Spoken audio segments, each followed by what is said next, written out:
Chapter 641. Gu Nianji breathed a sigh of relief. There were only 5 nuns in the convent. The Reverend Mother was doing something in her room, Tess was fainting in her room, and the other 3 nuns were shut up in the Rose Chapel chanting, so it was much easier for him to slip out without being discovered.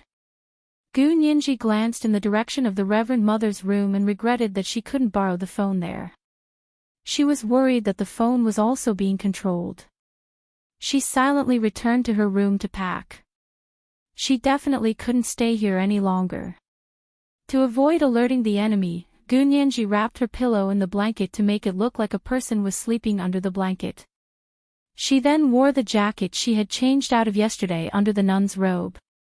She put her wallet, a pack of sanitary napkins, a Swiss Army knife key ring, a Zippo lighter, and her phone back into her pocket. Josephine also wrapped her underwear into a ball and stuffed it under the nun's robe. The nun's robe was long and big, so she could hide many things inside. Gu Nianji opened the door in the nun's robe and peeked into the hallway. There was no one in the spacious hallway. There were few people, but the place was big. This ancient castle could really hide people. Gu Nianji walked all the way down the stairs and opened the door. She quietly left the convent and quickly walked towards the path in the forest. Turning onto the mountain path, Gu Nianji walked faster and faster, sprinting along the path she had come from. The morning in the mountains was very quiet, but the sound of a car engine quickly broke the silence. Gu Nianji's heart pounded as she quickly hid. 2 black police cars sped past her on the mountain path. Gu Nianji shivered. She knew she had guessed correctly. The people who were after her were here again. Last time, it was the police. She crouched nervously in the grass and didn't move until the 2 police cars were out of sight. Then she hunched her back and turned to run deeper into the forest. The Reverend Mother took a short nap in her bedroom. She didn't sleep all night and rushed to make breakfast in the wee hours of the morning. She hadn't been like this for many years. Occasionally, her body couldn't take it anymore. When she returned to her room after making breakfast, her eyelids were fighting to keep her eyes open. She couldn't help but fall asleep on the bed until that person called her again and told her that they had already set out to catch that fugitive and asked her to keep that fugitive under control. The Reverend Mother sat up from the bed and remembered that she had crushed the anesthetic used to beat wild animals and applied it to the bacon. Then, she fried it until it was red, just for Gu Nianji. This kind of anesthetic could even deal with bears, let alone the fugitive. She would fall into a deep sleep. She wouldn't wake up even if someone shouted in her ear with a loudspeaker. This was the first time the Reverend Mother had done something like this, so she felt very uneasy. He could only continue to encourage himself. She was helping the police to catch the fugitive. It was everyone's responsibility to cooperate with the public. The Reverend Mother kept convincing herself in her heart, and the lingering sense of guilt gradually subsided. But he couldn't fall asleep. He got up and washed up. After a while, just at 7 o'clock, the sound of a car braking suddenly came from outside the monastery. The Reverend Mother stood up abruptly and looked out the window. Outside the iron gate, 2 police cars came to a screeching halt. A policeman in a police uniform with a gun at his waist and sunglasses got out of the car. As soon as he got out of the car, he kicked open the iron gate of the monastery that was half the height of a person. Then he got back into the car. The 2 police cars drove straight to the entrance of the monastery castle. The doors opened, and this time, 7 or 8 police officers in the same uniform got out. They looked up at the castle in front of them. The Reverend Mother quickly came out of her room and knocked on Gu Nianji's door. No one answered. Josephine had just finished chanting and came out of the Hall of Rose. Seeing the Reverend Mother knocking on Gu Nianji's door, she quickly said, she wanted to sleep for a while. She should be asleep now. The Reverend Mother nodded with satisfaction. Then let her sleep. She then said to Josephine, "You go back to your room. There are outsiders here today, so don't come out. Tell the three of them clearly as well. Josephine quickly agreed and went to the other two nuns' rooms to tell them to stay inside and not walk around. The Reverend Mother went downstairs alone to greet the police. "Excuse me, are you police officers from the Munich Regional Police Department?" The Reverend Mother asked out of habit to confirm their identities. The leader of the police grunted and showed the Reverend Mother their ID. "Where is she? Where is she?" The Reverend Mother lowered her voice and said, "I drugged her. She should be sleeping in her room right now." The police officer immediately broke into a smile, revealing a set of neat white teeth. He reached out with his right hand and snapped his fingers. "Lead the way. We're going to catch the fugitive now." As he spoke, he pulled out the gun at his waist and waved his arm behind him. "Follow me." 2 of the 7 or 8 police officers stayed at the door to guard it. What if the woman was sly and really escaped? They had to be careful. The other 5 or 6 people followed behind the Reverend Mother into the narrow and dark stairwell. The Reverend Mother felt a little strange. Shouldn't the police be leading the charge themselves? Why would they let the citizens lead the way? She pursed her lips and walked in front with a straight face. She led them to the room on the 2nd floor where Gu Nianji was staying. She pointed. "Sirius is inside. She's already asleep. She won't wake up even if you take her away." "That's great." The police officer's eyes lit up. "Thank you, Reverend Mother." The Reverend Mother nodded with a straight face. "I'm helping the police catch the fugitive." "Yes, yes, yes. Reverend Mother is helping us solve our problems. We'll definitely tell the boss when we get back." The police officers immediately became serious and waved at the Reverend Mother. "You go first. Leave this to us. Don't scare the Reverend Mother." The Reverend Mother turned around with a straight face and saw Josephine's round eyes. The 2 nuns beside her also looked at her in shock. "What are you looking at? Go back to your rooms. The police are catching the fugitive, don't get in the way." The Reverend Mother glared at them, especially Josephine. "You! Go back and recite the rosary 500 times. You're not allowed to eat dinner until you've finished." Josephine was so scared that tears welled up in her eyes. She quickly turned back to her room and slammed the door shut. She leaned against the door and started crying. She could tell that the adorable Sirius was doomed today. But she couldn't understand why Sirius, who was so young and adorable, would become a fugitive. In front of Gu Nianji's room, the police officers took the key that the Reverend Mother had given them and carefully turned the lock. As soon as the lock was unlocked, one of the police officers raised his leg and kicked the door open. Then, without any regard for the consequences, he started shooting into the room. On the bed, under the bed, in the bathroom, behind the door, in the closet, on the windowsill, everywhere the naked eye could see, they fired a volley of bullets. The thin duvet in the room was riddled with bullet holes, and white feathers were flying everywhere, blocking the view. The police officers nervously blocked the door and waited until all the flying white feathers fell to the ground before rushing in and yelling, "Put your hands on your head. Get down."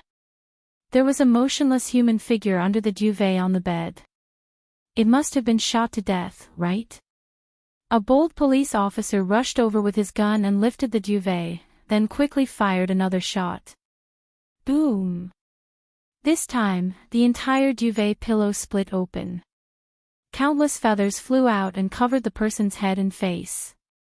The person screamed in fear and jumped out of the room. The police officers outside fired into the room again until they ran out of bullets. They put away their guns and stared blankly at the feather debris in the room. "Where is she?" "Someone with sex on the bed. It's clearly a pillow." The police officers knew they had been tricked and were so angry that they fired into the air. They yelled in the hallway, "Reverend Mother, get out here." The Reverend Mother heard the gunshots outside and knew something was wrong. She opened the door a crack and was watching the police officers. Now that she saw them firing into the air in anger and asking her to get out, her heart sank. Was the fugitive not in the room?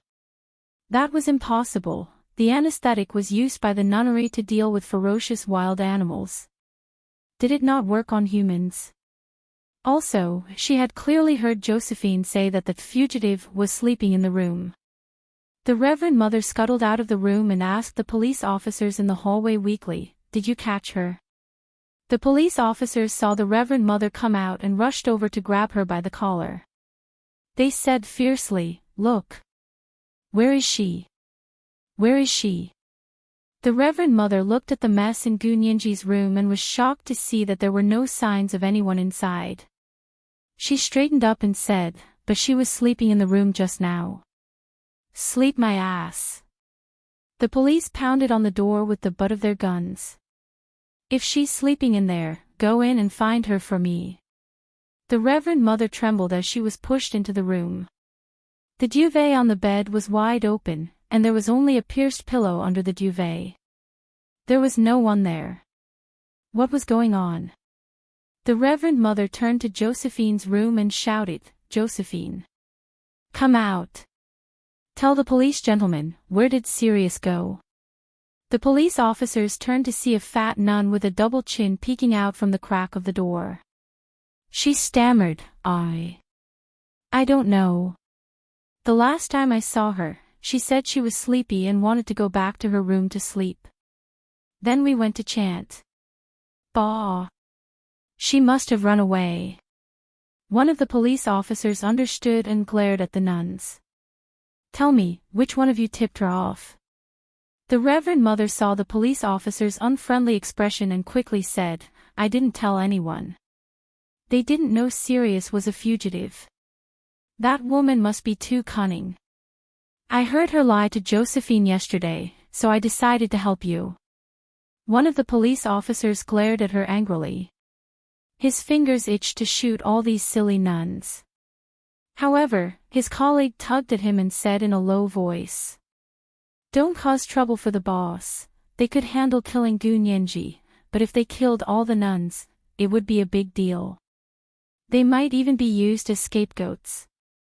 They had forgotten that people who killed with their own hands had no right to say they were scapegoats. The police officers who wanted to shoot were finally persuaded to put away their guns and began interrogating the Reverend Mother and Josephine, repeatedly asking for information about Gunyenji. Josephine had no choice but to tell them everything from the first time she saw Gunyenji yesterday to the last time she saw Gunyenji this morning. She even told them about how she swapped breakfast with Tess in the morning and how Tess was still unconscious. The Reverend Mother was shocked and quickly took them to see Tess. Tess was sleeping like a dead person in her room and didn't wake up even after they slapped her. Only then did the policeman realize that the fugitive was very cunning.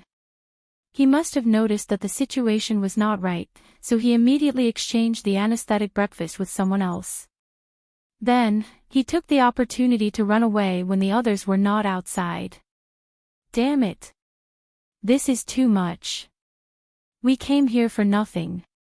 The police slammed their guns against the wall and picked up their walkie-talkies to contact them. Reporting. Reporting. Target escaped. Target escaped. Not at the convent. Not at the convent. Requesting backup. Requesting backup. Their switchboard quickly connected to the Copernicus satellite system again to track Gunyenji's phone signal. But Gunyenji's phone wasn't made by a European manufacturer and didn't have the Copernicus system's backdoor installed. Therefore, when she didn't turn it on to make a call, the Copernicus system wouldn't be able to track her. Roger that.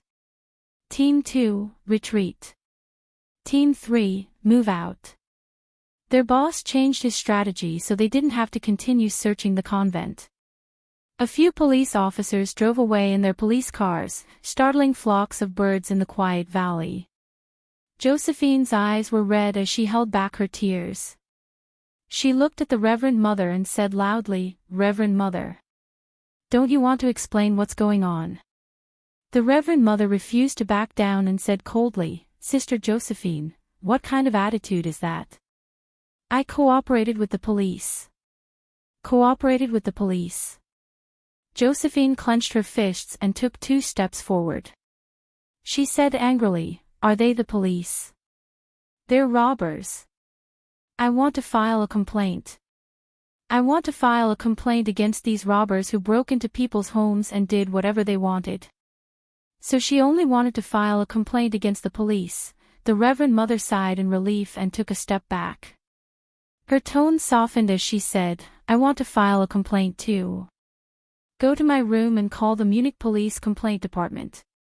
Josephine raised her head. "I'll go right now."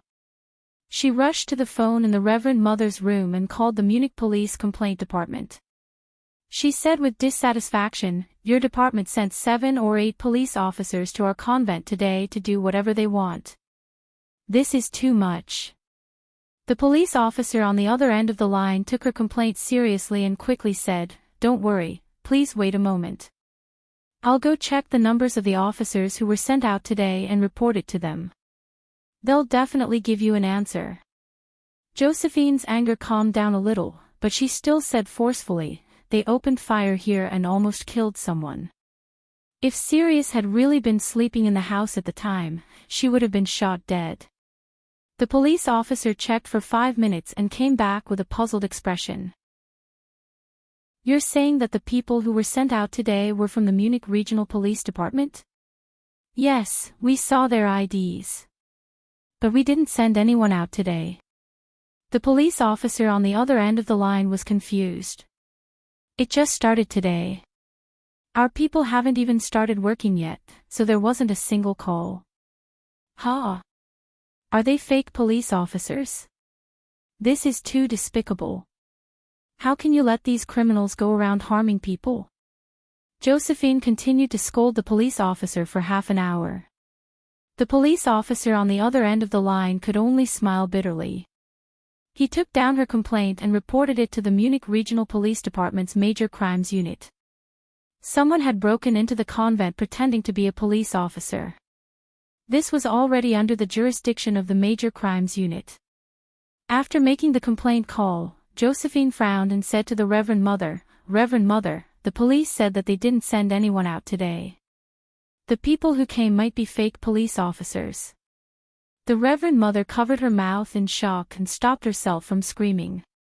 "Really? Those people were really fake police officers?" "It's very likely." Josephine nodded. "I knew something was wrong when I saw them shooting randomly into the house, but I really didn't expect them to be fake police officers." Josephine waved her hand indignantly. "If they're fake, then Sirius, who they're after, is definitely not a fugitive. They wanted to harm her. Reverend Mother, I'm very disappointed in you. The Virgin Mary will not forgive you." The Reverend Mother blushed from Josephine's words. She lowered her head and silently counted the rosary beads in her hand. Then she turned around and went to the Rose Hall to pray. Josephine wasn't in the mood to pray. She returned to Gunyenji's room and cleaned it up. She only sighed in relief when she saw that Gunyenji had taken away her nun robe and brand new underwear. But then she thought about how upset Sirius must have felt when she discovered that there was something wrong with the Reverend Mother's breakfast. Her heart grew heavy again. "Virgin Mary, please protect your people." She knelt by the bed and began to pray for Gunyenji. While Josephine was deeply worried, Gunyenji had already returned to the place where she came from. The river shimmered with light, and the white clouds in the sky blocked the direct sunlight. The weather in the mountains had completely cooled down. She didn't feel hot even in the nun robe. But now she didn't want to wear such cumbersome clothes. So as soon as she returned to the small forest, she took off the nun robe and folded it on a large rock. She was still wearing the already tattered tracksuit. But she had already washed it once. Although it was a bit tattered, it was clean. Gunyenji touched her long, fluffy hair and sighed. She was hungry again. Without another word, she found a branch and fashioned it into the shape of a harpoon. She began to fish by the river. The small silver fish in the river didn't know how powerful Gu Nianji was, so they didn't know how to dodge. She caught a few of them and placed them on the grill she had set up earlier. Chapter 642. The beehive the bear cub had rolled over for her yesterday was still there. She dug out some wild honey and smeared it on the fish before continuing to grill. Soon, the sweet aroma of grilled fish wafted through the forest. Gu Nianji had just picked up a grilled fish and was about to put it into her mouth when she suddenly heard a rustling sound from the forest behind her. Then there was a slight tremor in the grass, and the next moment, a round black bear cub practically rolled to her feet. So it was an old friend. Gu Nianji's mood instantly brightened and she smiled brightly. She picked up the other grilled fish that hadn't been smeared with honey and was only half cooked. She passed it to the bear cub. "Here, I'll treat you to some fish." The bear cub looked up at her and stuck out its tongue to lick the half-cooked fish. Then it opened its mouth wide and swallowed half of it in one gulp. Gu Nianji quickly let go to avoid being bitten by the bear cub. "Don't be in such a hurry." Gu Nianji rolled her eyes. "There's still a lot left. Eat slowly." She caught a total of 5 fish and smeared 2 with honey for herself. The other 3 were half-cooked for the bear cub. Gu Nianji sat on the grass and slowly ate 2 of the honey-smeared fish. The other 3 half-cooked fish were all in the bear cub's stomach. The girl and bear ate to their heart's content and laid on the grass to bask in the sun. Gu Nianji was drowsy, but her mind was still thinking about what had happened that day.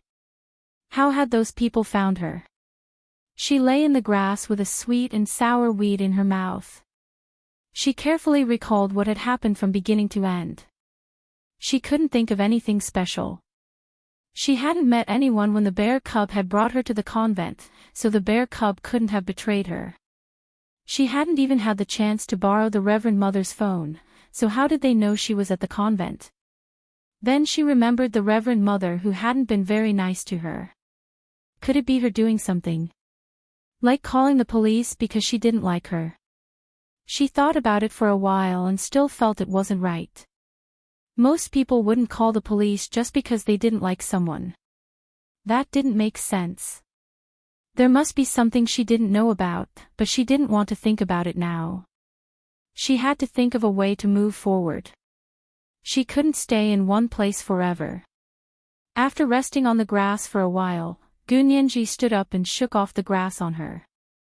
She waved goodbye to the bear cub. "Little Black, I'm leaving.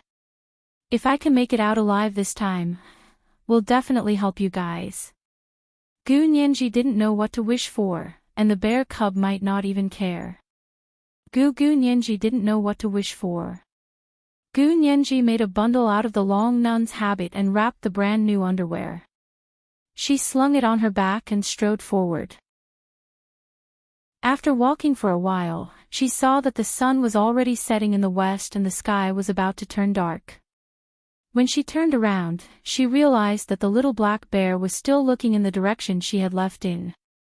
Its lonely shadow was stretched out by the setting sun. Gu Nianji was a bit reluctant to part with the cub, but she knew that her journey would be fraught with difficulties. She didn't want the cute black bear cub to be killed by those people, so she hardened her heart and left. Gu Nianji walked alone in the high mountains of the Alps, and her mood became gloomy. She used to light a night light when she slept. She didn't dare sleep alone.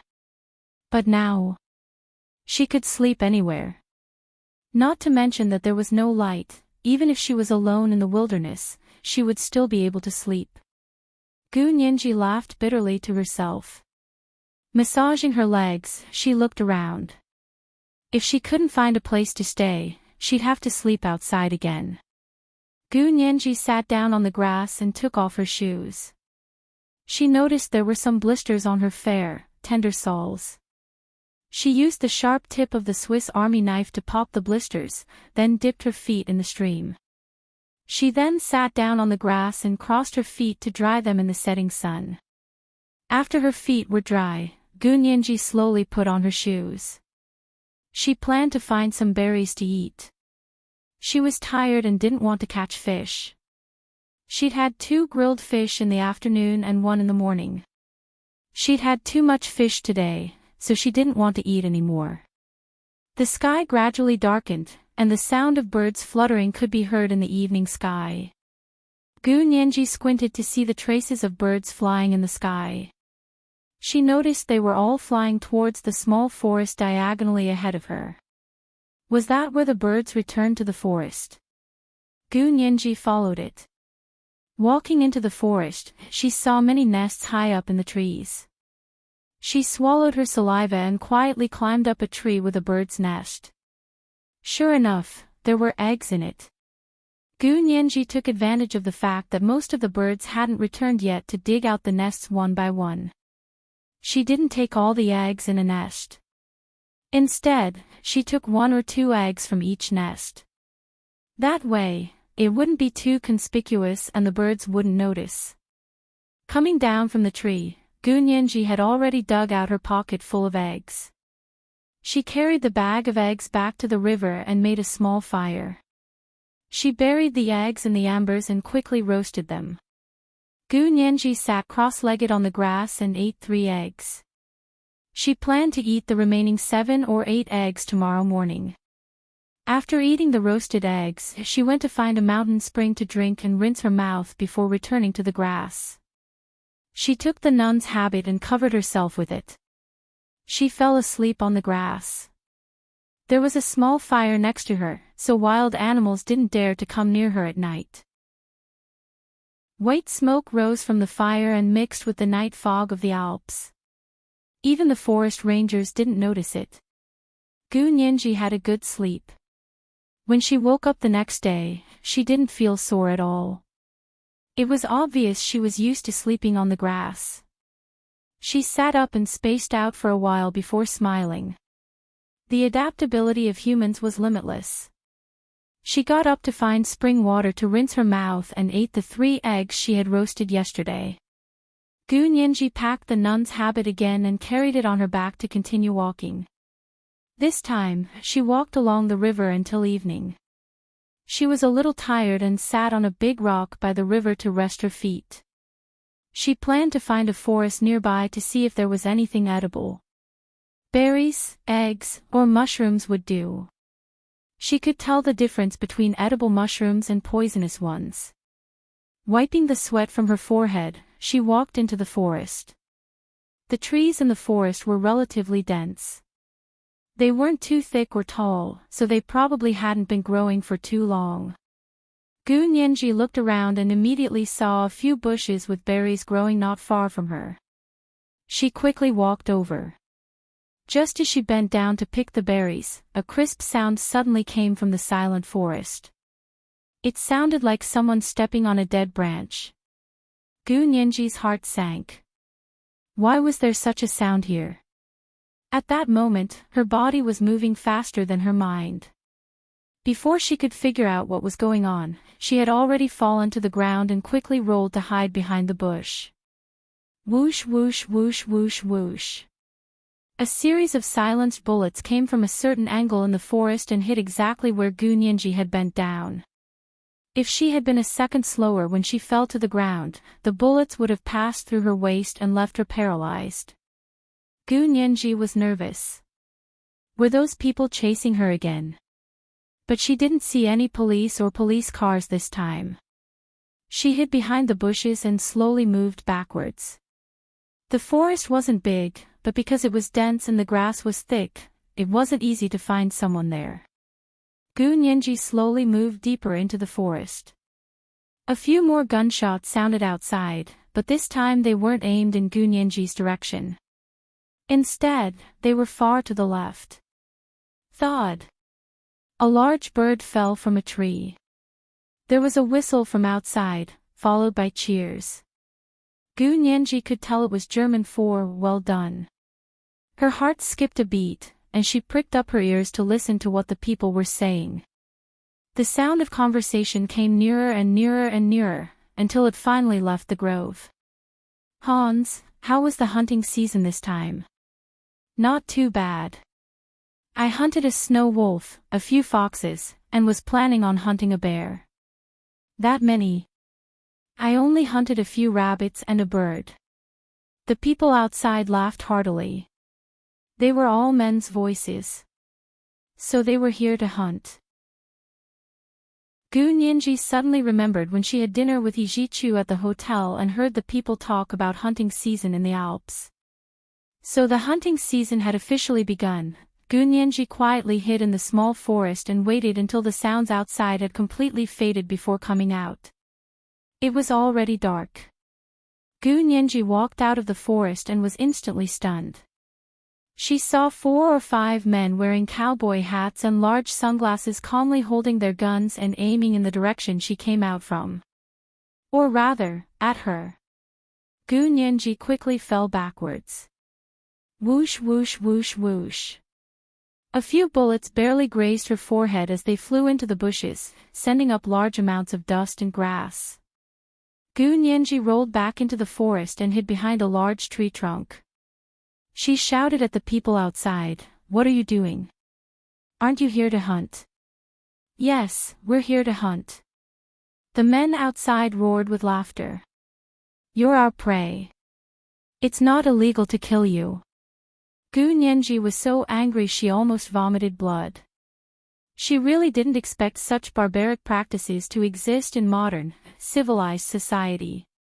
Indeed, people who were killed during hunting season did not have to bear criminal responsibility.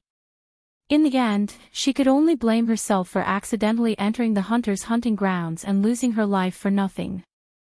But Gu Nianji was never one to sit and wait for death. Those people had truly miscalculated if they wanted to use this method to silently eliminate her. It's not up to you to decide whether it's illegal or not. Gu Nianji couldn't help but argue. Kill me if you have the guts. Let's see if you'll go to jail for breaking the law. There was silence for a while, but soon, a series of orderly, well-trained footsteps came from outside the forest. They walked to the front of the small forest and calmly said to Gu Nianji, "Come out. If you don't come out, we'll set the forest on fire." Gu Nianji raised her voice. "Set it on fire. If you set it on fire, the rangers will naturally deal with you." As soon as she finished speaking, a bullet whizzed through the air from the silenced shotgun and hit the tree Gu Nianji was using as a shield. So they had deliberately said that to provoke her so that she would argue with them, and they could also find her position. Their marksmanship was simply unparalleled. Gu Nianji immediately shut up and quickly changed her position to hide, but her eyes were still fixed on the tree from before. Whiz whiz whiz whiz. Another series of bullets came from outside the forest and hit the tree, almost piercing through the entire trunk. She listened attentively to the footsteps outside and felt that they seemed to be running in a leisurely and orderly manner. Were these King hunters? They were clearly soldiers. Gu Nianji's heart rose to her throat. If she guessed correctly, these people were not ordinary hunters, nor were they policemen. They were soldiers, proper soldiers. Of course, they couldn't be regular German soldiers. That was because Germany's regular army was also under surveillance by the US-led NATO, so it was even more impossible for them to be assassins. Therefore, they could only be mercenaries. The enemy had actually sent out mercenaries to deal with her. For the first time, Gu Nianji felt that she might really be doomed this time. But she had always been a person who wouldn't turn back until she hit the wall. She wouldn't admit defeat until the very last moment. Gu Nianji gritted her teeth and quietly crept through the entire forest to climb the mountainside behind the forest. Behind the forest was a low mountain range in the Alps. It was a relic from the Ice Age, and the rocks were so hard that even a knife couldn't leave a mark. Fortunately, she was slender and small-boned, so she could pass through the narrow cracks in the mountain. Not long after leaving the forest, the moon rose, and moonlight shone on the earth. The mountain range actually lit up. Gu Nianji poked her head out from the mountainside, and the people in front of the forest saw her with binoculars. Over there. She ran away. After her. 4 or 5 men put away their shotguns and chased after her halfway up the mountain. Gu Nianji looked back as she ran and saw that those people had actually caught up so quickly. She focused and realized that they probably had binoculars, so they could easily find her traces. Gu Nianji calmed herself down and ran between the cliffs with her waist bent. She never stayed in one place for more than a second. The gunshots with silencers kept ringing behind her, but she ignored them and focused on finding the way forward. She grabbed the long tree vines and jumped over the mountain stream. When she landed on the grass on the other side, she almost sprained her ankle, but she immediately steadied herself and ran in a zigzag pattern on the mountain. She didn't know how far she ran in one breath, but she only felt like there was a knife in her throat. Her lungs burned with pain, and she couldn't breathe. She stopped to hold her waist to rest, but a bullet followed her like a shadow and grazed her arm. Gu Nianji's arm was grazed, and blood instantly gushed out and dyed her entire sleeve red. The pursuers were getting closer and closer. Gu Nianji's arm was in unbearable pain, but she still tried to run forward and didn't dare to stop any longer.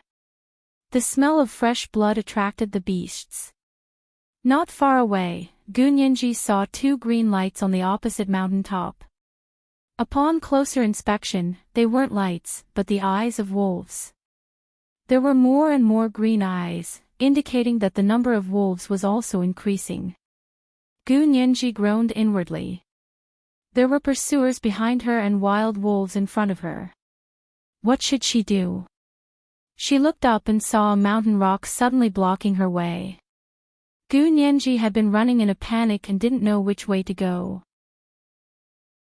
Seeing the mountain rock blocking her way, she froze. She couldn't go forward, and she couldn't go back. Was this a dilemma? Gu Nianji covered the wound on her arm with one hand and stood under the big rock for a while to see that the bleeding had finally stopped. She looked around reluctantly and saw a mountain spring flowing out from behind the rock. Since water could flow out from behind the rock, there should be a way out. Gu Nianji walked around the rock and saw a small, narrow hole hidden in the vines behind the rock. She pushed the vines aside and found that the cave was so small that only one person could pass through, and it had to be a very thin person or a child. Adults who were slightly stronger couldn't go in. Gu Nianji hadn't eaten her fill for the past few days and had been running around, so she had lost a lot of weight. If she had been slightly chubby, she wouldn't have been able to go in. Now seemed to be the right time. Gu Nianji probed with her hand and was delighted. She lowered her head and burrowed into the cave. This time, she sniffed at the entrance of the cave first and didn't smell anything out of the ordinary. Last time, the cave where the female wolf gave birth to her cubs had almost killed her. This time, her luck shouldn't be so bad. After Gu Nianji burrowed in, she walked forward sideways. The path in the cave was very narrow. With how thin she was now, there were several times when she had to desperately suck in air and hold her chest tight to barely squeeze through. She didn't know how long the path was, but as long as she could avoid those people and the wolves, she didn't care if she kept walking. The cave was indeed too narrow. The people who were chasing her came here and realized that they had lost track of her. They looked around and finally found the cave. However, the cave didn't allow adult men to pass through. They tried again and again, but even if they held their breath until their chests were about to explode, and one of them squeezed so hard that he broke a rib, they still couldn't squeeze in. Motherf ****. How can you run like this? A man cursed as he took a shotgun and fired into the cave. Whoosh whoosh whoosh whoosh. A series of bullets hit the entire cave and sent stone chips flying. Smoke rose and blocked the view. Gu Nianji groaned and covered her arm again. This time, her left arm was grazed by a bullet again. The wound had just stopped bleeding, but now it was cut open again. Gu Nianji didn't dare to look at her bloody arm. She closed her eyes and pressed her hand tightly against it. The pain made her whole body tremble. Her whole body curled up like a shrimp against the stone wall. Fortunately, those people couldn't get in, so she didn't have to rush out. She was sandwiched between the stone walls. Breathing in, breathing out, breathing in, breathing out. She waited for the pain to pass before continuing forward. She didn't know how long she walked. She only remembered that her legs and chest were numb. She finally passed through the narrow path that almost strangled her and saw a slightly wider area. There was finally a place in the cave where she could sit down and rest for a while. Chapter 643.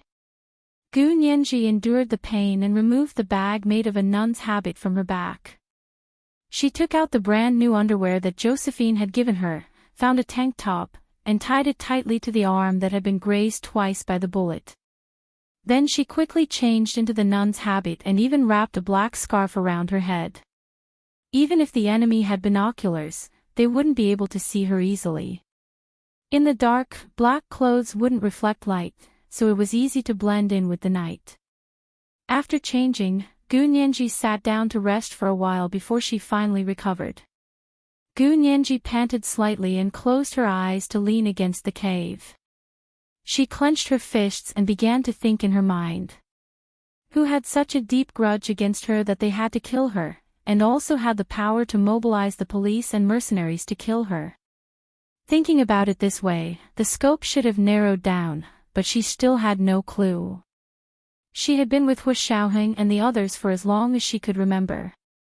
Hu Xiaoheng had protected her completely, so it was impossible for her to have a grudge against anyone. Now she was only Gu Xiangwen's youngest daughter. Was it because of that? Gu Nianji immediately thought of her sister, Gu Yanran. Did she want to kill her? She quickly shook her head and ruled out Gu Yanran. It wasn't that she didn't think Gu Yanran wouldn't kill her, but she simply didn't think she had the power to do so. If Gu Yanran had been able to instruct the Munich police to hire such powerful mercenaries to hunt her down, then she wouldn't have had to suck up to Hu Xiaoheng to avoid being hunted down by the mercenaries in the first place. These mercenaries were really good at pretending.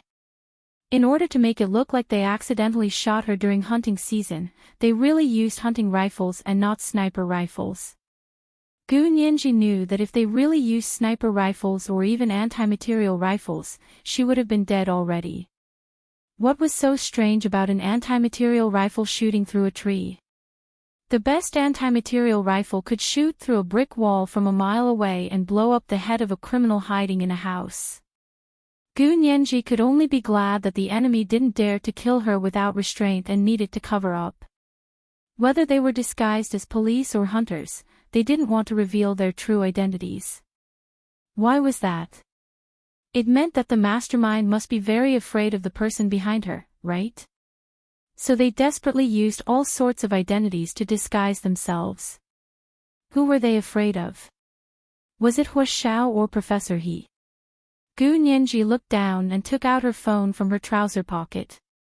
She discovered that there was only 15% battery left, but there was still half a bar of signal left.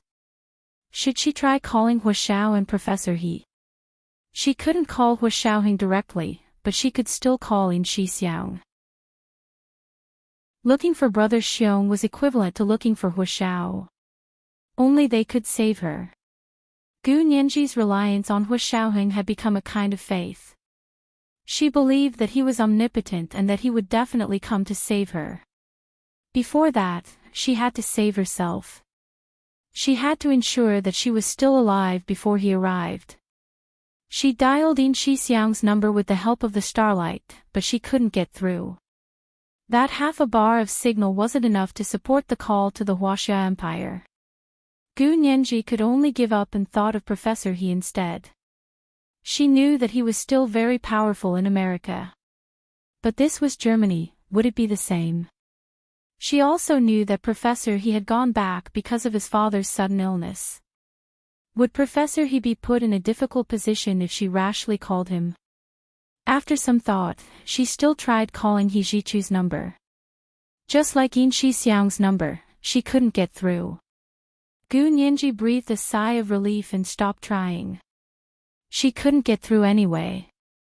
Leaning against the wall of the cave, she was half awake and couldn't sleep well. The gunshot wound on her arm was probably still infected, because she had a high fever in the middle of the night. The night in the cave was already very cold, and with her high fever, it was even colder. Hugging her legs, she sat in the cave and buried her head between her knees. The wound on her arm was already numb, so she couldn't feel the pain anymore.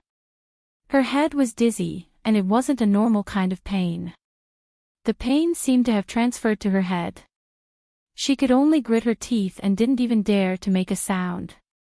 The night finally passed, and when the light of the day shone into the dark cave, Gu Nianji woke up sweating profusely.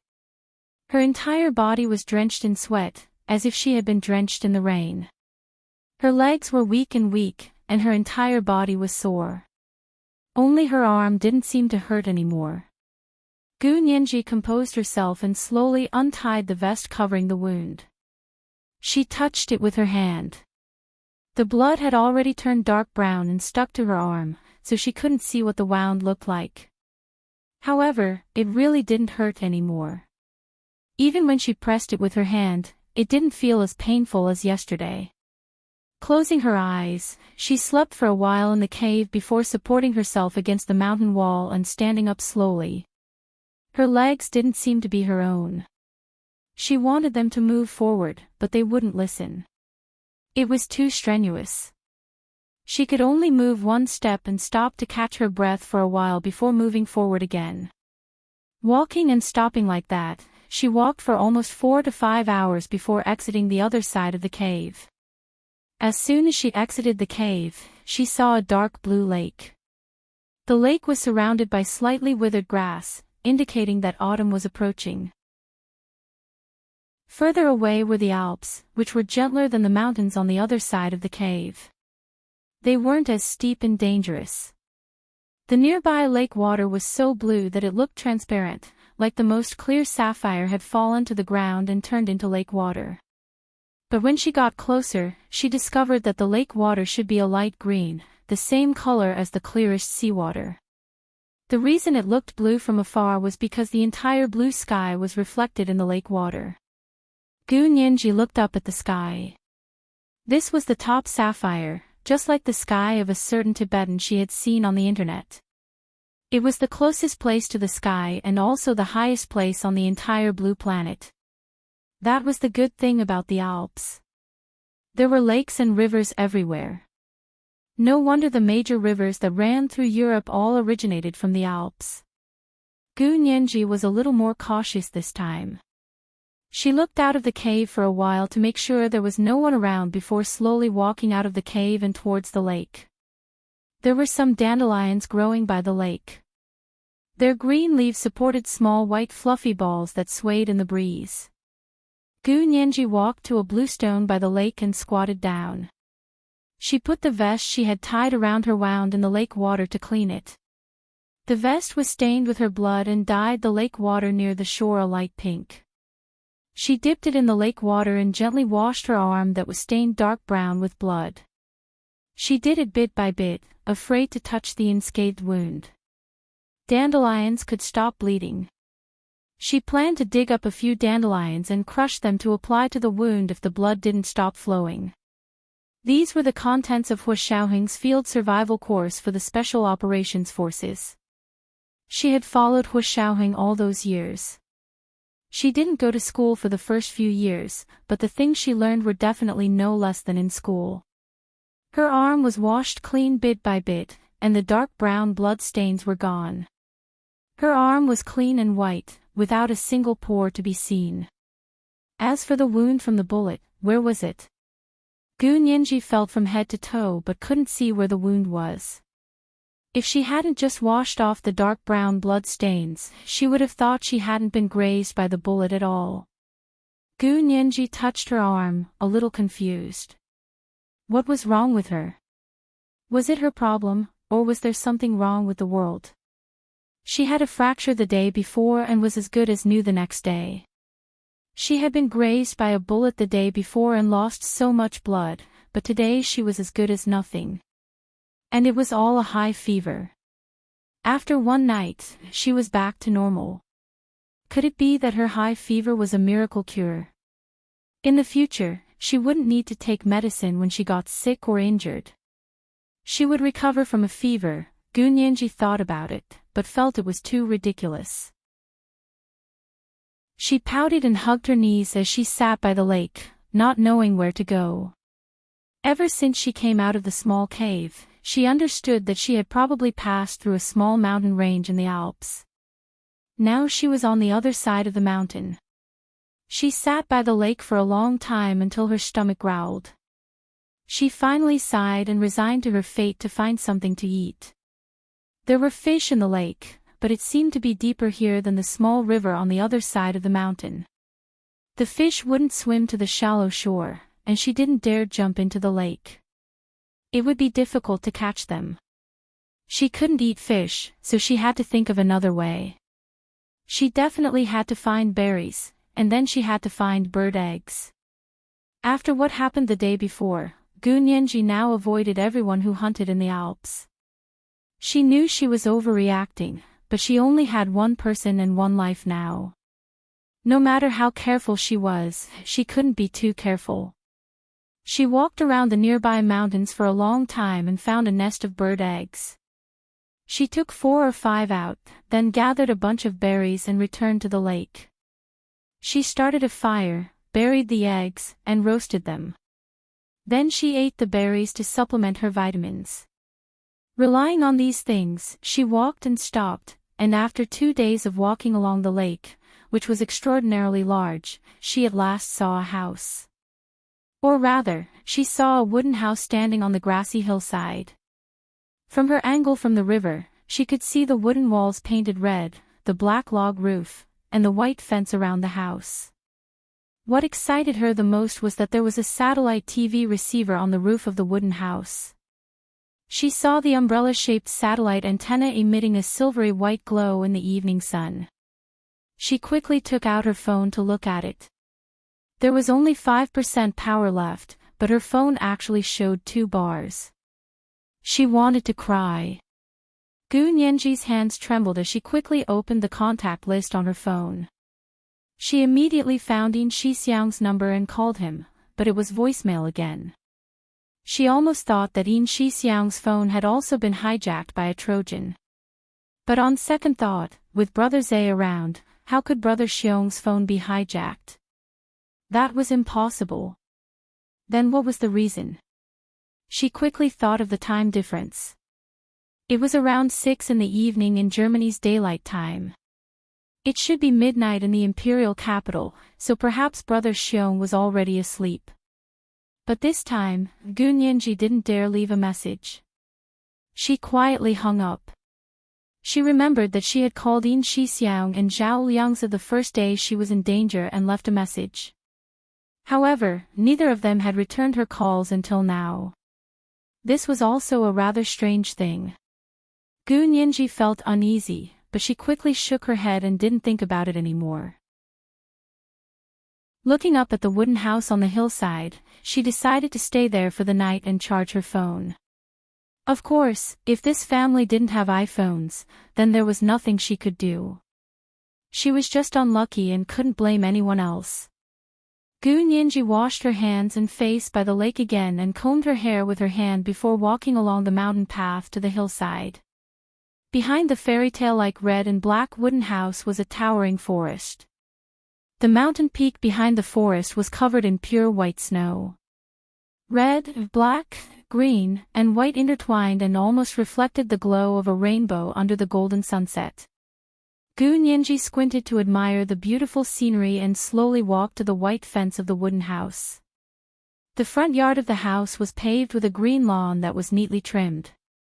White curtains fluttered on the windows, and roses were planted under the windows with beautiful, bowl-sized flowers. The roses looked like they had just been watered. There were crystal-clear water droplets on the petals that slid down from time to time and fell into the grass, disappearing in the blink of an eye. There was no one in the front yard, but Gunyanji could hear the sound of someone chopping wood coming from the backyard. She thought about it and didn't call out a greeting. Instead, she walked around the fence and walked in the direction of the sound. The wooden house faced north, and the setting sun shone into the backyard. The setting sun melted gold, and the evening clouds merged. A well-built, bare-chested man had his back to Gu Nianji as he chopped wood with a large axe. Near the gate, there was a very handsome motorcycle.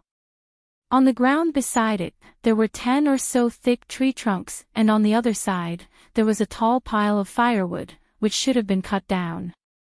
They were only about a foot long and an inch square, and they were stacked neatly. It was obvious that they were prepared for the winter fireplace. Gu Nianji clicked her tongue and thought that it was rare for people to use such a primitive fireplace in this day and age. The fireplaces she had seen before all used electricity or gas to simulate natural firewood, but they didn't actually burn wood. This family seemed to be a real German family that burned firewood, right? Gu Nianji stood to the side and watched for a while. The man was well-built, and his muscles were unparalleled. His back was to the sun, and beads of sweat rolled down his light bronze skin. The tendons on his arms were bulging, and his shoulders were broad. However, they suddenly contracted at the waist, revealing a perfect inverted deltoid. It had the physical beauty of an ancient Greek sculpture. The man only wore a pair of jeans, and one of his long legs in knee-length rain boots was raised and pressed against the workbench. One hand was pressed against the tree trunk, and the other was sawing. His arms moved vigorously, full of strength and rhythm. It was a standard 9-headed body. This figure reminded Gu Nianji of Hua Xiaoheng. She was a little dazed as she stared at the man's back. When the man finished sawing a tree trunk, he turned around leisurely and glanced at Gu Nianji. He calmly bent down to pick up his jacket from the workbench and put it on. He had a cigarette in his mouth. He had a high nose, deep eyes, blonde hair, and blue eyes. His black eyebrows were very neatly shaped, as though they had been measured with a ruler. It made his eyes look extraordinarily beautiful. The way the man held the cigarette in his mouth also resembled Hua Xiaoheng. They both had a careless indifference and calmness, as though they were thousands of mountains and rivers away, but also had a calmness of being close at hand. His facial features were the classic Germanic beauty. There was a small groove on his chin, and when he was expressionless, he had a religious air of abstinence. It was a strong contrast to his aggressive figure. Gu Nianji stared at the man smoking and momentarily forgot to speak. Perhaps she was staring at his cigarette too intently. The man thought for a moment, took the cigarette out of his mouth, threw it on the grass, and stepped on it. Gu Nianji's gaze followed the arc of the cigarette to the knee-length rain boots on the man's feet. She watched as the boots brought its owner closer to her step by step, and finally stopped 3 steps away from her. It was a very polite and safe distance, and Gu Nianji's nervousness eased. The man said in German, "What's the matter?" It was supposed to be a powerful tone, but because his voice was so gentle, it was like the ripples of a breeze on the surface of a lake. It sounded like it was trying to drill into her heart. It was another strong contrast. The man with the overflowing male hormones was actually speaking so gently. It was so incongruous. Gu Nianji's ears twitched involuntarily, and she completely forgot the German she had just learned. She had learned German at the last minute, so she could only understand some daily conversations, as well as some legal and news terms. It made it difficult for her to speak normally. Sighing, she blushed and directly asked in English, "Do you speak English?" The man seemed to be taken aback, and the outline of his face was illuminated even more deeply by the setting sun. He was cold and silent, and his blue eyes that were like a lake reflected the sky and clouds, strongly attracting Gu Nianji's gaze. He pursed his thin lips and stared at Gu Nianji. After a while, he nodded slightly and switched to English. "Yes, a little." His English accent was that of a normal German, with some German pronunciation habits. Gu Nianji composed herself and smiled at him. She said in fluent English, "That's great." It's like this, I came to the Alps with my friends and have been walking for a few days. I wanted to see the scenery here, but I got lost. This place is too remote, and my phone often has no signal. I wanted to ask if you have a charger here. An iPhone charger. Because she saw that the owner of the place was an adult man, Gunyanji instantly changed her mind and didn't want to stay the night. She only wanted to borrow his charger to charge her phone and hinted that she had friends with her. She didn't directly say that she was alone like she did at the convent. Gunyanji had always been a very cautious person, and she was even more alert now. She was extremely wary of everyone. The man looked at her from head to toe, from her tattered sportswear to the sports shoes he couldn't tell the color of, and the small black bag on her back. She clearly looked like she was lost, but she actually said she had friends. He raised his eyebrows and looked at Gunyanji silently for a while. Chapter 644. The little girl looked so skinny, and her face was only the size of a palm, but her eyes were full of life. When she looked at someone, her expression was like two pools of limpid autumn water that wanted nothing more than to drown them. What a pair of passionate, bright eyes. Unfortunately, its owner clearly didn't know her own charm and looked at him unconsciously, which made her even more alluring. The man looked away and grunted again. I have an iPhone, and I happened to bring a charger back today. He then said something loudly in German towards the wooden house. Gunyanji heard him say, Mother Hannah, and her heart skipped a beat. She looked over. The back window of the wooden house opened, and an old woman who looked to be in her 60s smiled kindly at them. She said in German, Reinitz, bring this cute little girl in. I think she's very hungry, and her eyes are shining from hunger. Gunyanji was speechless. Was it that obvious? Reinitz chuckled. His voice was like the middle string of a cello. Just a casual pluck was enough to leave a lasting impression. Gunyanji, who was attracted to voices, felt her ears burn when she heard his voice. She thought to herself that this man was amazing. He could seduce people with just his voice. Go in, there's only Mother Hannah's house within 10 miles. Reinitz leaned to the side and whispered gently. He walked over to open the gate and stood to the side to invite Gunyanji in with a smile. Gunyanji was instantly relieved to see the kind mistress of the house. The man also looked very cultured, so he shouldn't be a despicable person like Seth. Thank you, Gunyanji said and followed him inside. The old woman named Hannah had already opened the back door and stood at the door with her arms outstretched. My little girl, you've worked hard. Come to Mother Hannah.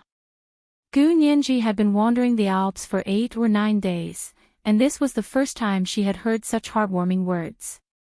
She almost couldn't hold back her tears.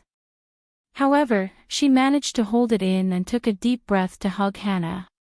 She said in German, thank you. Gunyanji didn't know much German, but she could say simple things like, hello, thank you, goodbye. However, her pronunciation was very accurate. It was an authentic Hanover accent that she had learned from Hijichu. Hannah was very surprised and also said a series of words in German. She spoke quickly with a Hanover accent. Gunyanji was speechless.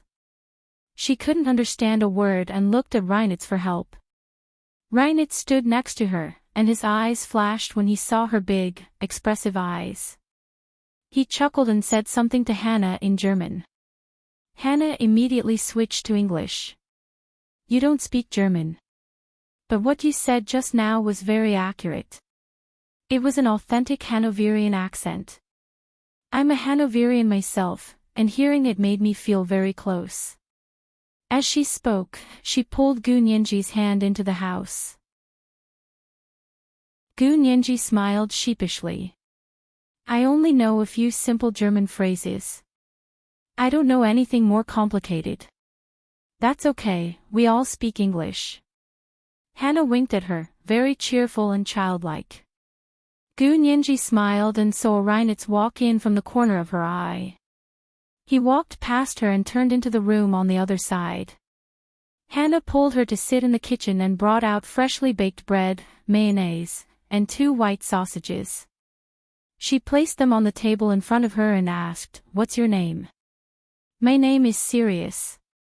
Gu Nianji was very hungry. She looked at the food and gulped, but didn't dare to eat it.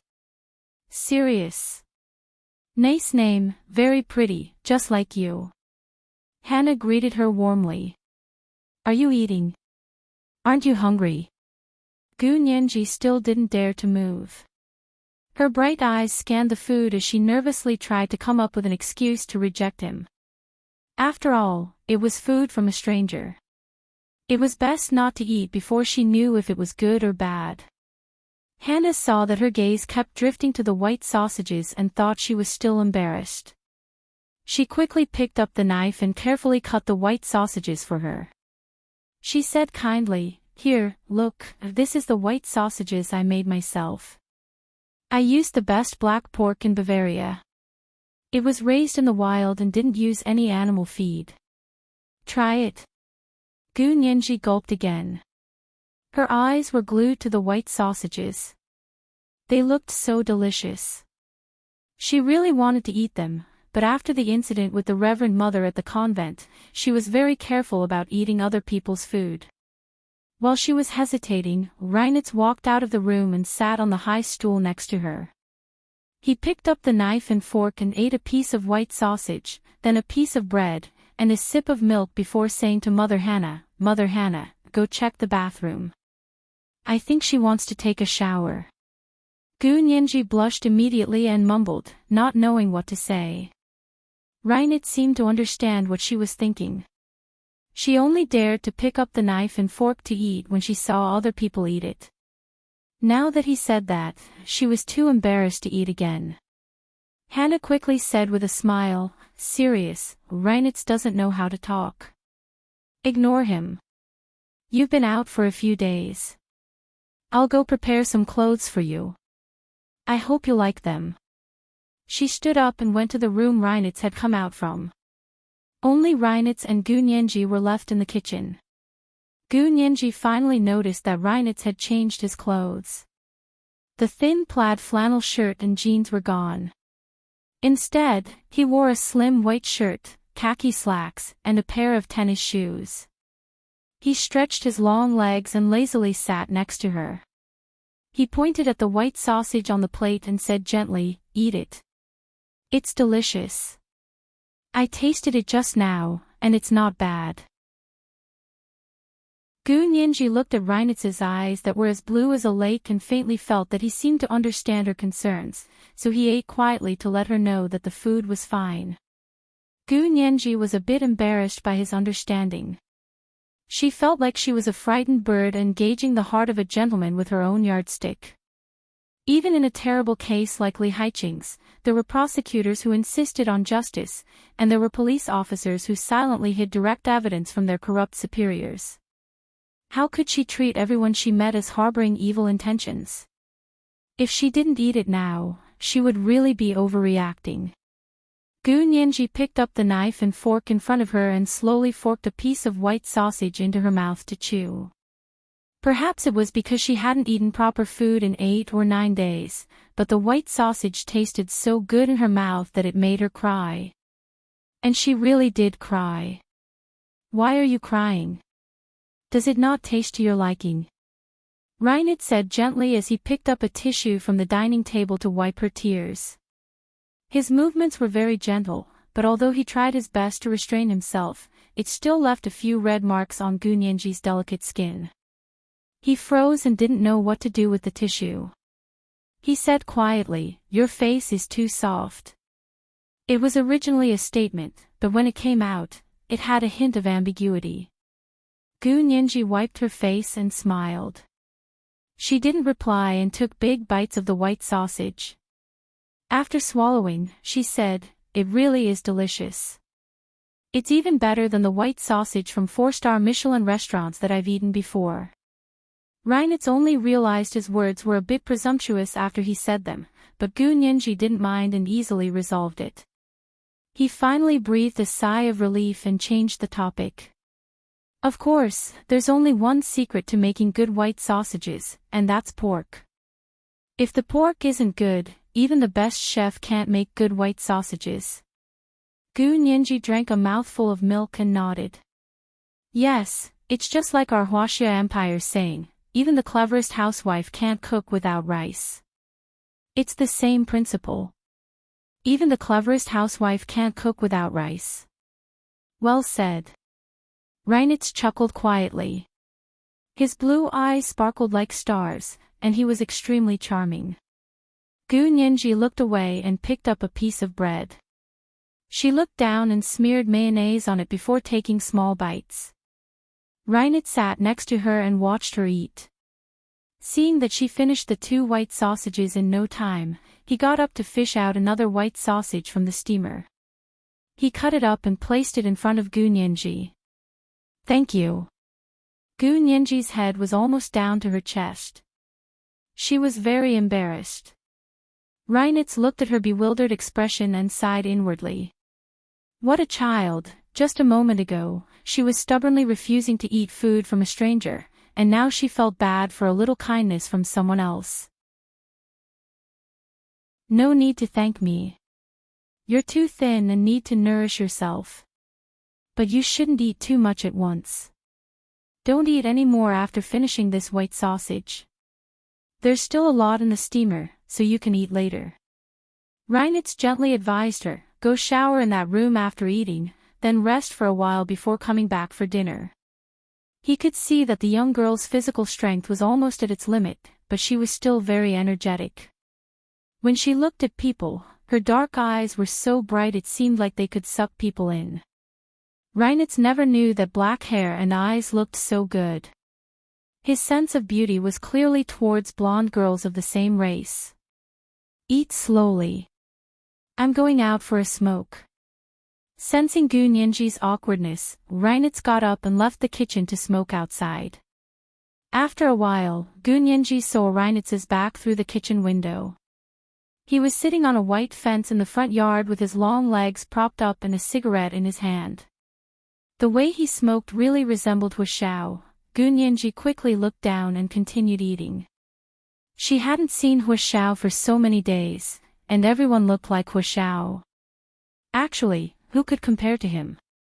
She lowered her head and slowly finished everything. Gu Nianji stood up and stacked the plates and cutlery to take to the sink to wash them. Leave them here, I'll wash them. Reinitz's voice came from behind. Gu Nianji turned around to see that he had come in at some point and was leaning against the kitchen door frame with his arms crossed. It's fine, I used them. I'll wash them. Gu Nianji insisted and turned back to put the dishes in the sink. Just as she was about to turn on the faucet, a large hand came from behind to turn on the faucet, and it happened to cover her hand. Gu Nianji quickly retracted her hand and rubbed it against her back as if she had accidentally touched something dirty and needed to clean it. Reinitz smiled and turned on the faucet. Go shower. I'll wash the things here. Gu Nianji also knew that her messy hair and dirty face were probably an eyesore. She didn't insist and took a step back before saying quietly, thank you. Then she turned to leave and went to the room Reinitz pointed out to her. She was tenacious at such a young age and didn't drag her feet. This personality surprised Reinitz because he didn't dislike it at all. He added detergent to the sink and smiled slightly. Gu Nianji walked out of the kitchen and turned a corner in the small hallway. The door to the room was open, and the plump Hannah was bending over to make the bed. The walls were white, the floor was made of wood, and there was a Victorian-style dresser on the left side of the window. A four-poster bed was in the middle of the room, and the white bedding with flowers was clean and had the smell of sunshine. It looked like it had just been showered. Gu Nianji coughed lightly and said, Mother Hannah, thank you. Hannah turned around and looked at her with a bright smile. You're welcome. Are you done eating? Go shower. As she spoke, she put a pile of clean clothes on the bed. This dress is what I wore when I was young, and the underwear is from before. It's brand new and I haven't worn it yet. The underwear was still in the bag, and it was also a tank top and panty style. Gu Nianji nodded. Thank you, I'm going to shower. She walked over to hug Hannah and kiss her on the cheek. When German juniors showed affection to their elders, they would kiss them on the cheek. As expected, Hannah was overjoyed and hugged Gu Nianji and kissed her on the cheek as well. She said happily, "You're so cute. I've been telling Reinitz to get married and have children so I can have a beautiful granddaughter to take care of. But he wouldn't listen. Otherwise, my little granddaughter would be as old as you already." Gu Nianji's eyes widened in shock. No way. How old is Reinitz? How could he have a daughter my age? Hannah froze. She looked at Gu Nianji carefully and said, "Are you 11 or 12? Gu Nianji was speechless. Of course, women like to be called young, but for a girl who was about to turn 19 to be 11 or 12 wasn't a compliment. It was an indication that she was underdeveloped. Gu Nianji puffed out her chest and said, "How could I be 11 or 12? Mother Hannah's eyes aren't working." Pfft! A man's light laughter came from the door. Gu Nianji froze. Reinitz actually followed her and stood at the door. Hannah glared at Reinitz and said, "What are you laughing at? Did I say something wrong? Hurry up and get married and have children. You're almost 30. 28, I'll be 29 next month, and I'm still not 30 yet." Reinitz's voice came from behind. "Mother Hannah, Sirius should be 15. She's right, how could I have a daughter that old?" Gu Nianji blushed again. This mother and son pair were really good at arguing. She mustered up her courage and whispered, "I'm already 18. I'll be 19 next month." Hannah and Reinitz looked at each other, speechless. Hannah patted Gu Nianji's shoulder awkwardly. "Hurry up and shower. I'll go see what we're making for dinner." "Sirius, what do you want to eat tonight?" "Anything is fine." "Thank you, Mother Hannah." Gu Nianji quickly thanked her and watched Hannah stumble to the door. Reinitz stepped aside at the door. Hannah glared at him again and walked past him to the kitchen. Gu Nianji walked over to close the door, but Reinitz leaned against it and looked down at her. Gu Nianji held the door and didn't know if she should let Reinitz leave so she could close it. After a while, Reinitz said nonchalantly, "Looks like you Huaxia girls are really young. You look about the same as an 11 or 12-year-old girl here." Gu Nianji was annoyed and puffed out her chest again. "Do you 11 or 12-year-old girls here have D-cups?" Gu Nianji was instantly filled with regret when she saw Reinitz's stunned expression. She wanted to bite her tongue off right now. Who told you to talk nonsense? What was wrong with her to argue with a man she didn't know? She blushed and tried to close the door. Reinitz straightened and quickly glanced at her chest. He raised his eyebrows and said, "I can't tell." Then he turned to leave. Gu Nianji gritted her teeth and thought to herself, "It's fine if you can't tell. Do you want me to show you just to prove I have D-cups? What a fool." Gu Nianji slammed the door shut and carried the dress Hannah had left on the bed into the bathroom. The bathroom was mainly decorated in blue with light blue walls and dark blue frosted tiles. Only the bathtub was pure white. It looked like a navy-style decoration and was unexpectedly pleasing to her eyes. Gu Nianji didn't take a bath. She only opened the shower curtain to block the bathtub and stood inside to take a shower. There were many different types of shampoo and Vasi's facial cleanser. It was much better than the one at the convent, although it wasn't the brand Gu Nianji was used to. Of course, she wasn't picky. They were kind enough to take her in, but she was picky about the brand. Wasn't that unreasonable? Closing the shower curtain, Gu Nianji washed herself from head to toe. Especially her hair, which had only been properly washed once in the past few days. Her long hair was tangled and knotted. Gu Nianji spent a lot of effort to wash her hair. Then she quickly rinsed her body and used the shower gel.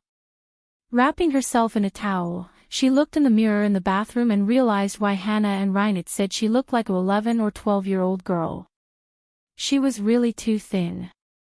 Her face wasn't big to begin with, but it used to have a bit of baby fat, but now it had completely faded.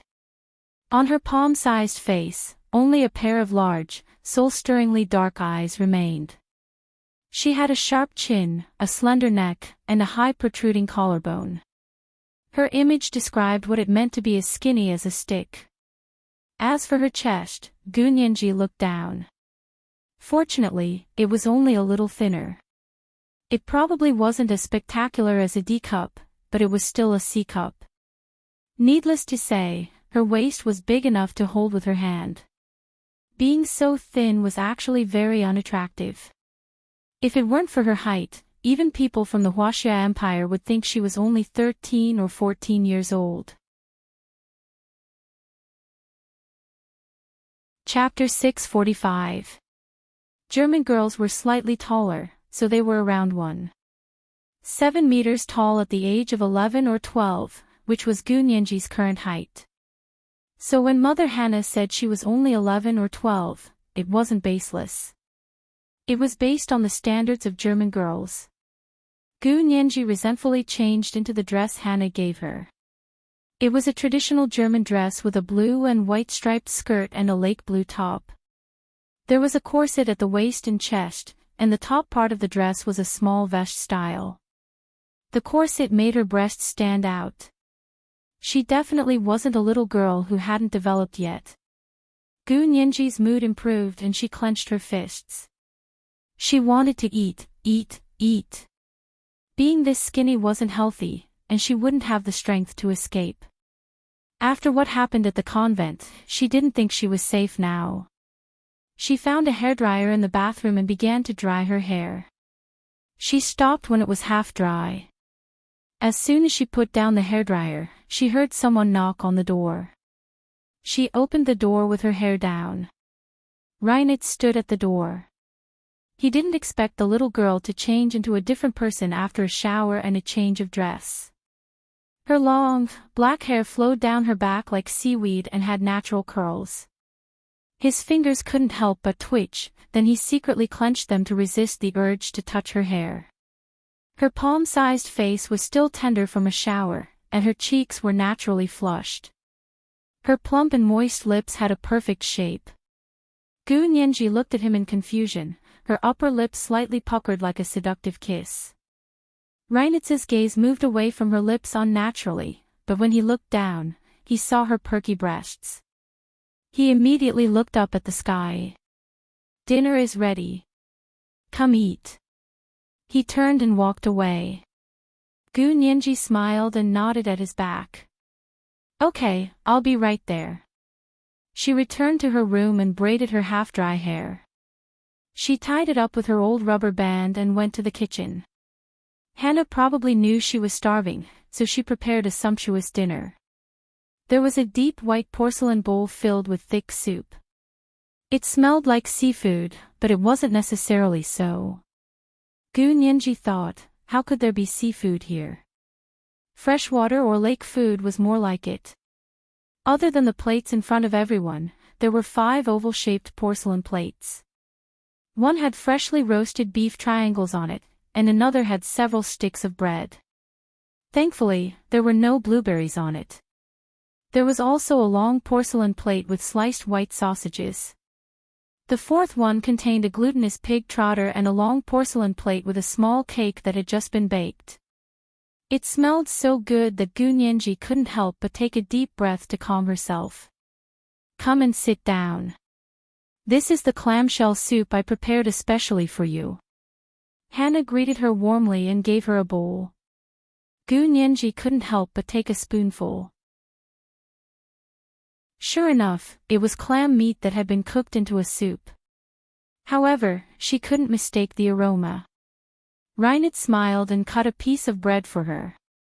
He placed a few pieces of white sausage on the porcelain plate in front of her and said gently, "Eat slowly, there's still a lot in the pot." Reinert glanced at her. Just like before, He forked a piece of white sausage from her porcelain plate and ate it, then ate a piece of bread and some of her clam soup. He held his beer mug and smiled at her.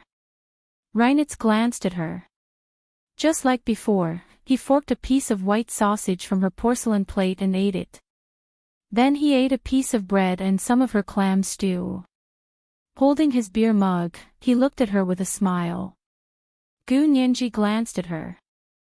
Just like before, he forked a piece of white sausage from her porcelain plate and ate it. Then he ate a piece of bread and some of her clam soup. He held his beer mug and smiled at her. Hannah quickly said to Reinitz, "Reinitz, you have your own portion. Why do you always eat seriouses?" Gu Nianji understood that Reinitz wanted her to eat with peace of mind, so he took the initiative to eat all the food on her plate first. Gu Nianji smiled at Hannah sheepishly. "Let's eat together. It'll be more lively this way." "Sure." Hannah happily scooped a bowl of clam soup for herself and said, "Reinitz brought this back from Berlin. He really likes seafood, and so do I. It's just that we're quite far from the big city and the sea, so it's not easy to get it." "Can't you buy it online?" Gu Nianji asked curiously. "We're not in the range of online delivery." Reinitz smiled faintly as he took a sip of his beer. Gu Nianji ate a few mouthfuls of bread and thought of a question. "Reinitz, you work in Berlin?" "Yeah." "Then how did you get here?" Gu Nianji's eyes lit up. If Reinitz could travel from Berlin to the remote Alps, she would be able to find her way out. Even if she didn't return to Munich, she would be able to escape as long as she could get to a place with internet access. She was in such a passive position because her phone and internet were blocked. She was completely cut off from the outside world. Otherwise, those people would have come to rescue her a long time ago. Reinitz smiled at her.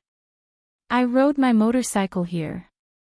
First, I took a plane from Berlin to Munich, then rented a motorcycle from Munich and rode it all the way here." Gu Nianji immediately recalled the cool motorcycle she saw in the backyard and let out a long, "Oh," as if she had a sudden realization. Hannah and Reinitz laughed together. The mother and son smiles were warm and genial, and people couldn't help but feel good about them. There was some truth to the saying that one's appearance was born from one's heart. Gu Nianji sighed inwardly as she gathered her courage to ask Reinitz, "Reinitz, when are you going back to Berlin? Can you take me out with you?" "I don't need to go to Berlin. You just need to take me out of this mountain and find the closest town." She was worried he would reject her, so she quickly said, "I'll pay. I won't freeload and let you take me back for free." Reinitz's smile faded as he looked down to take a sip of his beer. He said gently, "Yeah, I'll take you out. You don't have to pay." He then left. Gu Nianji keenly sensed that Reinitz's mood seemed to have soured. She carefully looked at Hannah and whispered, "Mother Hannah, is Reinitz unhappy?" Hannah raised her sparse eyebrows and said disapprovingly, "Is he unhappy?" "I don't think so."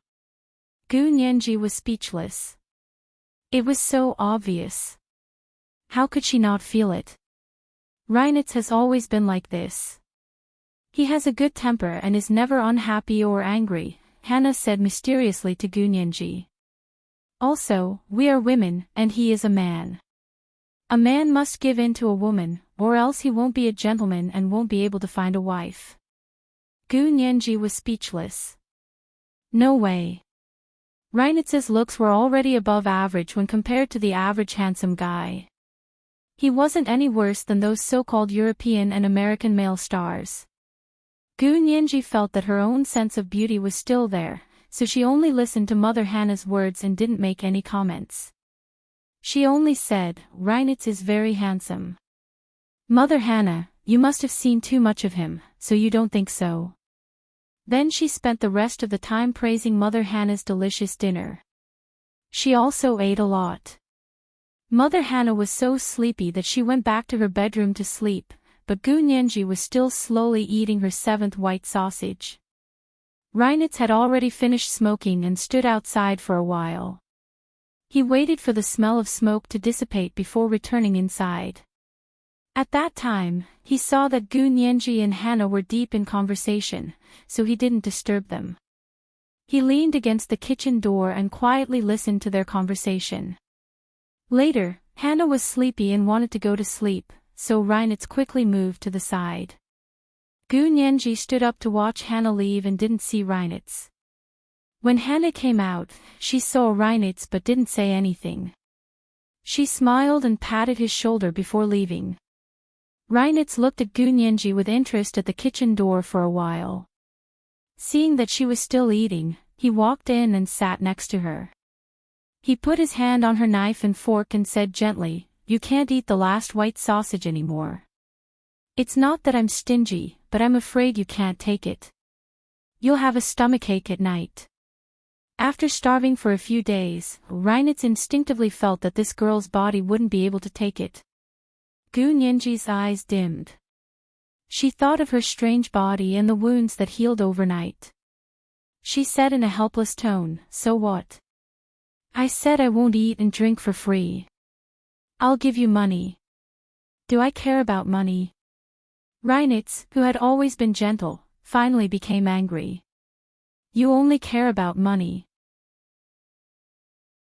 Even if you ate 100 white sausages, how much would that be? But your body really can't take it. Come, stop eating. Drink some milk, then go wash up and sleep." As he spoke, he very naturally wrapped one hand around Gu Nianji's neck and used the other to bring the glass of milk to her mouth. Gu Nianji couldn't help but open her mouth to take a sip of milk. Reinitz smiled and praised her gently, "Good girl." Then he urged her to wash up. "Go rest. I'll clean up here."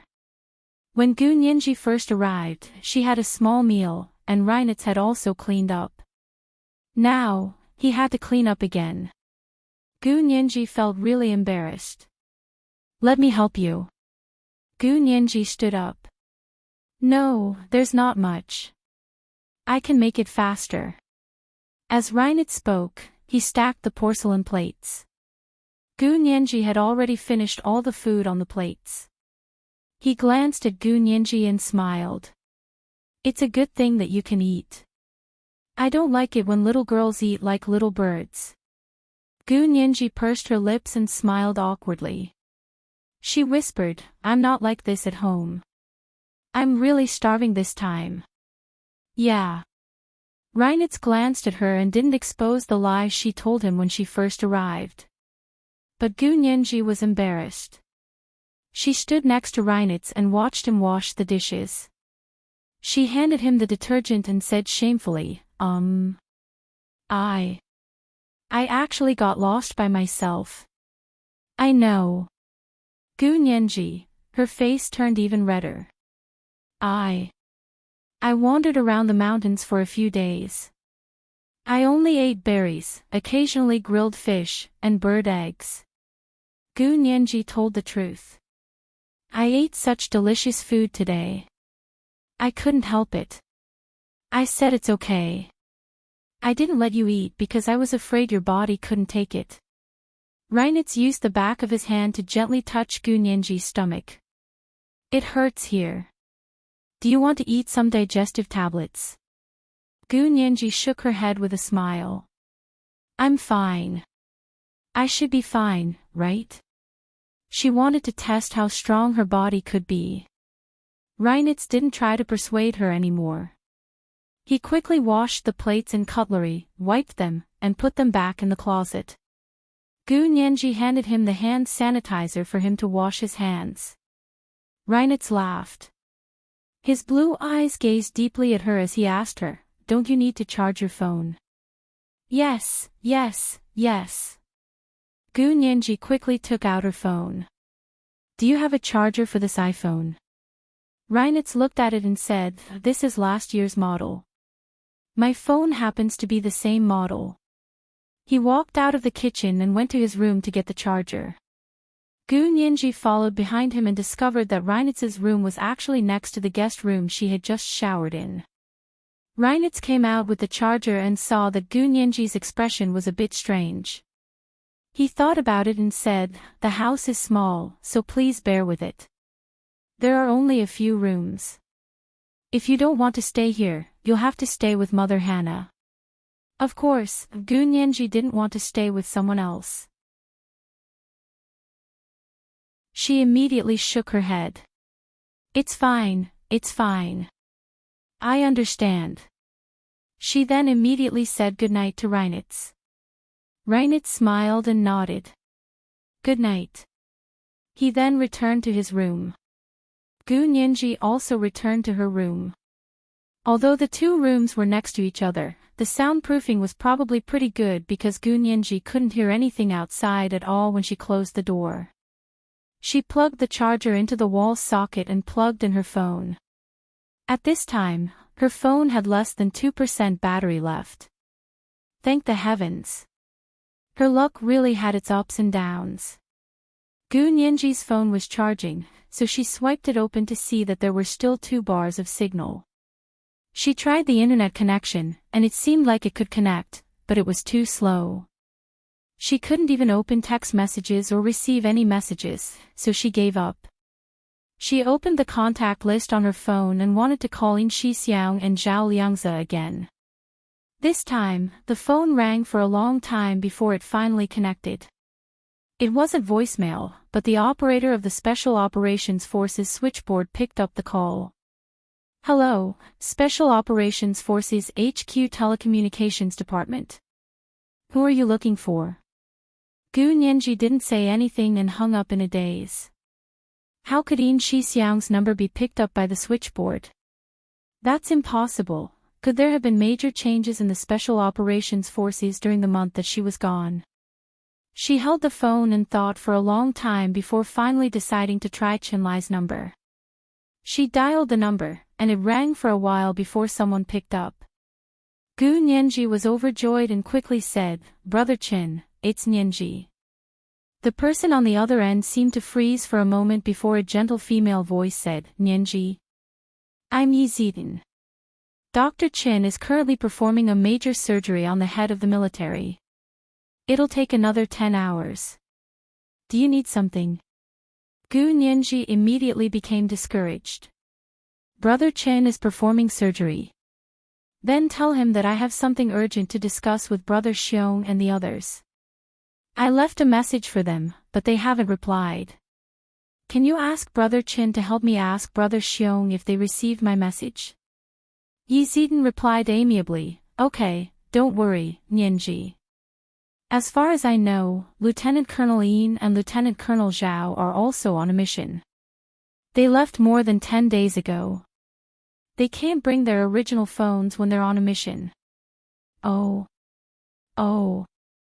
Gu Nianji understood and sighed in relief. It was good to know that they weren't purposely not answering her calls or replying to her messages. Although Gu Nianji felt that In Shixiang and Zhao Liangze were definitely not traitors, she was still afraid that they would be used by the traitors. Now that she knew that they were on a mission, she could truly relax. "That's good, then. Thank you, Dr. Yi," Gu Nianji said briskly and immediately hung up. Yi Zidan also hung up slowly, a smile still on her face. She opened a small app on Chenlai's phone and clearly displayed the coordinates of Gu Nianji's call. Gu Nianji ate a full dinner and quickly became sleepy. She couldn't wait for her phone to finish charging before she fell asleep on the bed. It was supposed to be a sweet sleep, the most comfortable one she'd had in the past 8 or 9 days, but she was woken up in the middle of the night by a stomachache. She tossed and turned in bed for a while and finally couldn't resist going to the bathroom. When she came back, she thought she could relax a little, but within 2 minutes, her stomach hurt again and she had to go to the bathroom again. After this happened a few times, Gu Nianji secretly wondered if she had been poisoned, but she felt better after going to the bathroom. Her stomach was full, and she finally vomited in the bathroom. She also had a slight fever, but it definitely wasn't the feeling of being poisoned. It was more likely that she had eaten too much at night. This was the consequence of overeating. When Gu Nianji came out of the bathroom for the 5th time and crawled back to bed weakly, there was finally a knock on her door. "Serious? Are you okay?" Reinitz's pleasant baritone voice rang out from the door. Gu Nianji struggled to get up and leaned against the door to say weakly, "I'm fine. I'm fine. I just had a bit of diarrhea. I'm better now. You should go to sleep." She thought the room was soundproof, but going up and down to the bathroom a few times had indeed alarmed the person sleeping next to her. Gu Nianji was very embarrassed, but her legs were so weak that she couldn't stand. She slid down the back of the door and sat behind it, panting. It was quiet outside, so Reinitz should have already gone back. Gu Nianji sighed in relief and hugged her knees. She rested her head on them, and her stomach ached again. She didn't want to go to the bathroom. She really didn't want to go, but it seemed like she couldn't not go. Gu Nianji was struggling in her mind when she suddenly heard a click from the window. She looked up weakly, and her eyes widened. She saw that the window of her room had been pushed open from the outside. Reinitz's tall figure leaped through the windowsill and walked to her side. He half knelt in front of her and reached out to the back of her neck to lift her head. "What's wrong? Did you eat too much tonight?" Chapter 646. Reinitz's tone was calm. He was only stating a fact and had no intention of mocking her, but Gu Nianji still felt ashamed. She desperately lowered her head to prevent him from looking up. Reinitz didn't use much strength in the beginning. From the first moment he saw her, he felt that this little girl was too fragile. She was like the snow covering the top of the Alps that would melt as soon as the sun came out. He was worried that if he used a bit more strength, he would break the little girl's neck. However, the little girl was quite stubborn. She stiffened her neck and didn't let him look up. Reinitz used a bit more strength, and Gu Nianji finally couldn't help looking up. In the dark room, Reinitz's typical Germanic beauty suddenly magnified in front of her eyes. Gu Nianji only felt dizzy and quickly looked away. She mumbled, "I'm fine." Reinitz pursed his thin lips and touched her forehead with concern. He scolded her lightly, "You're fine. You're already running a fever." As he spoke, he carried her horizontally and put her back on the bed. "Lie down for a while. I'll go get your medicine." "No need. I'll be fine after a nap." Gu Nianji also touched her forehead. She had indeed started to run a fever. She should be getting better soon, right? Normally, a fever was also a sign that the immune system was starting to kick in. Therefore, many viral diseases would cause a fever. The body's own immune system would kick in and kill the invading virus. Only then would the body get better. However, Gu Nianji wasn't sure if she had eaten too much this time or if a fever would work. Gu Nianji drowsily fell asleep on the bed. In a daze, she felt like someone had put a cold towel on her forehead and fed her a slightly bitter medicine. She didn't want to drink it, but the person was very stubborn. He pinched her nose and forced her to open her mouth. In the end, she had to drink several mouthfuls of medicine. Gu Nianji was very resistant and struggled to spit it out. The smell was so bad that she frowned. The person didn't seem to care at all. He brought water over to wipe her down and let her rinse her mouth. He then took away the dirty blanket and replaced it with a clean blanket for her. The vomit in front of the bed was quickly cleaned up. Only then did the person sit down again and continue feeding her medicine. Gu Nianji had just felt comfortable for a while, but was forced to drink bitter medicine again. She began to cry. She was a patient. How could they treat her like this? She grumbled a few words in Mandarin. The man wiped her tears with a tissue. He didn't understand what she was saying, but he began to pat her shoulder to comfort her. At the same time, he continued to change the wet towel on her forehead and gave her medicine every once in a while. This position unexpectedly calmed Gu Nianji down. After this round of torment, Gunyenji didn't go to the bathroom again. At most, she only muttered a few words when the man fed her medicine before falling asleep again. When Gunyenji woke up the next day, the first thing she saw was someone sitting against her headboard with his eyes closed. His left hand was supporting his head, and his right hand was constantly patting her shoulder. She looked up the man's arm and saw Reinitz's religiously handsome face. The person who took care of her last night was actually Reinitz. Gunyenji touched her stomach and found it didn't hurt anymore, but it still seemed like she had a fever. Her stomach was still uncomfortable, and she felt like vomiting whenever she moved. Reinitz's body trembled slightly and he woke up. He looked down and happened to see Gunyenji's large, black, and shiny eyes. "You're awake. Do you still feel uncomfortable?" he asked her gently. His attitude was much gentler than yesterday. Gunyenji shook her head and nodded. She whispered, "My stomach doesn't hurt anymore, but my stomach still feels uncomfortable." Reinitz touched her forehead. "You still have a fever. You can't eat anything today. I'll make you another bowl of dandelion juice." So the slightly bitter medicine she drank yesterday was dandelion juice. Gunyenji didn't resist anymore. She grunted and asked curiously, "Did you make it yourself?" "Yes, Mother Hannah made it. People here have been sick since young, so we drink our own dandelion juice." Reinitz stood up as he spoke. After taking care of Gunyenji for a night, even someone as strong as Reinitz showed signs of fatigue. Gunyenji struggled to get up. "I'll do it myself. You look very tired. Go get some sleep." "I'm much better. I'm not sleepy." Reinitz smiled. "Go to sleep. I'll be right back." He turned around and walked out, his tall body filling up the door. The door closed gently. Gunyenji heard Reinitz and Mother Hannah talking in hushed voices. Her heart was filled with gratitude as she slowly closed her eyes and fell asleep.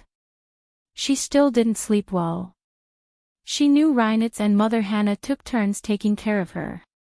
She didn't wake up until the evening. Reinitz was sitting on a small sofa in front of her bed, reading a book. His head was lowered, and from Gunyenji's angle, she could see his long eyelashes. They were actually light gold and matched with his blue eyes. He looked exceptionally beautiful.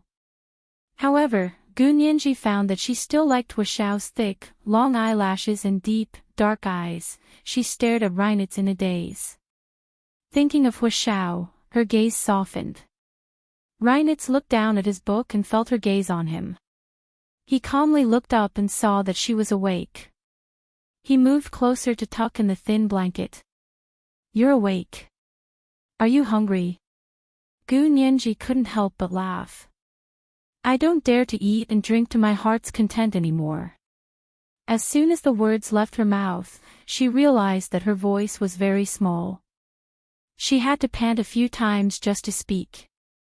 She was extremely weak. Reinitz sighed. "You're sick. Don't talk anymore. Rest well."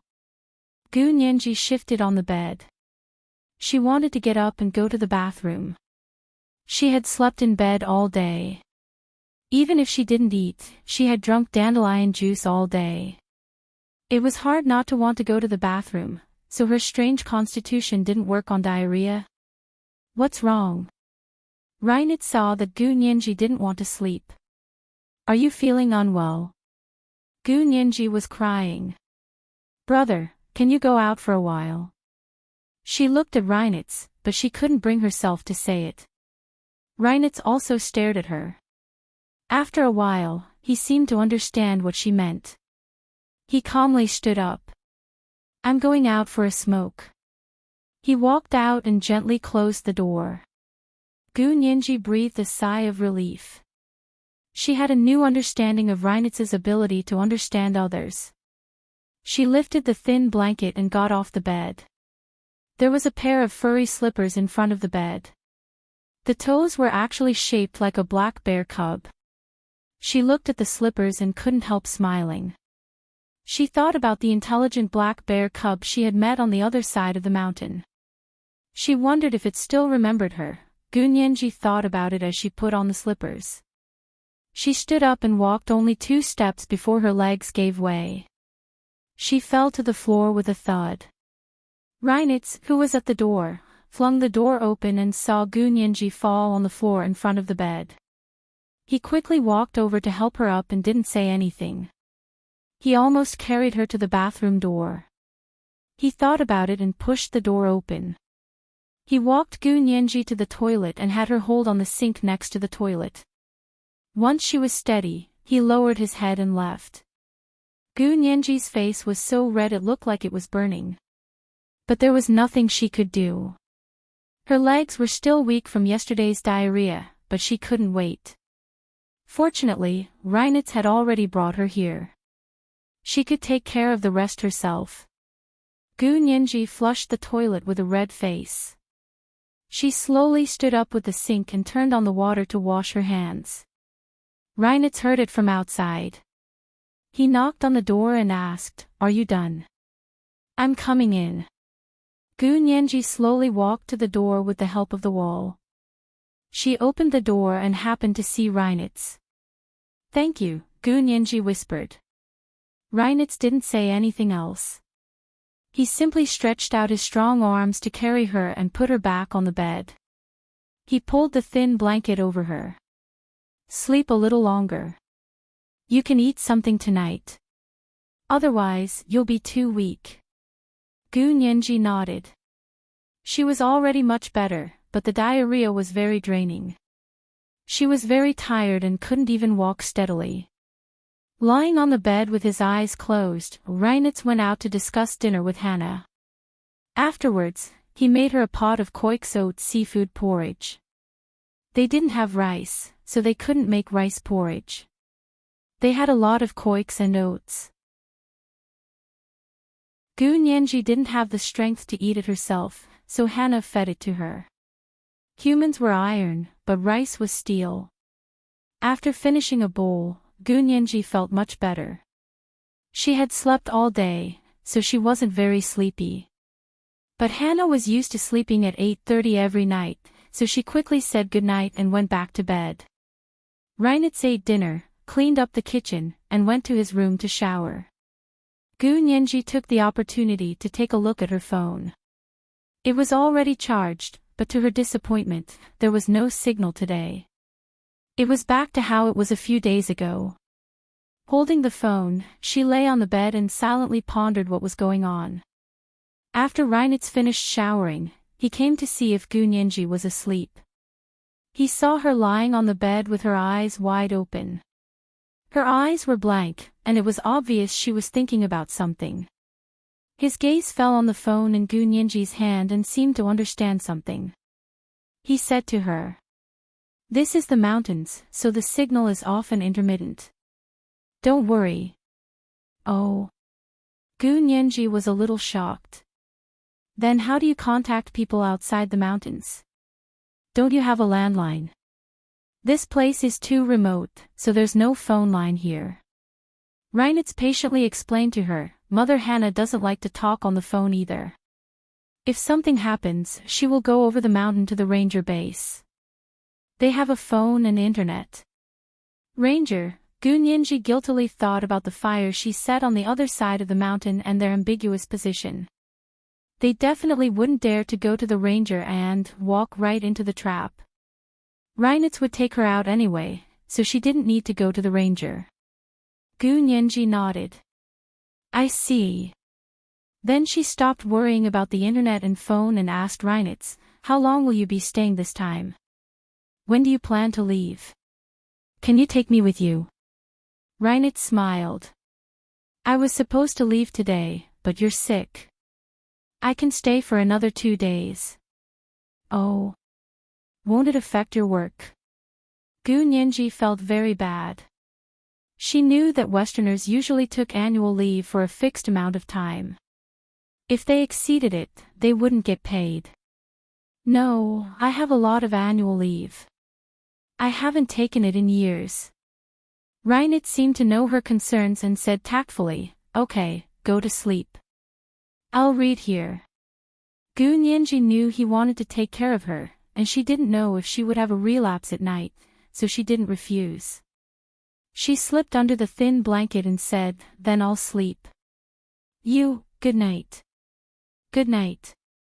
Reinitz smiled and put his hands in his trouser pockets as he stood in front of the bed and looked at her. Gu Nianji closed her eyes peacefully and pretended to be asleep, but she actually just wanted Reinitz to be at ease. Reinitz looked at her for a while and bent over to tuck her in. He took the book he had been reading on the bedside table and continued to read.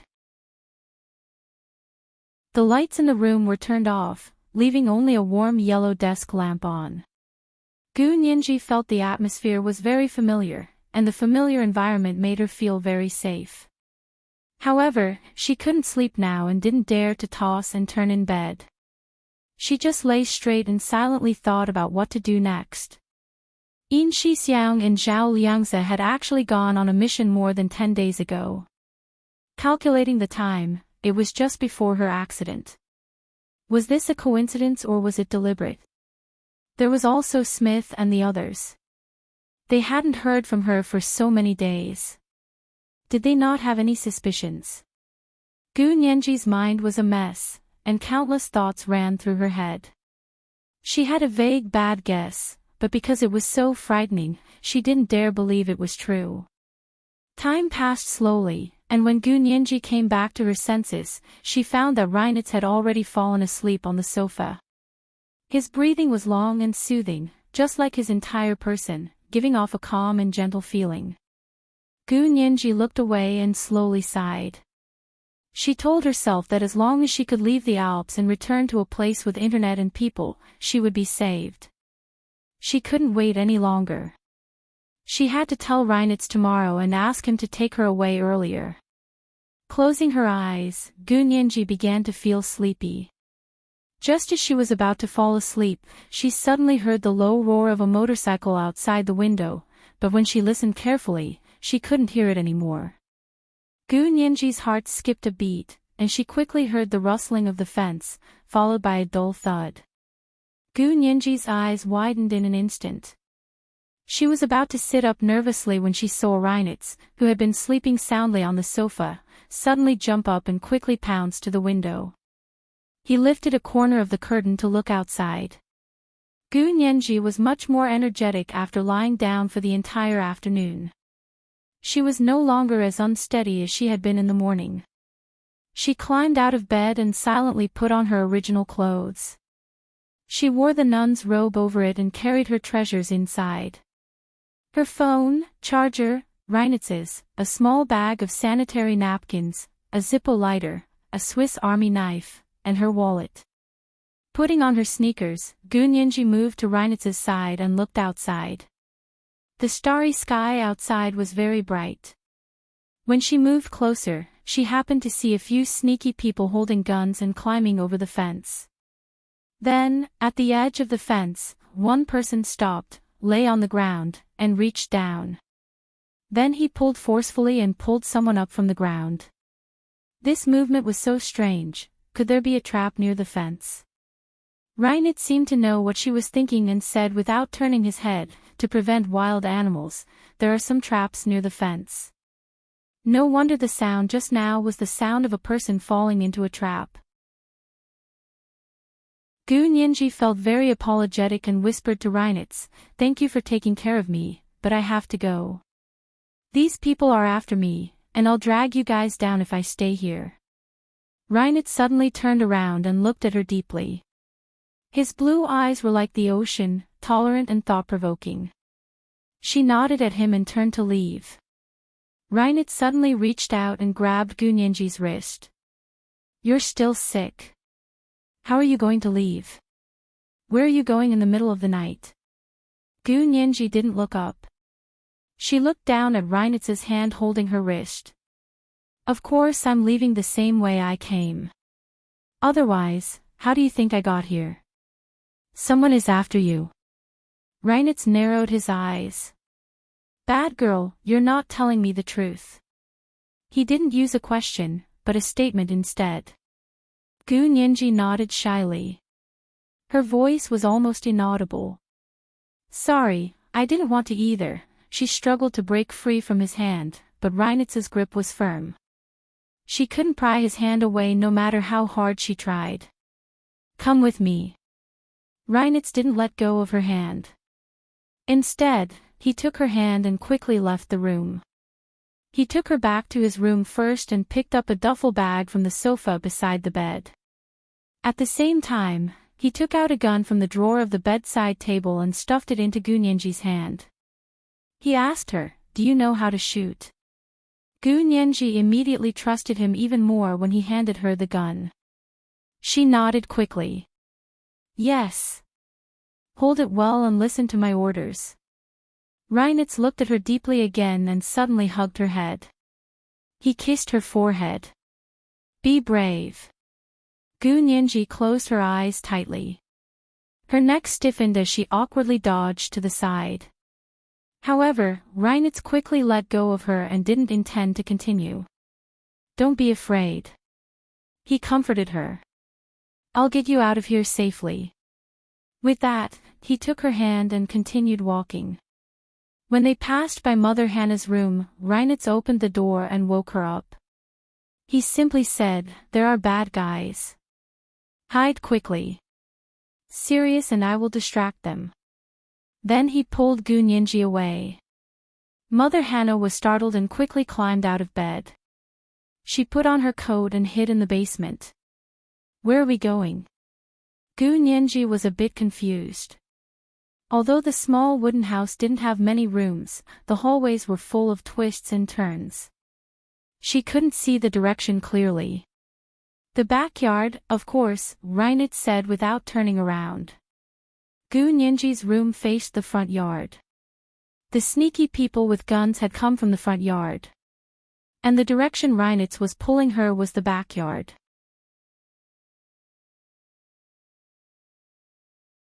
Chapter 647. The two of them passed through the kitchen, and Reinitz pushed open the kitchen door to look around. The kitchen door faced the backyard. The moon was bright, and the stars were sparse. The night sky was clear, and occasionally a few crows cawed in the woods. It was eerie in the middle of the night. At that moment, two sneaky figures also climbed over the fence in the backyard and fell into the trap with a thud. It seemed like the people in the front and backyard hadn't been spared. Reinitz held Gu Nianji's hand and practically dragged her as he stumbled forward. His motorcycle was parked at the backyard entrance and was very close to the two people who had fallen into the trap. They ran near the motorcycle, and Reinitz kicked the wooden planks on both sides of the backyard door into the trap. Ah! The two people in the trap screamed and fired at the same time. Of course, the random bullets didn't hit their targets. Gu Nianji didn't have the time to admire these people's wretched state. Reinitz had already put a large motorcycle helmet on her. Hold on to me, we're going now. Reinitz put his travel bag on Gu Nianji's back and straddled the motorcycle. He turned to her and said sternly. The usually gentle person suddenly showed a decisive side, and Gu Nianji couldn't help obeying his orders. She straddled the motorcycle behind him and wrapped her arms around his waist. Reinitz felt a burning sensation on his waist where she was hugging him. His eyes dimmed and he stepped on the gas. The motorcycle made a loud noise and startled the jackdaws in the night sky. What's that sound? The people who had groped their way into the front yard and backyard jumped in fright. By the time they reacted, they only saw a motorcycle speeding up the mountain road at lightning speed. The motorcycle's headlights drew a long curve, and in an instant, it was far away. What's going on? Did they already run away? Maybe it's a diversion. Yeah. I don't know if they ran away or stayed. The men in black discussed and split into two groups. Most of them went after the motorcycle, and a small group decided to set fire to the cabin. Gu Nianji hugged Reinitz's waist tightly and pressed against his broad back. The motorcycle ran as fast as lightning, constantly bumping on the bumpy mountain road. Although he was wearing a helmet, he could still feel the mountain wind blowing past his ears. She looked up and saw that Reinitz wasn't wearing a helmet. She immediately understood that he had given her the helmet. Gu Nianji was touched. She wanted to return the same kindness to all those who had protected her and treated her well. Reinitz gripped the motorcycle's handlebars with both hands and focused on slamming on the accelerator. He wasn't wearing a helmet, so he could hear the sounds of the pursuers getting closer and closer. These people also came here on motorcycles. The first thing that woke them up was the sound of the motorcycle coming to a screeching halt. If someone were to stand halfway up the opposite mountain, they would see a motorcycle running wildly in front, followed by 4 motorcycles on the narrow Alps mountain road. The headlights of the motorcycle drew a long arc in the night sky, converging into a river of headlights. The people on the motorcycle were like small boats floating in the river, swaying and swaying, as if they would capsize if they were not careful. Whoosh! Whoosh! Whoosh! Several bullets scraped the ground and flew towards Gu Nianji's motorcycle, kicking up a large cloud of dust. They're shooting. Gu Nianji's voice trembled as she reminded Reinitz. Hold on tight. Take out your guns. Get ready to shoot. Reinitz suddenly turned around and glanced at Gu Nianji, then quickly turned his head to look ahead. Gu Nianji already had her gun in her hand. As soon as Reinitz gave the order, she immediately turned to the side and calmly aimed at the tire of the motorcycle that was chasing them. She raised her arm and squeezed her wrist, pulling the trigger. Bang! Gu Nianji's marksmanship was very accurate. With just one shot, she blew up the tire of the motorcycle at the front. Boom! The motorcycle instantly lost its balance and rolled down the mountain. The people on the motorcycle quickly jumped off to avoid the crash, but they were also seriously injured. They hugged their legs and rolled down the mountain with the motorcycle.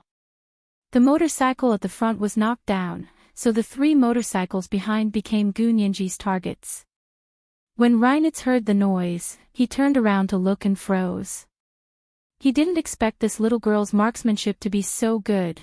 He turned around and took a deep breath before slamming on the accelerator again. The 3 motorcycles behind saw that the people on the motorcycles they were chasing were so accurate, so they immediately changed their route. They crisscrossed on the narrow mountain road and drove their motorcycles in all sorts of different ways. Gu Nianji was dazzled and wasn't so lucky this time. She couldn't hit the target even after firing several shots. The people on the motorcycles behind saw that their countermeasures were working and couldn't help but be overjoyed.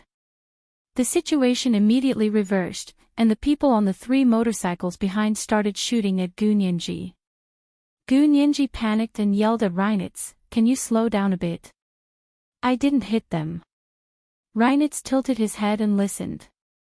He held the motorcycle with his right hand and extended his left hand. "Give me the gun. Aren't you going to drive?" Gu Nianji was a bit worried. It wasn't a big deal that she couldn't hit them, but if Reinitz wasn't focused while driving, he would end up like the motorcycle that rolled down the mountain. "It's fine. Give me the gun." Reinitz spread his hands at her steadily. "Hurry." Gu Nianji had no choice but to place the gun in his hands. Reinitz didn't turn around and tilted his body slightly to listen to the sound of the motorcycles behind him. As if he was trying to determine the location by sound, he raised his left arm and turned his wrist diagonally downwards. There was a crisp bang.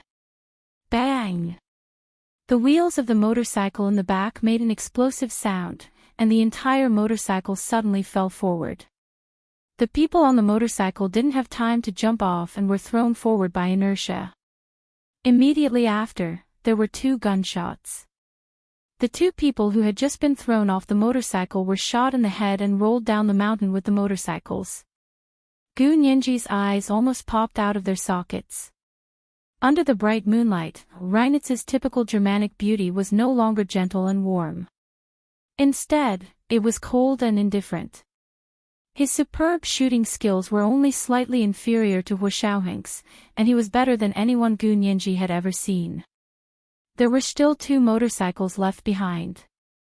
Seeing that the people in the front were so powerful, they didn't dare to drive too close and deliberately kept a distance. However, they fired even more intensely at Gu Nianji's side. No matter how fast Reinitz's motorcycle went, it couldn't outrun bullets. He didn't have time to retract his arm, and a layer of skin was grazed by the enemy's bullet. Hold the gun. Reinitz stopped shooting and stuffed the gun back into Gu Nianji's hands. There's a cliff in front. Hold on tight. I'm going to lure them over. Gu Nianji complained internally, but there was no other way.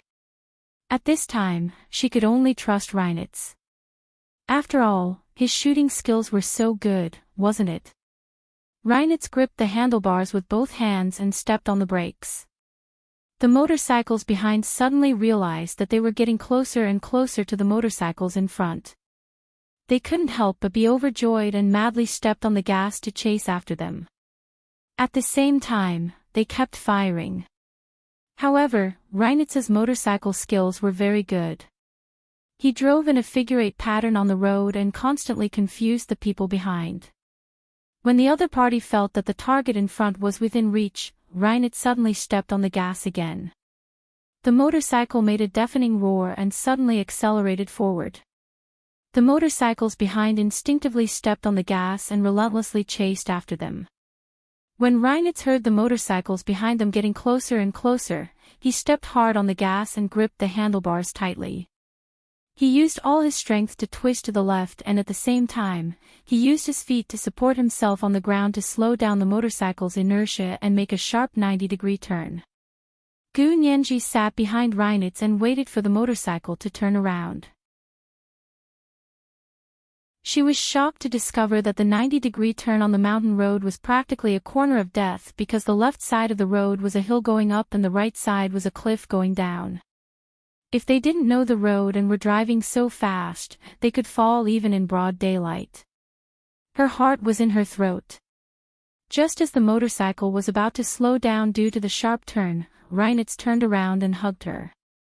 Then he stepped on the gas pedal and used the reaction force to leap into the air. Carrying her, he dove down the hill on the left. There were many vines growing on the hillside. As soon as Reinitz jumped up with Gu Nianji in his arms, he grabbed the vine closest to them and tried his best to stop the slide.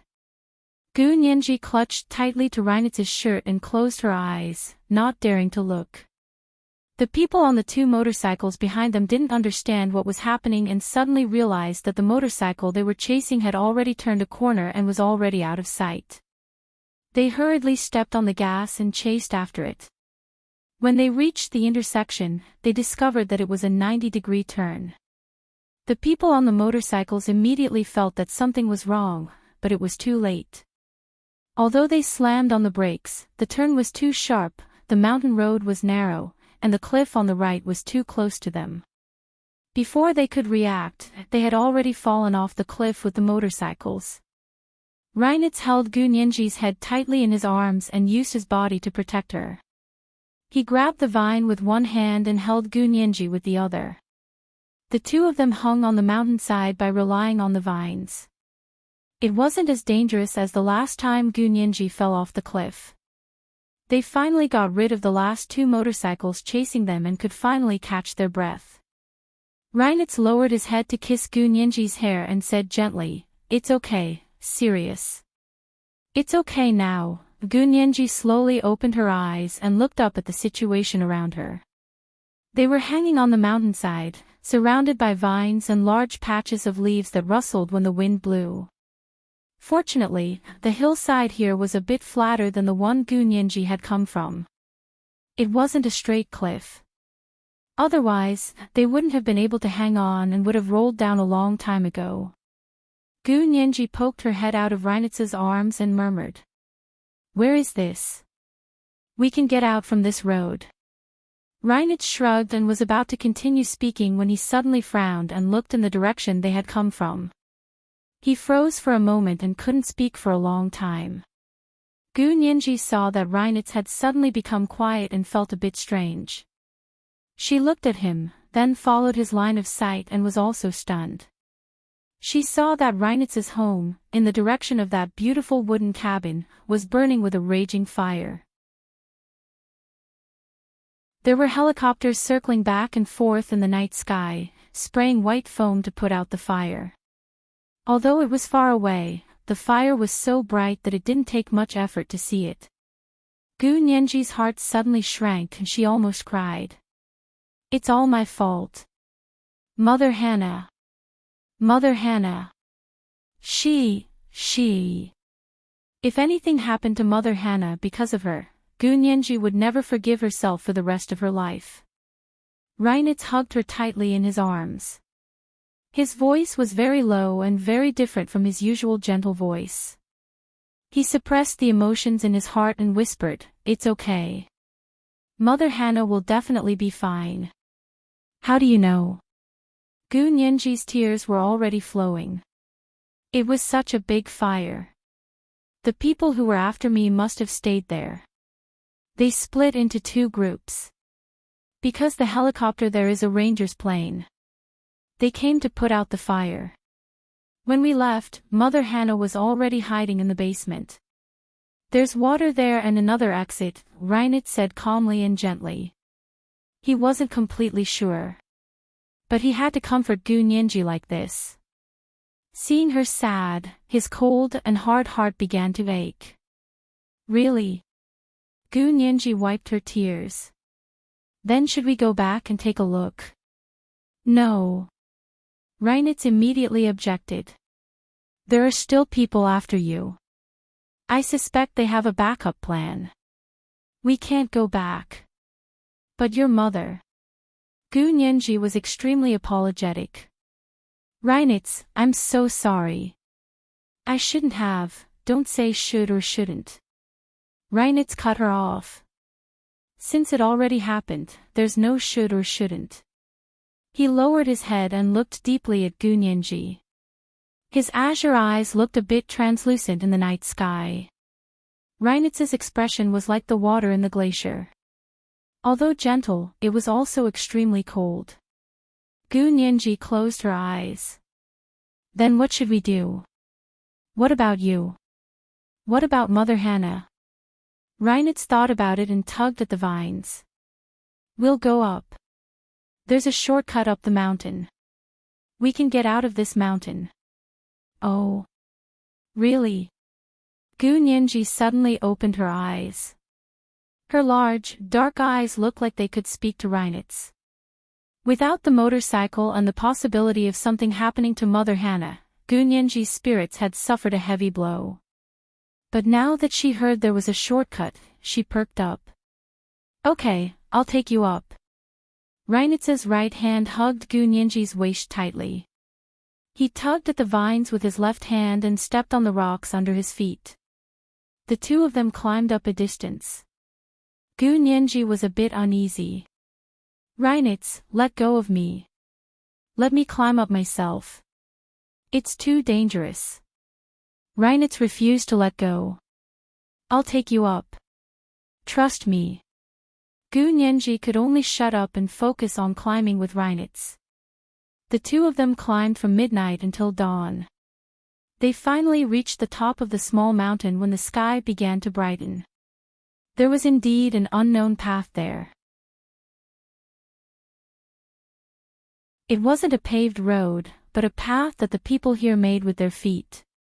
There were weeds and wildflowers that looked like small lanterns swaying by the side of the road. Reinitz finally let go of Gu Nianji. He lay on the grass by the side of the road and panted heavily. No matter how strong he was, he would be exhausted after carrying an adult woman up the mountain in the middle of the night. Gu Nianji knew he must be exhausted. She slowly moved to his side and sat down cross-legged. She whispered, "Reinitz, are you thirsty? Do you want some water?" Reinitz closed his eyes and shook his head. "However," he said, "you have my travel bag on your back. There are 2 unopened bottles of water in there. Gu Nianji reached into the bag and felt 2 bottles of water. But she didn't drink. There were 2 of them now, so they should save the water for when they were the most thirsty. Reinert saw that Gu Nianji didn't speak and opened one eye to look at her. He asked, "Why aren't you drinking?" "I'm not thirsty." Gu Nianji shook her head. "I didn't put in as much effort as you did." Reinert opened his other eye and looked at Gu Nianji with both blue eyes. An extremely gentle smile blossomed on his face. It was like sunlight shining into a glacier, warming the water beneath it. Gu Nianji looked away and looked in the direction of Mother Hannah's cabin. She murmured, "The fire is out. There's only white smoke left. Mother Hannah should be fine, right?" Reinert didn't speak for a long time. The 2 of them rested at the top of the mountain for a while before Reinert got up and said to Gu Nianji, "If we follow this road for 2 days, we'll reach the small town up ahead." Gu Nianji clasped her hands together and said to the sky, "Thank you, Reinert." She looked at Reinert and said solemnly, "Thank you, Reinert. I'll definitely reward you well when I get back." Reinert looked at her for a while and wanted to say, "I risked my life to save you just to covet your reward." But looking at Gu Nianji's extremely pure black eyes, he didn't say anything and only smiled helplessly. "Let's go." He took his travel bag from Gu Nianji and carried it on his back. He lowered his head and walked forward. Gu Nianji followed behind him with her hands tucked under the nun's robe. She looked back in the direction of Mother Hannah's cabin from time to time. Reinert turned around to talk to her, but seeing that she was still worried about Mother Hannah, he quickly said, "When we reach the small town up ahead, I'll call the ranger base. We'll know Mother Hannah's situation then." "Okay, you must call." Gu Nianji was very cautious. "If you need special treatment, don't hesitate to tell me directly." Reinert looked at her meaningfully. "Serious, you make it sound like your family owns the big hospital." "My family doesn't own it, but I can try my best to help find a good doctor." Gu Nianji said seriously, "For Mother Hannah's sake, I'll do my best." Reinert grunted and didn't say anything else. Gu Nianji walked a few steps quickly and looked back as she said, "Really, you can ask for anything. Don't make Mother Hannah suffer." "Ah. Ah." She didn't expect the grass on the mountain road to be so slippery. Gu Nianji accidentally stepped on a particularly slippery patch of grass and fell forward.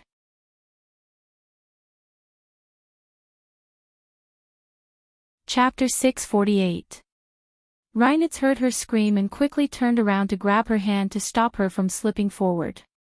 "Be careful, the mountain roads here are not easy to walk on." 09 Small say net. If she had really slipped, she would have rolled down the hill. Reinert was very worried about her, so he simply held her hand and led her away, not letting go of her anymore. Gu Nianji was also shocked. She wasn't good at walking on mountain roads, so it was better to follow Reinert. The 2 of them walked in silence for a while.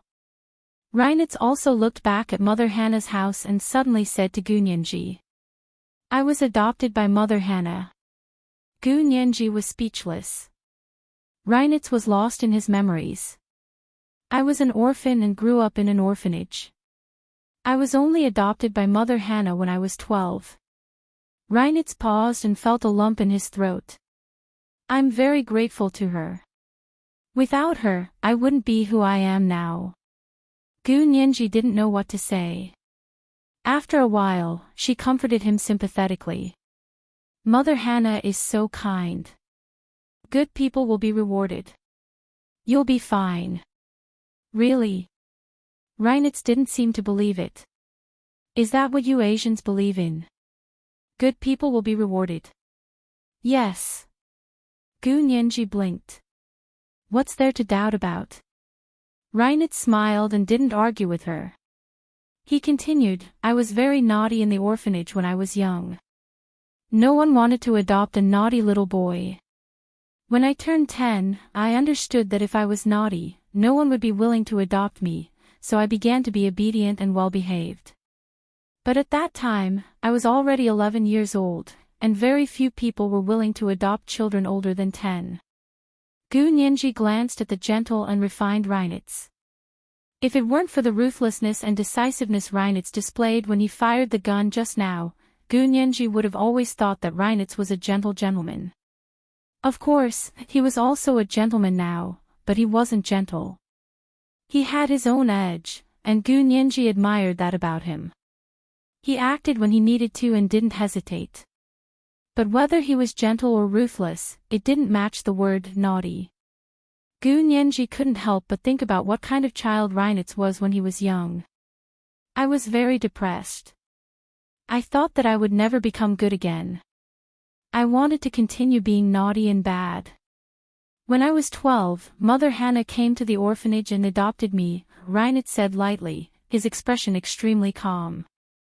Gu Nianji could only hold his hand to comfort him. Reinitz returned the handshake and smiled at her. So what you said about good people being rewarded, I hope it can come true. Then Mother Hannah would be all right. I will. Gu Nianji nodded with absolute confidence. Reinitz pursed his thin lips and changed the subject. Do you know who the people who were after your life today were? Gu Nianji felt that she had to be honest with Reinitz. Of course, she had to be honest where she could be honest, and if she couldn't, she was sorry, but she still couldn't tell the truth. She thought about it and chose what she could tell Reinitz. I'm a lawyer, and I offended a very powerful person. 9 days ago, he set up a trap to kill me, but I managed to escape. And then? Reinitz didn't ask who she offended and only asked how she escaped. I rolled down the cliff and landed on the other side of the mountain. Gu Nianji pointed to the mountains across from them. Later, they chased me again. I panicked and ran through a small cave over there. 09 Small Say Net, yeah, I know that small cave. I used to play there with my friends when I was young. Reinitz nodded and believed Gu Nianji's words. Really? You have friends? Gu Nianji asked curiously. Didn't you say that Mother Hannah's family was the only one in a 5-mile radius? That's right. There used to be other people living here, but they all moved away. In the end, Mother Hannah was the only one left. Reinitz was very emotional. After I went to university, I went to work in Berlin and came back once a year. Oh. That's such a coincidence. Gu Nianji sighed from the bottom of her heart. You see, good people are rewarded. I helped others, so when someone tries to harm me, I can meet a good person to help me. She purposely looked at Reinitz to indicate that he was a good person. Reinitz looked at her with a smile and deliberately said, but lawyers are usually bad people. It's all in the movies and on TV. Gu Nianji was speechless. His words made so much sense that she was actually speechless. I'm just kidding. Reinitz was in a better mood and changed the topic again. Logically speaking, you jumped off the cliff. The Alps are so big and uninhabited, so it shouldn't have been easy for them to find you. I also find it strange. Gu Nianji tilted her head and thought about it. In the beginning, there were 4 fake police officers chasing me. I could explain that it was because I called the police and that the police officers were in cahoots with the bad guys. Then in the nunnery, I could also say that it was the Reverend Mother who called the police. But then I met the hunters and the people who chased your house. I can't explain that. Actually, she had a vague guess in her mind, but it didn't make sense. So she kept wondering if she had overlooked some details. I still think there must be a reason. Reinitz also analyzed for her. If you weren't alone and were with friends, I could say that someone might have betrayed you. But you were always running for your life. Who would betray you? Who would betray you? Gu Nianji nodded and thought deeply. Yes, I was always alone. How did those people find me?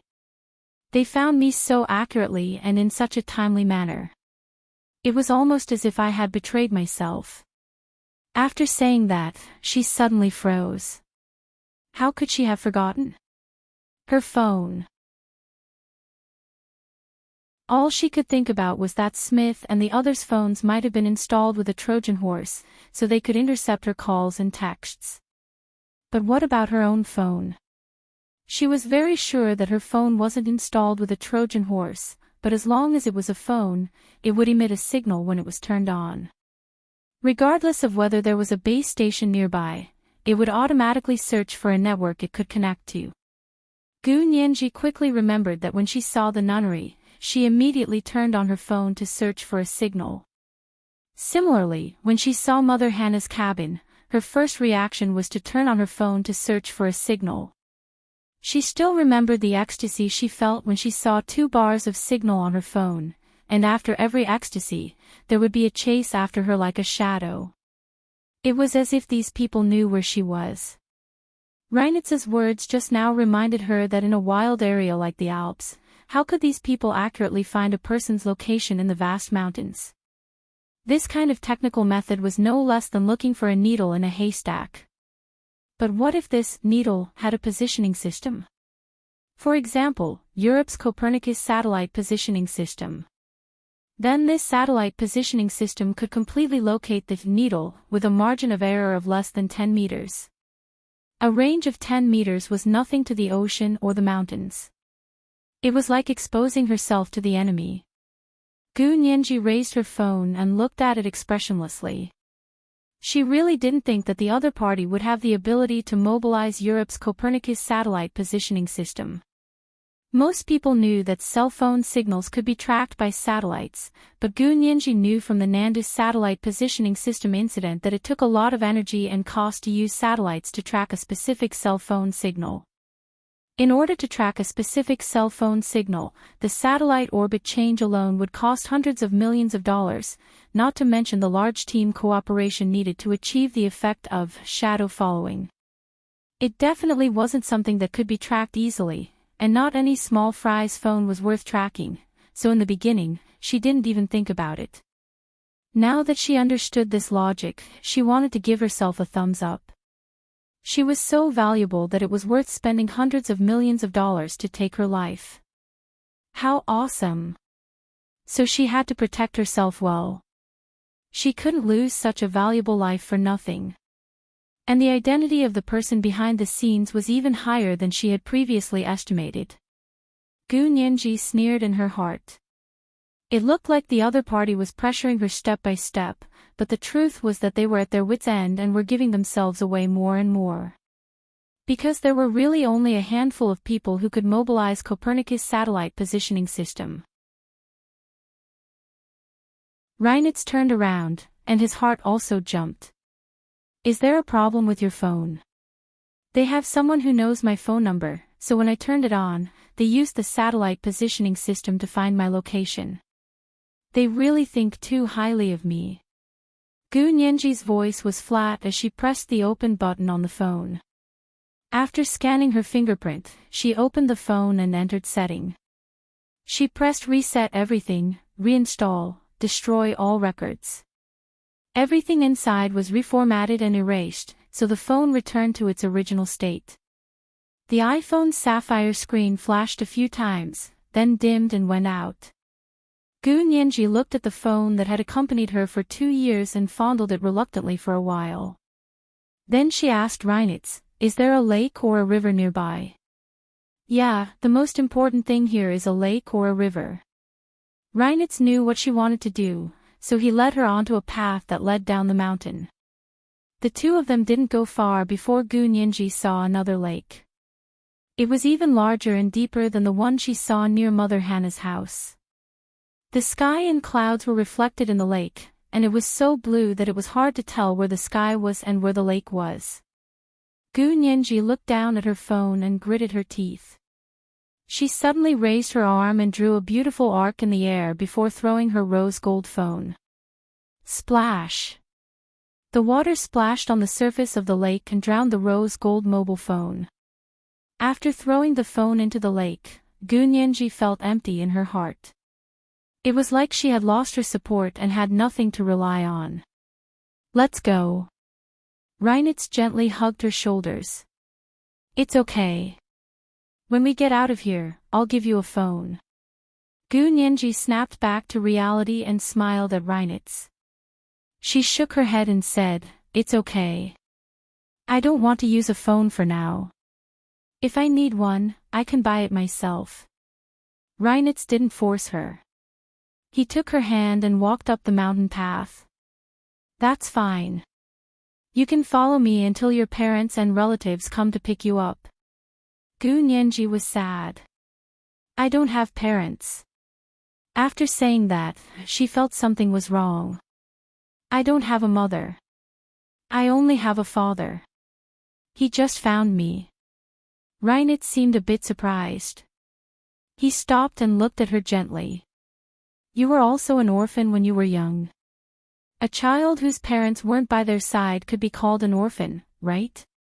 Gu Nianji actually still didn't know what her background was. Although her father had been found, her memory hadn't recovered. Her experiences from childhood to adolescence were blank. A person without a childhood wasn't a complete person. However, she didn't say much to Reinitz. She only nodded. I guess so. I didn't know I had this father until a few months ago. Then wait for your father to pick you up. He won't come to pick me up. He's been in a vegetative state for many years.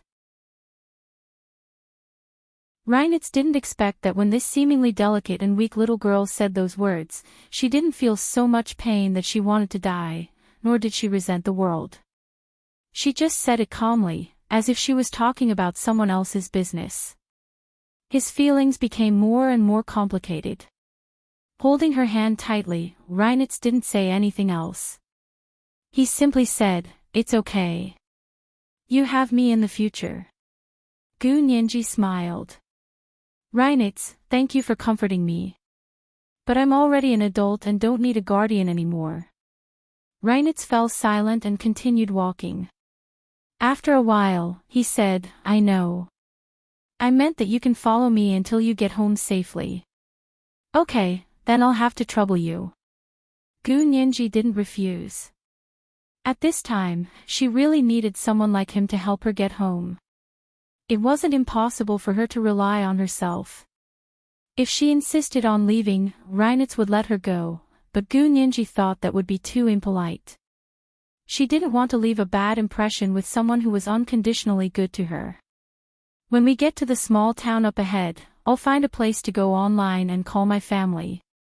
It should be much safer without my own phone. Gu Nianji sighed and looked at the road ahead. It wasn't as bumpy and winding. The two of them walked for a day. Gu Nianji, who had been walking alone in the Alps for 8 or 9 days without any problems, fell ill again just as she was about to see the light. She was dizzy from the fever and relied on Reinitz to carry her step by step out of the mountains. Today was the 10th day since Gu Nianji had left the hotel. Smith and his 3 colleagues had been restless since 3 or 4 days ago. They had received a text from Gu Nianji saying that she was visiting a friend and would be back in 10 days. At the time, they hadn't thought too much about it because they were already busy with work.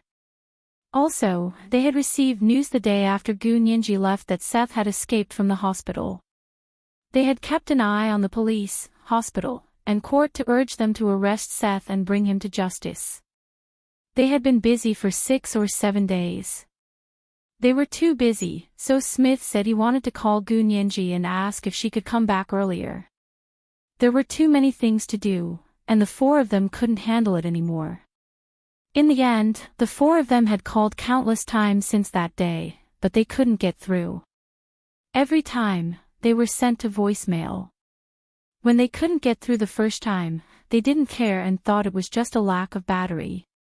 But in the next 3 days, they couldn't get through.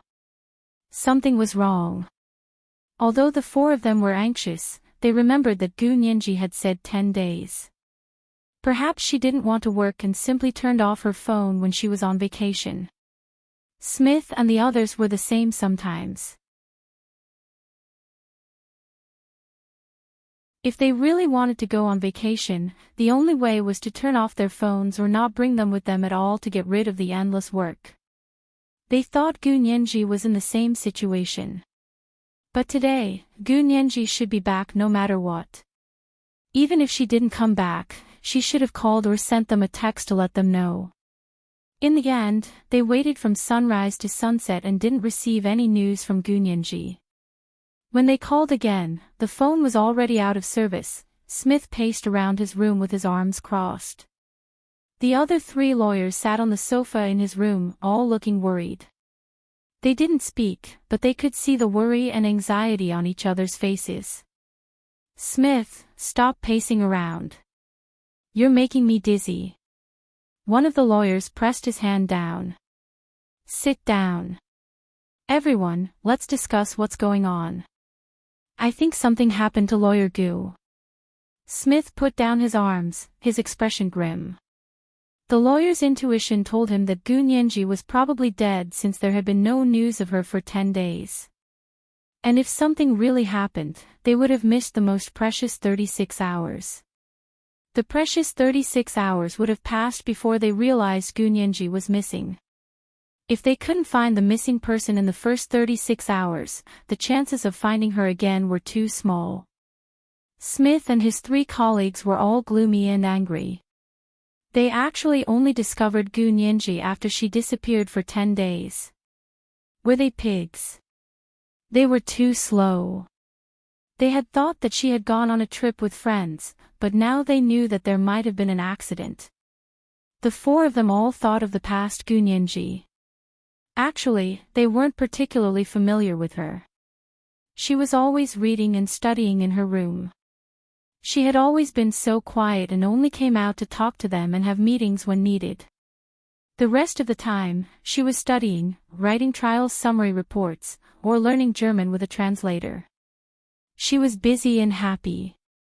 In addition, when they joked with Gu Nianji in the past, Lawyer He's cold face would appear in front of them, and then they would find themselves in all kinds of disadvantageous situations. Therefore, they all tacitly stayed away from Gu Nianji and the trouble of being attacked by Lawyer He, so when they realized that they hadn't heard from her for a long time and couldn't get through to her on the phone, they realized that she was probably missing. The 4 of them discussed anxiously in the hotel room for a while. "Smith, should we call the police?" one of the lawyers asked uncertainly.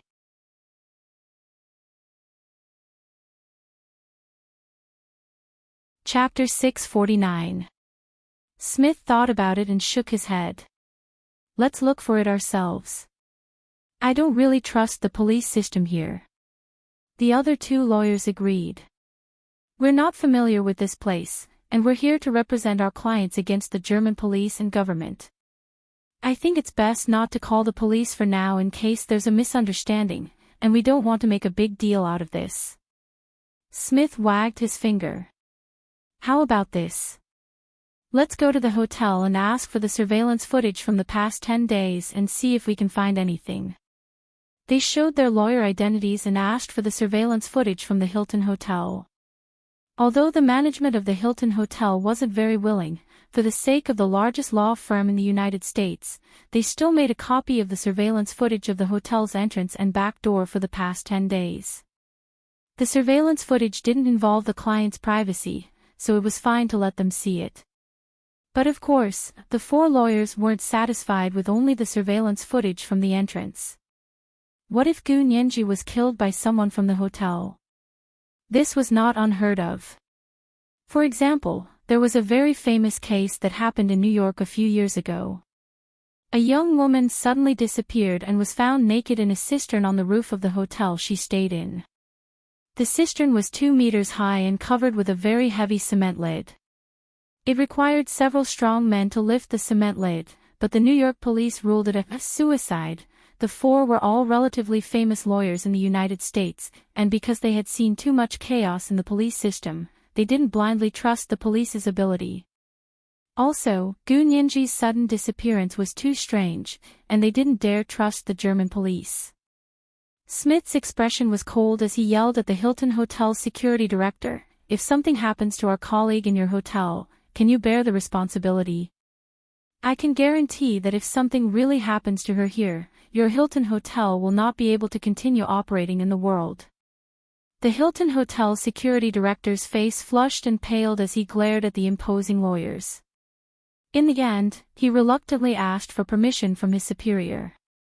In order to keep the peace, the Hilton Hotel's management agreed to make copies of the surveillance footage from all the corridors in the hotel for the 4 American lawyers to see. With the surveillance footage from inside and outside the hotel, Smith was confident they wouldn't miss anything, so the 4 of them each distributed a portion of the footage and began working overnight. Everyone stared at her for the entire night. Their eyes were bloodshot, but all they saw was Gu Nianji's figure leaving the hotel early in the morning 10 days ago. However, they clearly saw that she had left the hotel in their commercial car. Ever since that time, he had never seen her return. The time she left also matched the last time she used her access card. Smith perked up a little and immediately called the driver of their business car. He pretended to have something urgent and asked him to come to the hotel immediately. He said that he needed his help with something important and that the price would be extra. The chauffeur was so happy that he arrived at the Hilton Hotel within 5 minutes. Smith and the others invited him to the small conference room in the hotel room. They quietly turned on the video recording on their phones and asked him casually, "Did you send Lawyer Gu out 10 days ago? Where did he go?" The driver quickly said, "Oh, yes, I remember. Lawyer Gu said she wanted to go to the Königssee to see a friend and asked me to take her there. It's about a 2-hour drive from Munich." 09 Small Say Net. After the driver finished speaking, without waiting for Smith to continue asking him, he said, "How did Lawyer Gu come back? Did she call another car?" "She said she was only staying for 1 day and would call me when she returned at night. I waited for her there for 2 days, but she didn't call. Did she have too much fun and forget to go home?" Just as he finished speaking, the driver realized that he had said the wrong thing and immediately changed his words. "Oh, no, she stayed for 10 days. I forgot, it was 10 days. As he spoke, he narrowed his eyes slyly to avoid Smith and the others' gazes. He was extremely regretful. After so many days, these lawyers had only asked him about the situation at the time. In his excitement, he had forgotten what the person had asked him to say and told them the truth. Fortunately, he remembered to salvage the situation. He hoped that these people wouldn't mind his slip of the tongue. Was it 10 days or 1 day? How can you remember something like this wrongly? Smith crossed his arms and frowned at the driver. It's been so long. How can I remember it so clearly? The driver was very sly and asked carefully, "Is Lawyer Gu back?" "You can ask her yourself. If she's back, will we still ask you?" Smith glared at him. "Think about it carefully. Did Lawyer Gu tell you it was 1 day or 10 days? When the driver heard that Gu Nianji hadn't returned, his heart skipped a beat. He was a little afraid. After weighing the pros and cons, he gritted his teeth and told the truth. "It seems to be 1 day. Yes, it should be 1 day. It's true. If you don't believe me, you can ask her." The 4 lawyers were all speechless when they heard this. It couldn't be, right? First of all, Gu Nianji had texted them that she would be out for 10 days, but she had personally told the driver that it was only 1 day. She had also said that she would return at night and would call him to pick her up. Was it 10 days or 1 day? This was the first point of contradiction. After losing contact, Gu Nianji's phone couldn't get through. It kept transferring to voicemail, and in the end, the phone is not in service. Unusual, too unusual. At night, the 4 of them met in Smith's room, their expressions grim. Although they were very reluctant to admit it, they had to admit that Gu Nianji was probably missing. It was definitely not that she had gotten lost, but that she had fallen into someone's trap. Whose trap could she have fallen into? Gu Nianji was a citizen of the Xia Empire and had come to Germany specifically to fight lawsuits. If she had offended someone, it could only be Seth and his family of lawless tyrants. The four of them looked at each other and understood what everyone was thinking from their eyes. Although lawyers were only representing clients in lawsuits and had no direct interest in the other party, being a lawyer was directly linked to the law. It was truly too easy to attract hatred, so it was common for the defendant to harm the plaintiff's lawyer, or the plaintiff to harm the defendant's lawyer. Could it be Seth's family? His stepfather, York, isn't easy to deal with, one of the lawyers said coldly. We've already investigated his background. It's definitely not clean. Don't forget, Seth also escaped. Although the report from the hospital was from 9 days ago, that was when they discovered that he had escaped. If we push back the time of his official escape slightly, it might coincide with Lawyer Gu's disappearance. Smith was the first to think of this possibility, and his heart shuddered. It wasn't because of anything else, but because when he and Gu Nianji went to the hospital to see the seriously injured Seth, the way Seth looked at Gu Nianji was truly abnormal. Oh. It really has something to do with that perverted B*TCH, Seth. Then what should we do? No one knew better than the lawyers who knew the details of Li Haiqing's case what kind of scum Seth was. Let's call Lawyer He first. Tell him clearly before calling the police. Smith rubbed his temples. We can't delay it any longer. There's still no news from Lawyer Gu. I'm very worried. What were they worried about? Everyone looked at each other and had a tacit understanding, but no one dared to say it out loud. It was as if their worries would come true if they said it. As long as they didn't say it out loud, Gu Nianji would be safe. Everyone prayed in their hearts that such a despairing and terrifying thing wouldn't happen to Gu Nianji. Although they didn't know Gu Nianji personally, they had been on the same page for the past month. They also admired this hardworking and smart female lawyer from the Xia Empire, so they couldn't bear her getting into an accident. They even dared to touch a lawyer. I think the German legal system isn't just your average level of evil. After the four of them finished their discussion, Smith called He Jichu on the spot. However, after dialing He Jichu's number for a full hour, all he got was a voicemail message. The other three were very surprised and also took out their phones to call He Jichu's number. He called his personal phone, work phone, and even the Xia Empire's university professor's building, but none of the calls actually went through. They all got voicemail. Smith stared at his phone and muttered, didn't he say he went home? Where did he go? Antarctica? Or the North Pole? He didn't even pick up the phone. Forget it, Smith. A few of his colleagues comforted him. Aren't we the same when we're on vacation? He doesn't even answer our work calls or emails. This was a vacation. Why else would they go on vacation? Wouldn't it be better to just work overtime? One of the lawyers added, also, Lawyer He said he'll be back in 2 weeks at the latest. He'll be back in 4 days, so we'll see when the time comes. Smith thought it made sense, but Gu Nianji's matter couldn't wait any longer. How about this? Smith hesitated. We still have to call the police. Also, Lawyer Gu is a citizen of the Xia Empire. If something happened to her, we have to notify their embassy. If Gu Nianji was a U.S. citizen, they would have gone to the U.S. embassy already. Unfortunately, she wasn't, so they could only go to the Xia Empire's embassy in Munich. After discussing the order, they finally decided to split into 2 groups and act at the same time. One group would go to the police, while the other group would report to the Xia Empire's embassy in Munich. Smith had more contact with the police, so he and another lawyer went to the police station to report. The other 2 lawyers knew a bit of Chinese, so they went to the Xia Empire's embassy in Munich. What did you say?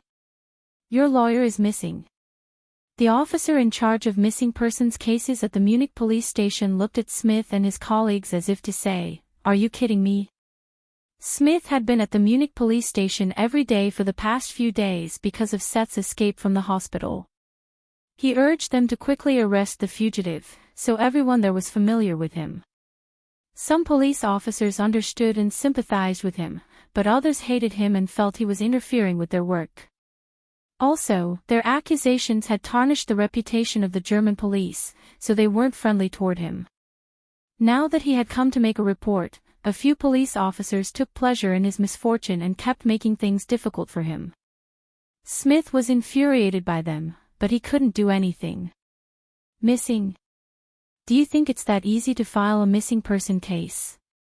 If she was a minor and lost contact for 24 hours, it could indeed be reported as missing. Unfortunately, she's already 18 years old and is an adult, so... The Munich police officer refused to accept Smith's report. Smith sneered and propped his hands on the officer's desk. He stared straight into his cloudy gray eyes and enunciated each word clearly. Oh. Now you think 18 years old is an adult? Then how can the son of your colleague, who's 21 years old, be called a minor by you? Doesn't your German law say 22 years old is considered an adult? Tell me, I fought a fake lawsuit. Or did Germany come up with a fake law? How could this police officer be a match for an elite American lawyer when it came to arguing with the law? The officer's face flushed red from Smith's rebuke and couldn't find a way out of it. He angrily pounded the desk and said, "If I say she's an adult, then she's an adult. As for your lawsuit, ask the judge. What does it have to do with me?" That's right. Maybe the disappearance was just a misunderstanding. Your colleague is already a practicing lawyer. Is there a need to rush to report a case? The officer's colleague also chimed in. Also, a missing person case can only be reported by immediate family members. Which one of you is her immediate family member? Seeing the arrogant lawyers in court being defeated, the police officers were secretly pleased. Too many times, the suspects that the police worked so hard to catch were exonerated by glib-tongued lawyers and couldn't be convicted. But they didn't consider that lawyers had also helped the police and prosecutors a lot by helping them convict suspects. It could only be said that some people only remembered how others treated them badly and completely forgot about how others treated them well. Smith was blocked by the police officers. He wasn't someone to be trifled with. He pushed up the gold-rimmed glasses on the bridge of his nose and said righteously, "It's precisely because you said my colleague is an adult that we don't need immediate family members to report a case about her. I think you're just spouting nonsense. What legal provisions? They're all bullsh*t to you. Whenever you need an excuse, just pick one. I don't care if your words are contradictory or not." Ha! Trying to reason with us. Don't you know we're the police? We're a violent law enforcement agency, not a reasonable one. The police officers in the office rolled their eyes. If you want a reason, go to court. The door is over there. Goodbye. How can you do this? We're law-abiding citizens and followed legal procedures to report a case. How can you treat us like this? Smith slammed the table. Have you thought about the consequences? What consequences? We're also law-abiding citizens and followed legal procedures. The law has never said that colleagues can report cases as immediate family members. Smith and his colleague could only leave angrily and think of another way. The other two lawyers who went to the Hua-Xia Imperial Embassy in Munich were treated much better than Smith and his colleague. As soon as they said they were the plaintiff's defense team for Li Haiqing's case in the reception room, the embassy staff immediately warmly invited them in. When they arrived at the small reception room of the embassy, the deputy consul warmly received them. "You're members of the American team, right? Thank you so much for your wonderful defense and bringing justice to the case of the overseas students from our country. We will remember you."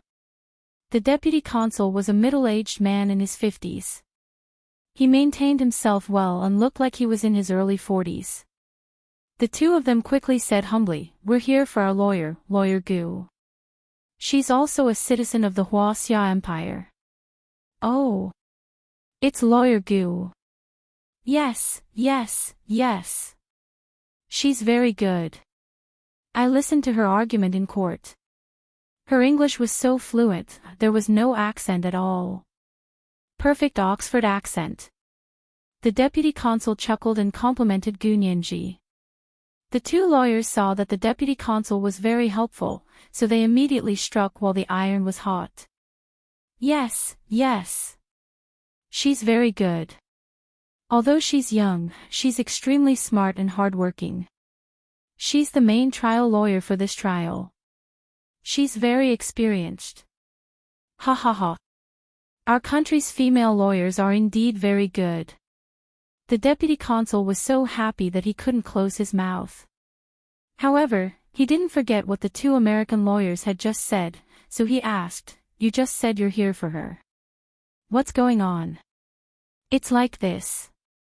The two American lawyers became serious. One of them spoke first. 10 days ago, Lawyer Gu told us that she was going out to meet a friend and said she would be back in 10 days. In the end, we couldn't get through to her cell phone for the past 10 days. Every time we called, it was transferred to voicemail. When we called her cell phone yesterday, it wasn't in the service area. We were worried.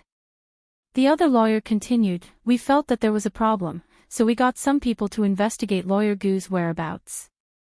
In the end, we found our charter driver. He said that 10 days ago, Lawyer Gu personally told him that she was going to the Conic Sea for a day and would call him to pick her up at night. But the driver waited until now, and she still hasn't called." The deputy consul understood what they meant and stopped smiling. He frowned and thought for a while.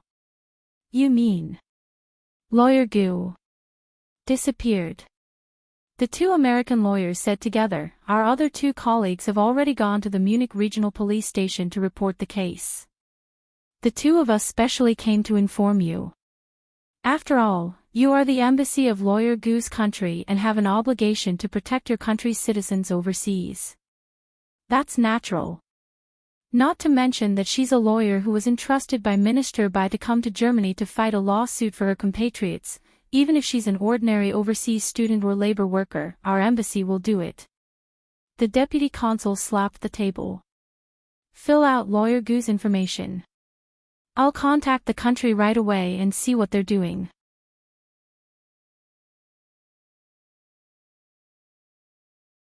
Chapter 650. There was actually a limit to what the people in the embassy could do. Most of the time, they needed authorization from domestic departments before they could act abroad.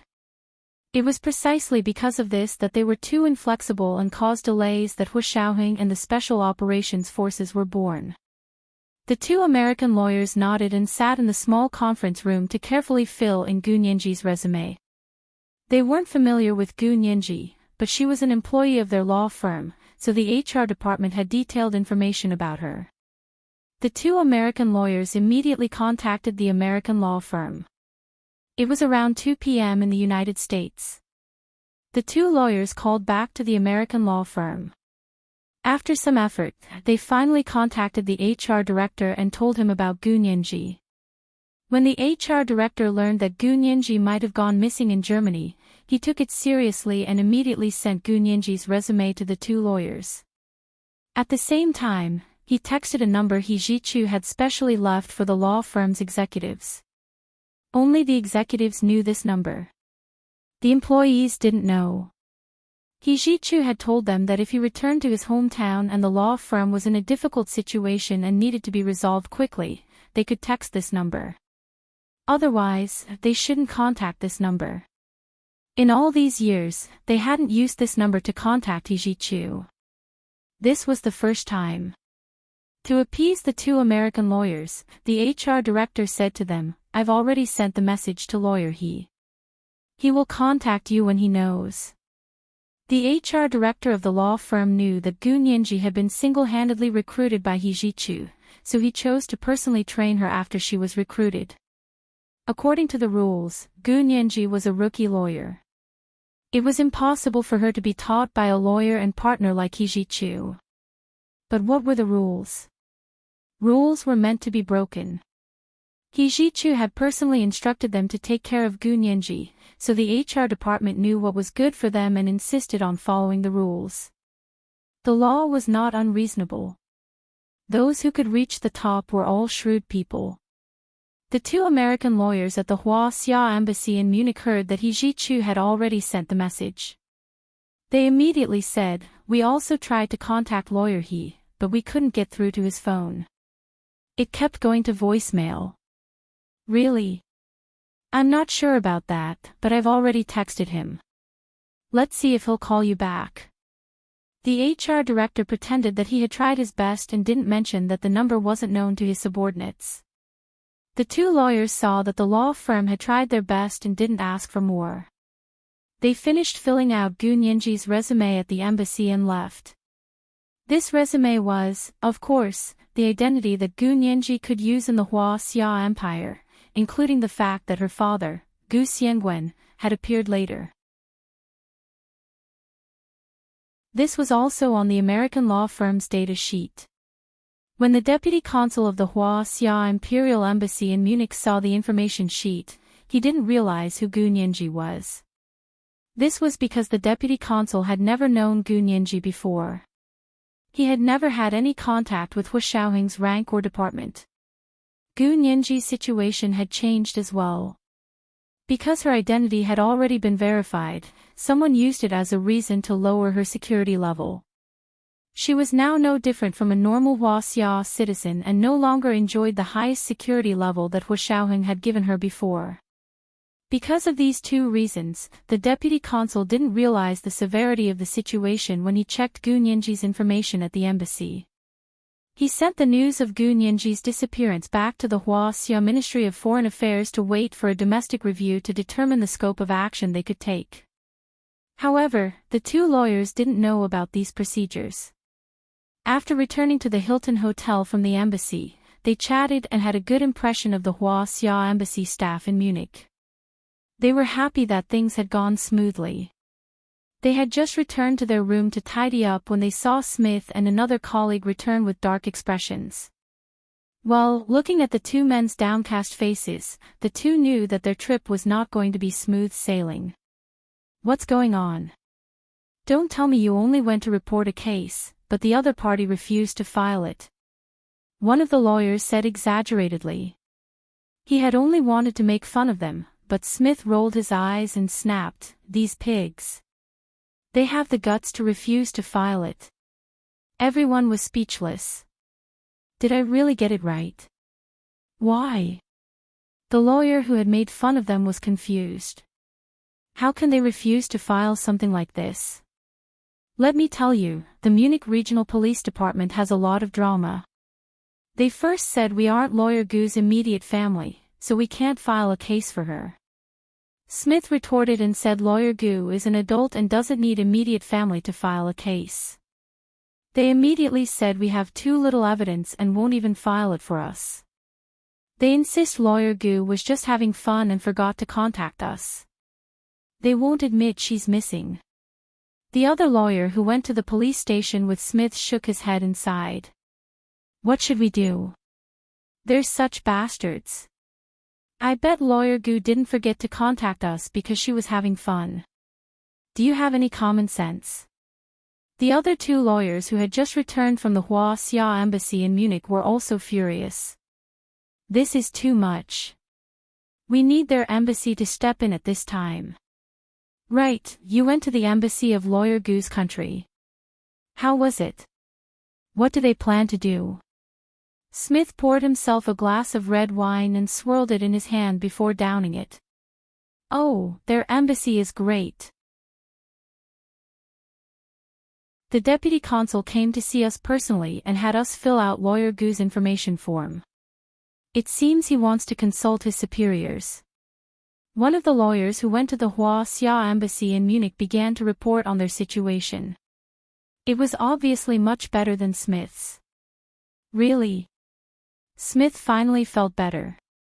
If they can personally come forward to file a case, I'd like to see if these sly police would dare to refuse to file a case. He slammed the glass of red wine down on the bar in the room. Another lawyer also said, at that time, we even directly called the director of the Human Resources Department of the American law firm. He happened to be in the office, so he sent Lawyer Gu's information to us. He also said that he had already sent a text message to Lawyer He to let him know about this.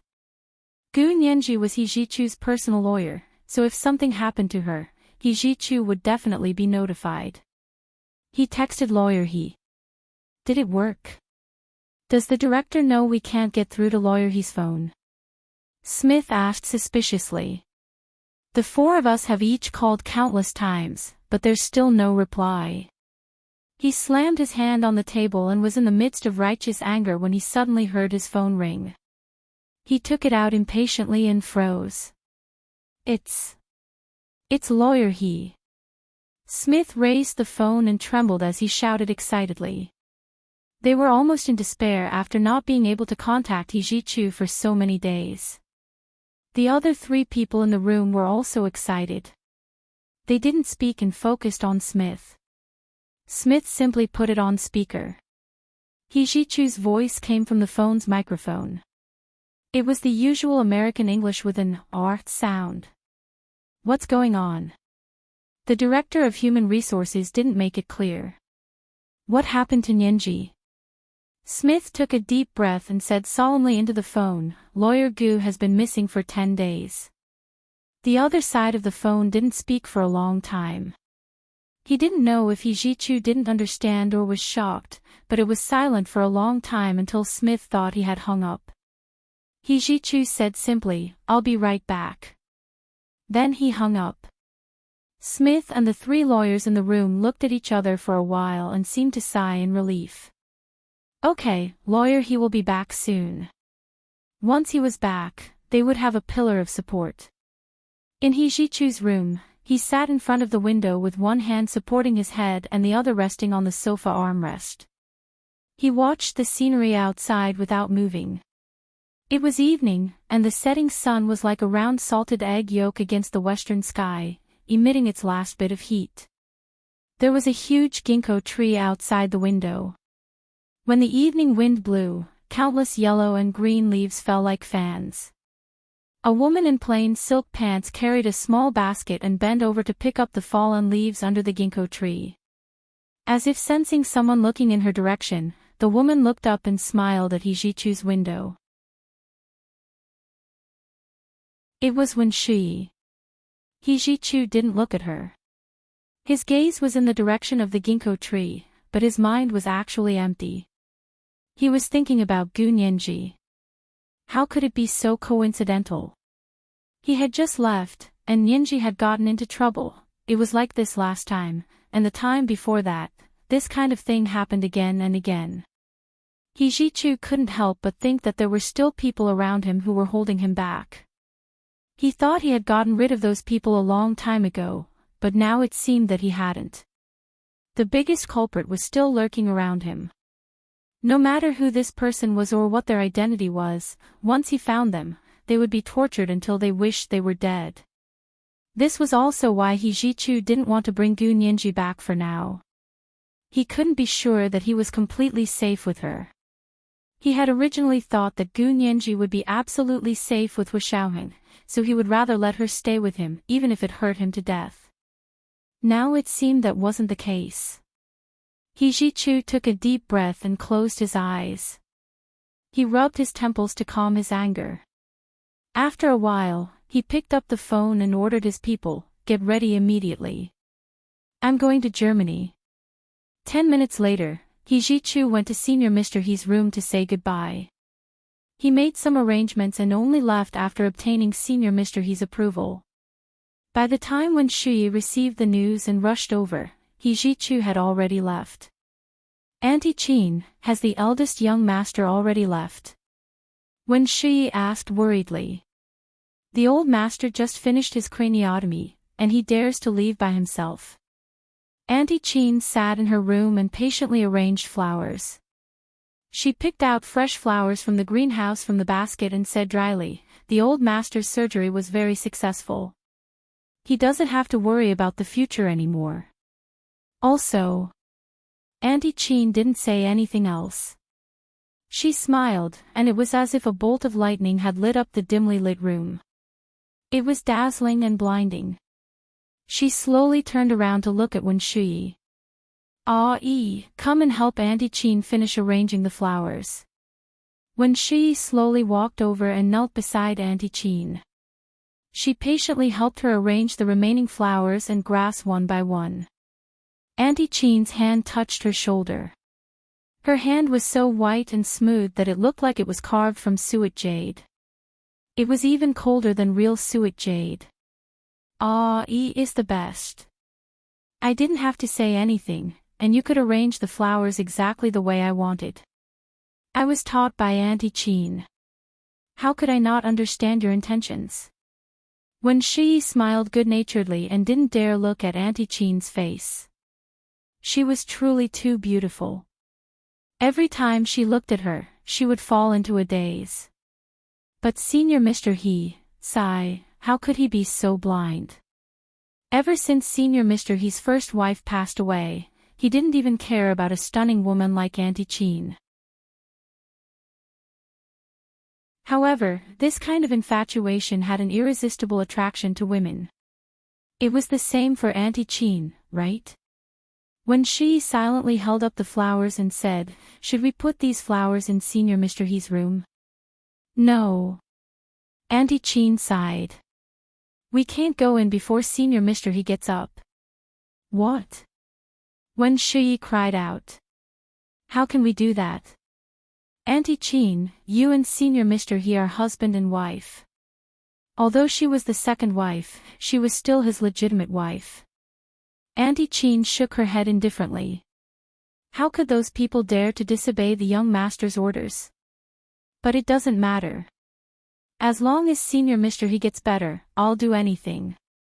As she spoke, she placed her suet jade hand on her abdomen. There was a new life growing there.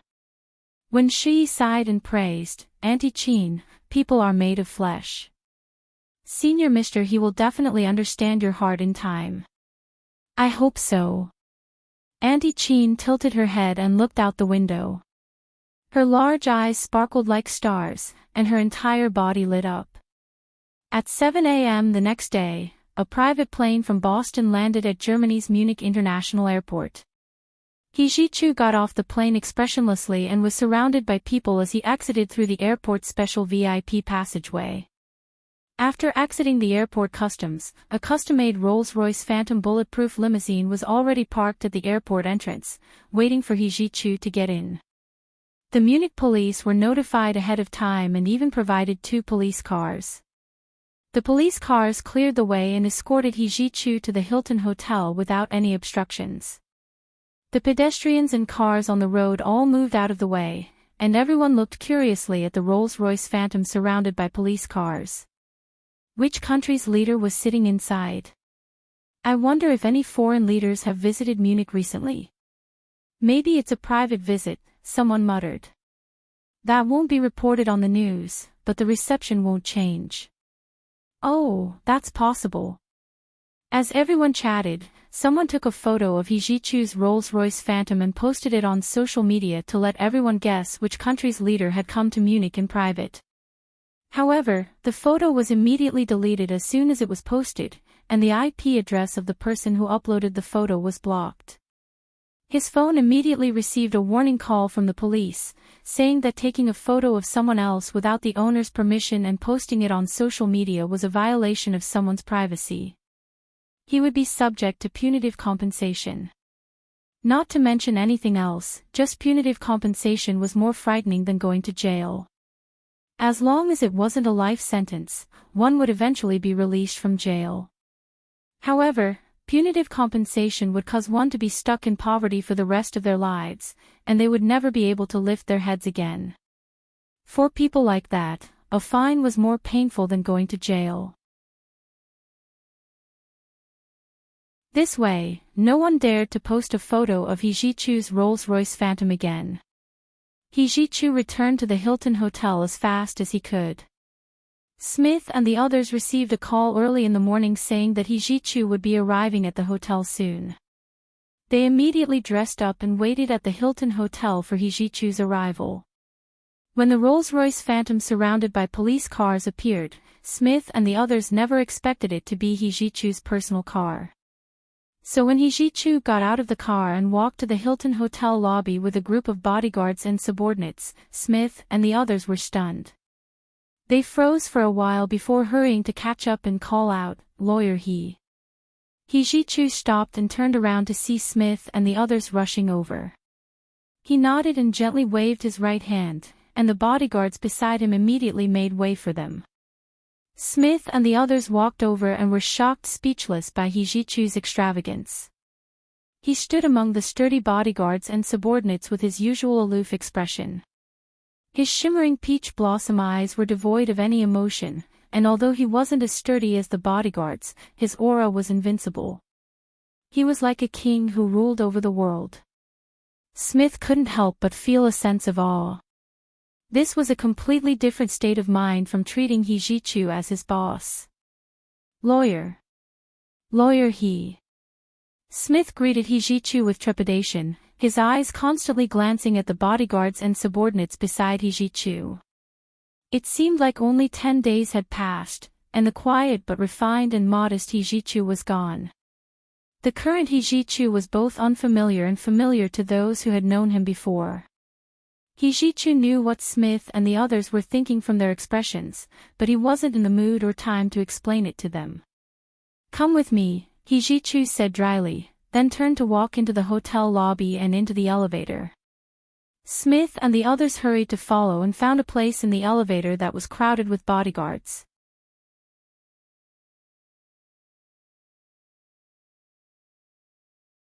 Chapter 651. The elevator quickly ascended and soon arrived at the floor where He-ji-chu and the others lived. "Come in and talk." He-ji-chu used the key card to open his door and turned to let Smith and the others in. His 4 American legal assistants filed in, and He-ji-chu was the last to enter. He closed the door, and his bodyguards and followers waited outside. Once they entered He-ji-chu's room, Smith and the other 3 finally let out a sigh of relief. "Lawyer. Lawyer He, outside, those people outside." Smith stammered out the biggest question on his mind. They had originally thought He-ji-chu was a rich kid at most, but now it seemed like his background wasn't ordinary at all. It seemed like Lawyer He had kept a low profile when he brought them to Munich. He-ji-chu didn't want to talk too much about his family, so he simply said, "A friend of mine made this for me because I was in a hurry to get back." "Oh, so it was because of Gu Nianji again." Everyone understood immediately. "What's going on?"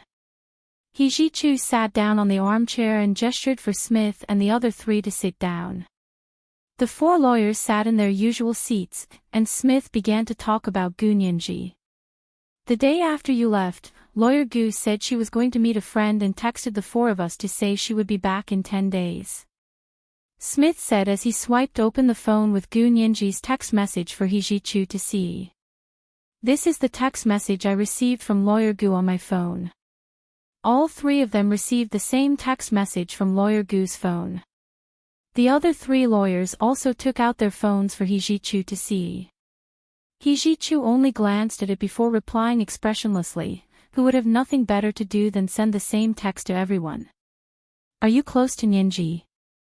With just one sentence, Smith and the others understood what was going on and immediately felt extremely ashamed. They truly hadn't thought about it from that perspective. At the time, they only thought Gu Nianji wanted to give them an explanation, so she sent a group text to everyone. But that didn't make sense.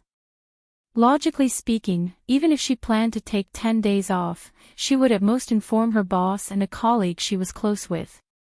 Some people wouldn't even tell their colleagues and would only ask for leave from their boss. People who would greet their colleagues usually did so when they had work to do for them.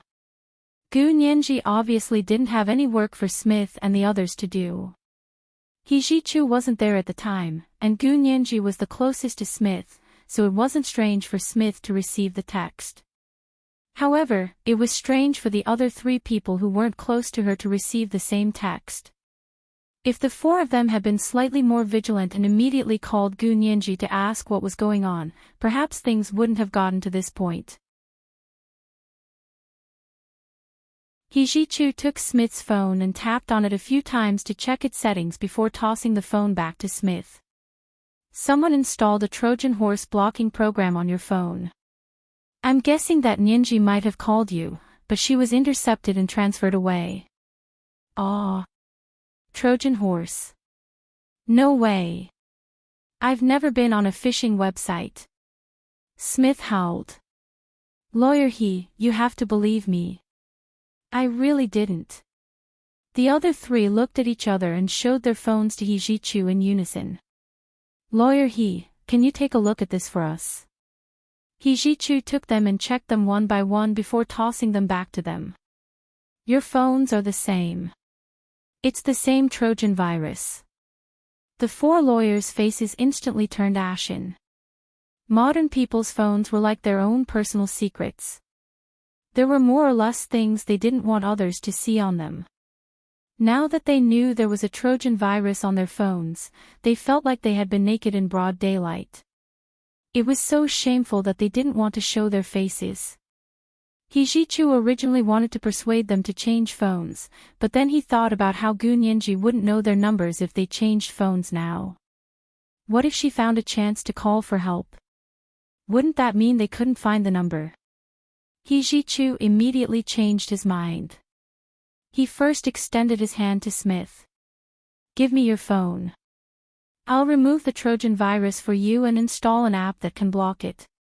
That way, if anyone is blind enough to do something to your phone again, you'll know immediately. He Ji-chu would also know immediately because he had secretly added his own phone to the Trojan virus blocking app on their phones as a copy of the information transmission. He Ji-chu also had this app on his phone. He had used it to discover that Zhao Liangzi from the Huaxia Empire had attempted to do something to his phone. Smith was overjoyed and nodded quickly. Thank you, Lawyer He. Thank you, Lawyer He. With such a great app, Mama would never have to worry about someone installing a Trojan virus on his phone again. He Ji-chu did the same thing and removed the Trojan virus blocking app from the other 3 lawyers' phones. He also installed an app that could block the Trojan virus.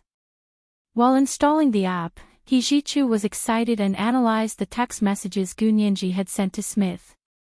He actually discovered that the text messages weren't sent from Gu Nianji's phone number.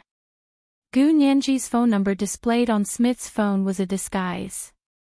Just like how many virus emails could use a fake email address to disguise themselves, the person sending the text messages also used a fake phone number to hide their real number.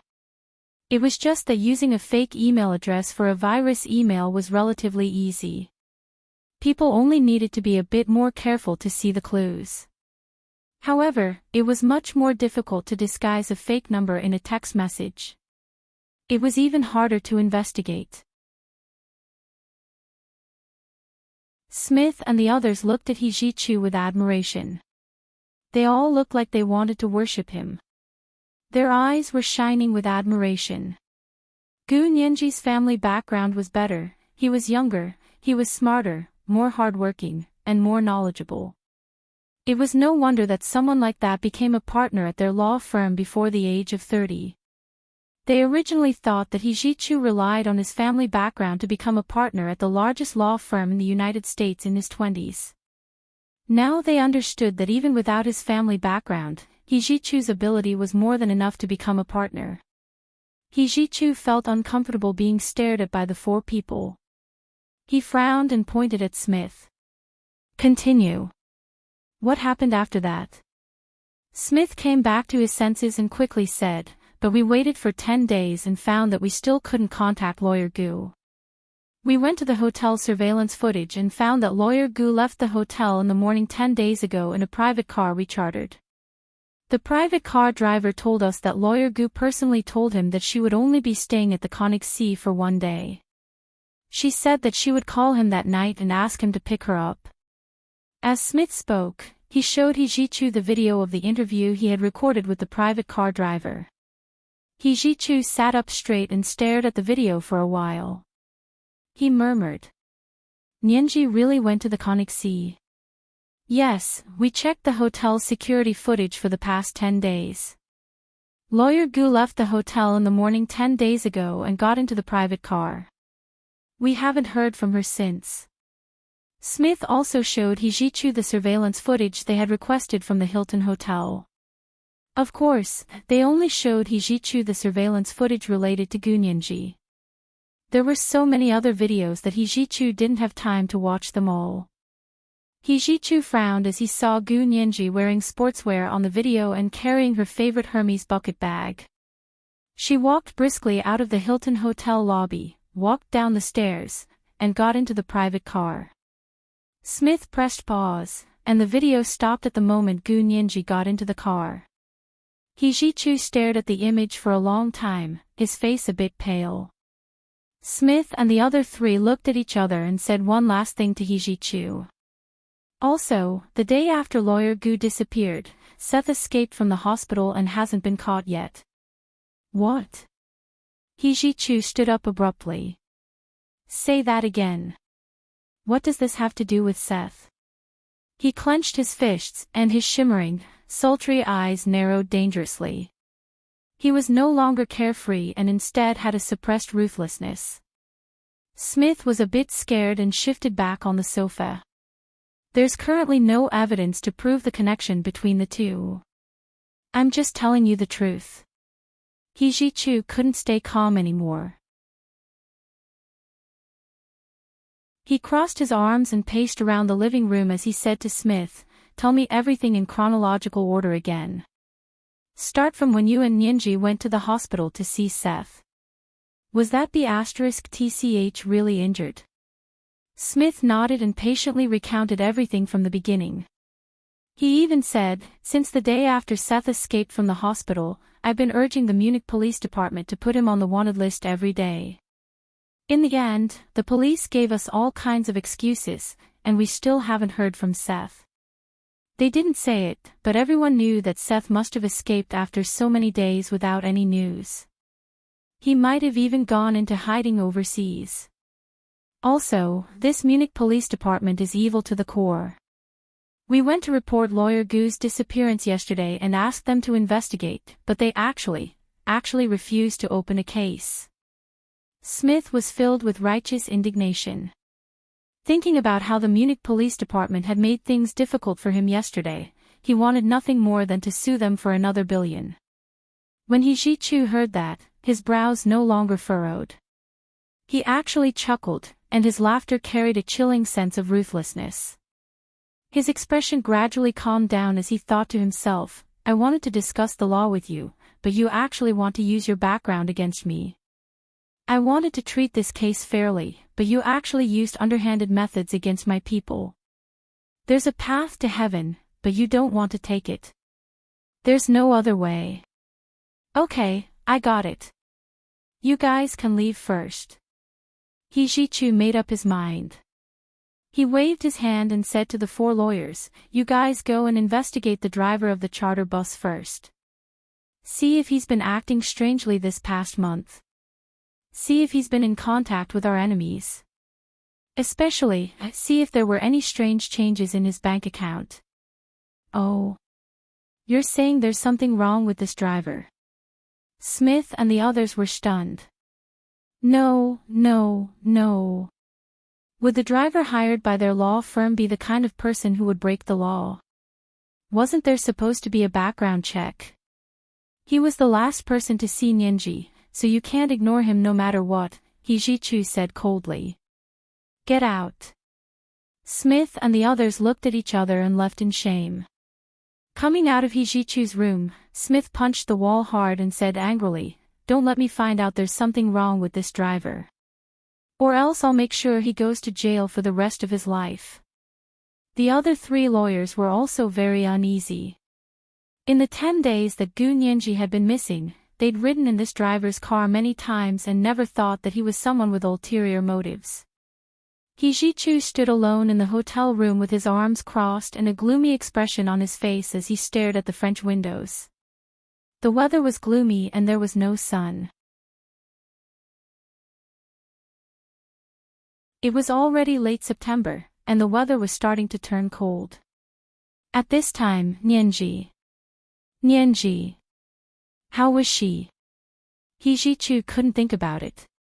The moment he thought about it, he felt like someone had taken a knife and carved out his heart, cruelly chopping it up and throwing it in front of him over and over again. His flesh was a bloody mess, and the pain was excruciating. In this world, the person he wanted to protect the most was Nianji. But what exactly had gone wrong that caused him to miss her time and time again? If something really happened to her this time, He Jichu no longer planned on living alone. He hadn't been able to protect her when she was alive. Then he could only chase her down to the underworld and use his own life to repay her. When that time came, no one would be able to separate them. Smith and the other 3 lawyers returned to their rooms and, after a simple assignment, began investigating all of the driver's whereabouts for the past month. They found the best detective agency in Munich and offered a high price they couldn't refuse. There were no other conditions other than to quickly and completely investigate a month's worth of information on the driver within 2 days. When Smith and the others heavily investigated the driver of the business car, He Jichu also used his own private help to intervene in the case. Not long after Smith and the others left his room, He Jichu called Secretary General Philip, the Supreme Commander of NATO in Europe. NATO appeared to be a military alliance led by the United States, but in reality, it was the Emperor of the European countries. The Supreme Commander of NATO's status and connections in Europe were unimaginable to the average person. Secretary General Philip was extremely excited when he received He Jichu's call. He had long heard of Mr. He, who had deep cooperation with the U.S. military, but never had the opportunity to get to know him. Now that He Jichu took the initiative to extend an olive branch, of course Secretary General Philip was more than happy to accept. No problem. It's just a few phone calls, and I'll contact them for you right away. Secretary General Philip wanted nothing more than to nod and bow to He Jichu to express his respect. He Jichu agreed and said, I want to see them at the entrance of the Munich Police Department at 10 in the morning. It's only 9 now, so there's still an hour. Even if the person you're looking for is in Berlin, I can send a private plane to pick them up immediately. Secretary General Philip patted his chest and guaranteed. Thank you. I'll see you in the United States when I get back. He Jichu promised Philip a meeting in the United States, which was exactly what Philip needed. He was overjoyed and stood up immediately. Mr. He, you're too kind. It's just a few phone calls. But I heard that everyone yearns for Mr. He's banquet, so I hope I'll have the luck and opportunity.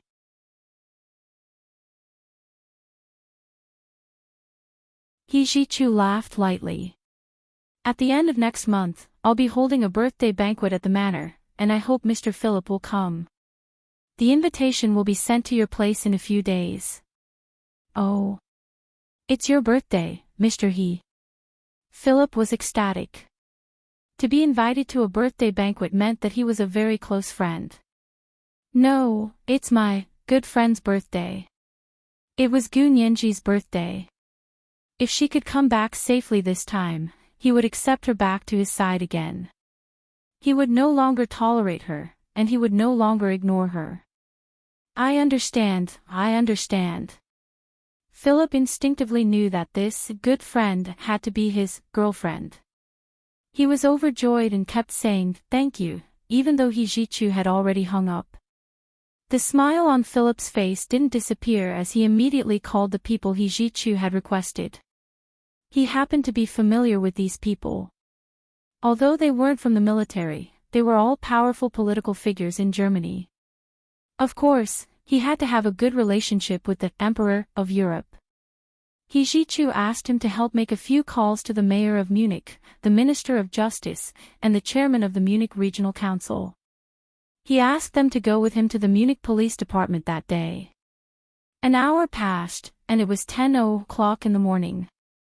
When He Ji-chu arrived at the Munich Regional Police Department with his bodyguards and followers, the mayor of Munich, the Minister of Justice, and the chairman of the Munich Regional Council were already waiting for him outside.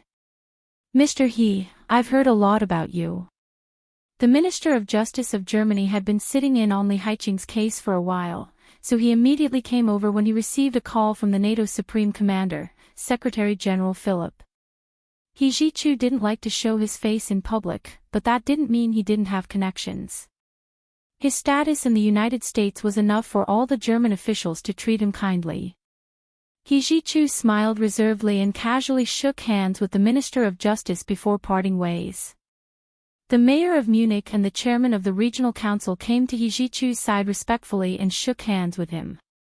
Then they asked with concern, "Mr. He, what brings you to the Munich Regional Police Department?"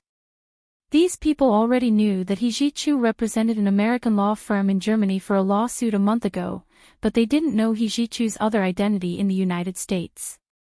This time, it was He Ji-chu who took the initiative to use his connections in the United States to allow the NATO Supreme Commander, Secretary General Philip, to reveal his other identity in the United States to these important German politicians.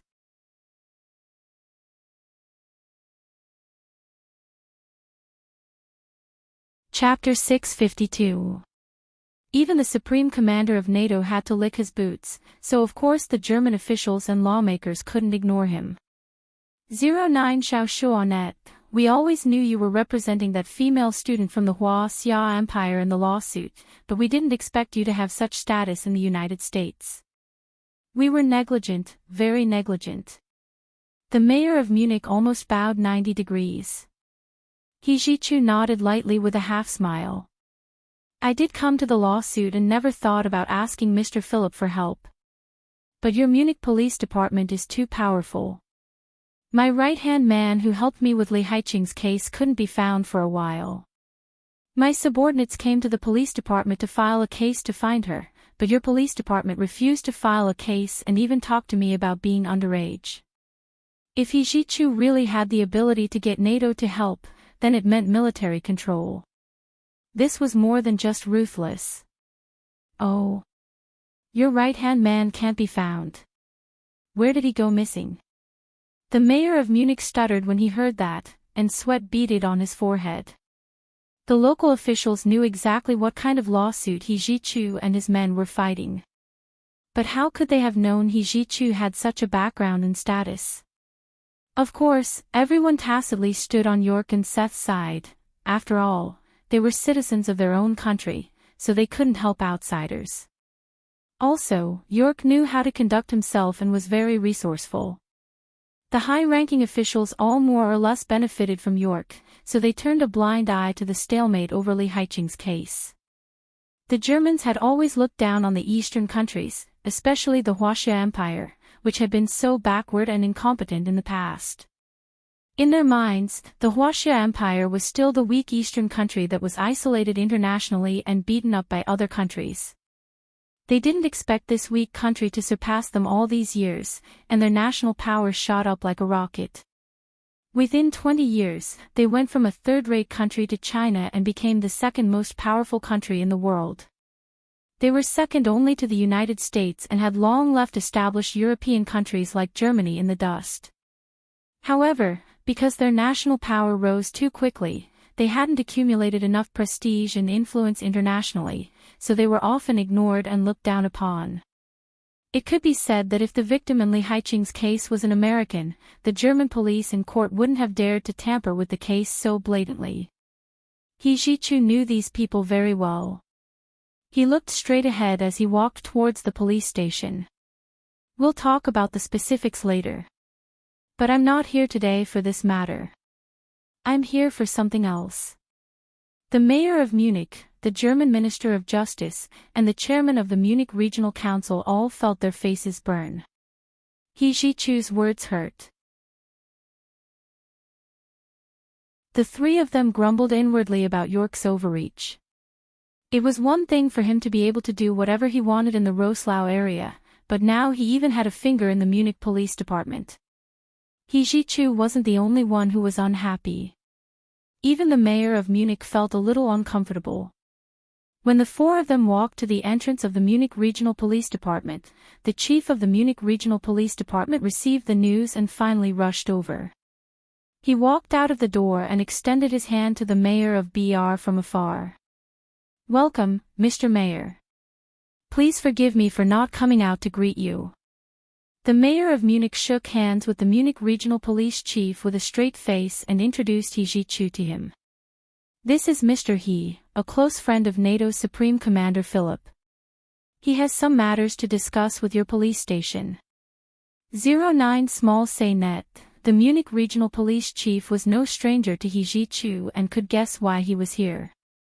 He just didn't expect He Jichu to be able to find the Supreme Commander of NATO, the Mayor of Munich, the German Minister of Justice, and the Chairman of the Munich Regional Council to support him.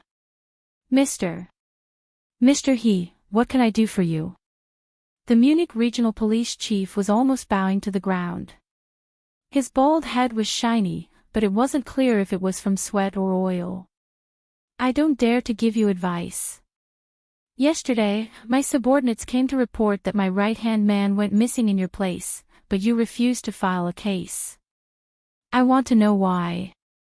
He Jichu folded his hands behind his back and stared sharply at the Munich Regional Police Chief. "Don't you think you should give us an explanation?" The Munich Regional Police Chief immediately knew what he was talking about.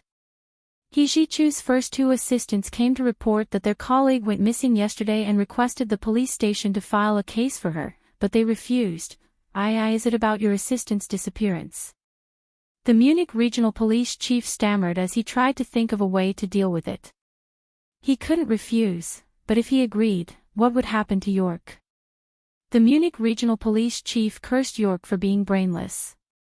He wasn't even his biological son, so why did he have to do this? For the sake of his good-for-nothing stepson, he was going to drag all of them down with him. Well, actually, it was like this. At the time, they didn't say they wouldn't file a case. They only said there wasn't enough evidence and asked your subordinates to collect more evidence. The Munich Regional Police Chief was sweating profusely and kept wiping the sweat off his forehead with a handkerchief. He respectfully invited He Jichu, the Mayor of Munich, the German Minister of Justice, and the Chairman of the Munich Regional Council into his office to speak. "Mr. He, are you here today to report the disappearance of your right-hand man?" The Munich Regional Police Chief asked respectfully. He stood before He Jichu as if he was shorter than him to begin with. He Jichu walked into the Munich Regional Police Chief's office with two powerful bodyguards who looked like mercenaries. He sat on the sofa, crossed his legs, and rested one hand on the armrest. His aura was intimidating as he glanced around the office. He laughed coldly and shook his head. "Of course not. This matter doesn't matter anymore. My assistant is already back. They were impatient and made things difficult for you. He wouldn't let everyone know about Nyenji's disappearance. Also, Seth was related to her disappearance, so He Jichu didn't want anyone to connect the two incidents. Public opinion could melt metal, and slander could wear away at one's bones. If someone with ulterior motives started rumors online, he didn't even need to think to know how bad it would be. So he didn't mention anything about Nyenji's disappearance at all. He put his hand on his other hand and continued, "I came today for another matter. I lost something important and was worried it would be smuggled out of Germany, so I came to report it." He also said, "I don't need you to search for my lost item. After all, I was careless. Although I went missing in your territory, there's nothing we can do about it if you're complying with us on the surface but slacking on the inside. Therefore, I'll personally fund and hire people to search for it. However, I need your authorization to allow me to use the necessary means within Germany." 09 Small Say Net. This method, of course, included, but was not limited to, the use of force. To be honest, He Jichu didn't believe the Munich police would sincerely send people to search for Gu Nyenji. Even if they could take the initiative to look for her, He Jichu didn't want everyone to know about it. He Jichu couldn't put Gu Nianji's photo in the German missing persons file, nor would he allow Gu Nianji's photo to be sent to everyone's phone as a missing victim. The Munich regional police chief was the first to applaud He Jichu's words. He truly didn't want to help search for Gu Nianji. Even an idiot would know that the disappearance of the female lawyer had something to do with York and his son. At this time, the police chief only wanted to be on his own and didn't want to get involved in the case again. He Jichu personally said that his assistant had returned, but he lost something important to find. Naturally, the police chief was happy to pretend he didn't know anything and didn't expose him. I agree. I completely agree. I can immediately help Mr. He apply to the court for permission, so you can look for your lost treasure in Germany. The Munich regional police chief rubbed his hands and wanted nothing more than to send He Jichu to the court immediately. He Jichu nodded with satisfaction and glanced at the Munich mayor. What do you think? The Munich mayor originally wanted his police to personally help find He Jichu's capable assistant, so it would leave a deep impression on He Jichu. But his police chief had already started to shift the blame, so he had no choice but to follow. He laughed. Sure. No problem. But this legal process still needs to go through.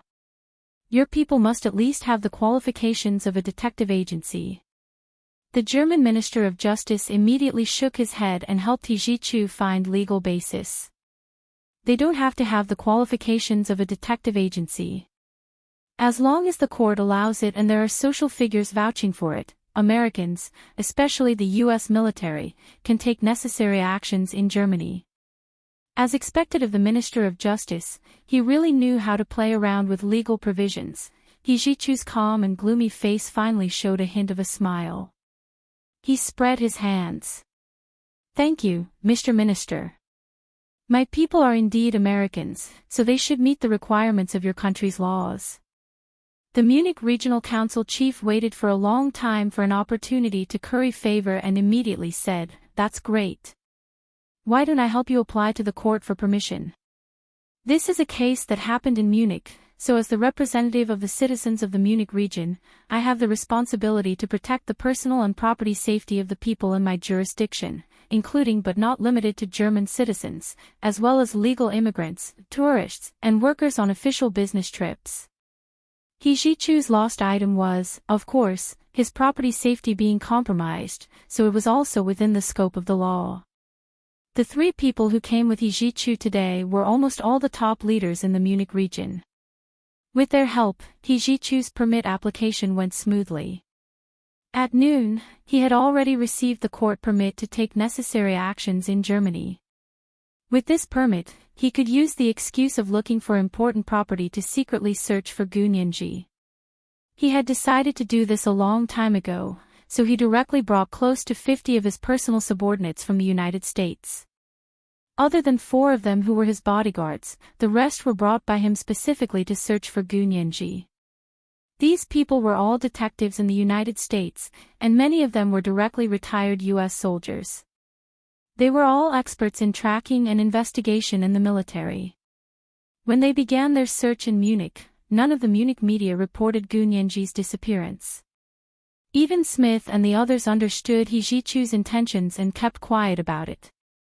They all said Gu Nianji had already returned from her trip and couldn't be reached before because her phone had been stolen. She had changed her number and was having fun with her friends, so she forgot to inform them. Even the Xia Imperial Embassy in Munich received He Jichu's notification that Gu Nianji had already returned, so they didn't need to search for her anymore. Of course, the embassy didn't want any trouble, so they quickly reported it back to the Xia Empire to say everything was fine and that Gu Nianji had already returned. The Ministry of Foreign Affairs in the Xia Empire had their own procedures, so when they received the second internal report from the Munich embassy's deputy consul saying Gu Nianji was fine, the first report about her disappearance had already been reported. However, it was suppressed in a department within the Ministry of Internal Affairs, so no one reported it. Therefore, the Xia Empire didn't know about it yet. After suppressing the news of Gu Nianji's disappearance, He Zhichu began to focus on searching for her. Lawyer Gu was last seen at the Conic Sea, a 2-hour drive from Munich. He Zhichu sent them the coordinates of the Conic Sea. This is your permit. You can use force if necessary. Actually, this permit was similar to a gun permit, except that the gun permit was for Huaxia citizens, while the general permit was for foreigners. He Zhichu's designated search team consisted of 41 people. They were divided into 4 groups of 10, and each group had a team leader. The remaining person was the team leader and was in charge of the 4 groups. What do you plan to do? He Zhichu only asked the team leader. The team leader was a retired soldier in his 30s. He used to be a Special Forces soldier in the U.S. Navy SEALs and majored in reconnaissance and sniping. The team leader took out his tablet and brought up the topography and situation near the Conic Sea. He pointed to the surroundings and said, Lawyer Gu has been missing for 10 days. It rained a few times in those 10 days, so it's hard to say if we search now. Normally, the first 36 hours of a person's disappearance would be a long time gone by. If they wanted to find someone, they had to find another way. He Zhichu nodded. Interesting. Go on. The team leader continued, look here. The Conic Sea is a famous scenic spot near Munich. There are many tourists every day. I think we should work with the Munich government's tourism department and say that in order to promote the Conic Sea's tourism resources, we can start a video competition in Germany. The theme will be the original video of the Conic Sea's trip over the past month. It has to have scenery, people, specific time and location, and no signs of editing. It has to be natural, and then we can let experts choose the first, second, and third prizes. We can set the prize money higher so there will be more people participating and a greater social impact. He Zhichu understood. With this method, they could discreetly filter out the video of the day Gu Nianji disappeared and find out if she had appeared. Based on the situation they were facing, this was the best way. Yes, I agree. He Zhichu turned around and ordered his personal assistant, go contact the Munich tourism department. Don't use our name. Find a random American company and work with the tourism department under their name. The prize money can be set as 1 first prize of 100,000 euros, 10 second prizes of 50,000 euros, and 100 third prizes of 10,000 euros. The deadline must be tight and the registration will end in 5 days. He set up so many prizes to attract more people to participate and make people feel that even if they couldn't get first prize, they could at least try for third prize. For many Germans, 10,000 euros was still a large sum of money. Also, it didn't take much time and effort to get this money. They only needed to find the video of the Conic Sea that they had taken in the past month. He Zhichu's personal assistant wrote down all of his requirements and immediately found a suitable American company to use as a cover. Then he contacted the tourism department of the Munich black market. By the afternoon, the news of the competition had been broadcasted to all of Germany's media like never before. It had a wide coverage. Countless Germans saw the advertisement and felt they had a chance to win. They all searched their phones for their records from the past month. There were many German tourists who went to the Conic Sea in the past month, and most of them were from Munich. By 10 p.m., the competition website He Zhichu set up had already received countless uploaded videos. When these videos were uploaded, the uploader was required to specify the date and time the video was taken, from start to finish, and accurate down to the second. Therefore, it was very easy for He Zhichu and his team to find the time period they wanted from these videos. That night, the staff responsible for watching the videos didn't sleep at all. In the wee hours of the morning, a staff member whose eyes were almost swollen suddenly saw the silhouette of a girl in purple sportswear standing under a big tree next to the Conic Sea. He immediately jumped up and shouted, "Found it! Found it!" He Zhichu, who had been sitting silently behind them, immediately walked over and bent down to look at the screen. Where? The staff member pointed at Gu Nianji's silhouette on the screen and excitedly said, "Here. Here." He Jichu clicked on the mouse and kept zooming in on the silhouette. Finally, he confirmed it was Gu Nianji. The time on the video showed that it was 9:55 in the morning 10 days ago. He Jichu sighed deeply and pressed play. The video continued to play. Suddenly, a man and a woman hugging walked into the staff member's camera and walked behind Gu Nianji. Gu Nianji seemed to realize someone was walking towards her. She turned around to look and stepped to the side. The man suddenly walked up and raised his arm to pat Gu Nianji's back. "Pause," He Jichu immediately said. He Jichu immediately spoke. His eyesight was extraordinary, and he had already discovered some clues. Enlarge the man's hand. The staff member gently clicked the mouse and zoomed in frame by frame. Finally, everyone saw a shiny object in the man's palm. From the shape, it looked like a syringe.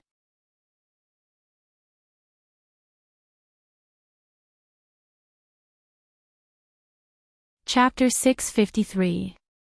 He Jichu's face twitched as he clicked play again, and the video continued to play.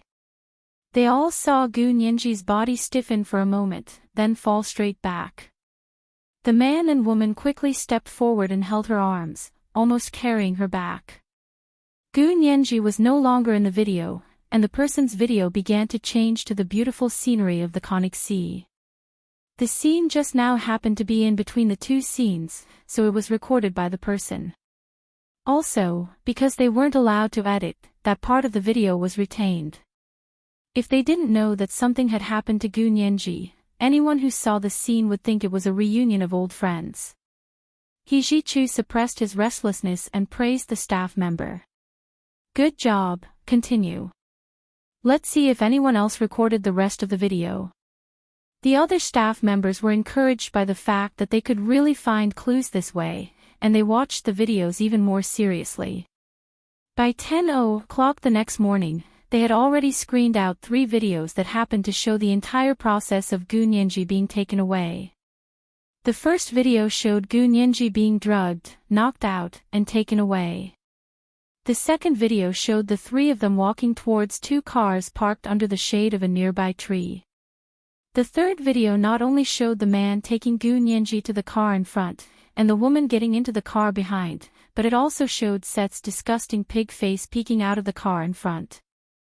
It also showed the license plates of both cars. Nianji was really taken away by that B*TCH Seth. He Jichu was filled with rage. He kicked the armchair he had been sitting on, causing it to flip over. He was still angry, so he walked into the room and took out his pistol. Bang! Bang! Bang! Bang! He fired repeatedly, shattering all the coffee cups on the coffee table. Porcelain pieces flew everywhere, and dark brown coffee spilled all over the table and onto the floor, staining the snow-white carpet with coffee stains. The people working in the outer room didn't even dare to breathe. They knew the boss was furious. He Jichu threw a tantrum, and when he came out, everyone pretended not to see his slightly swollen peach blossom eyes. Okay, no need to watch the video anymore. Get someone to check those 2 license plates.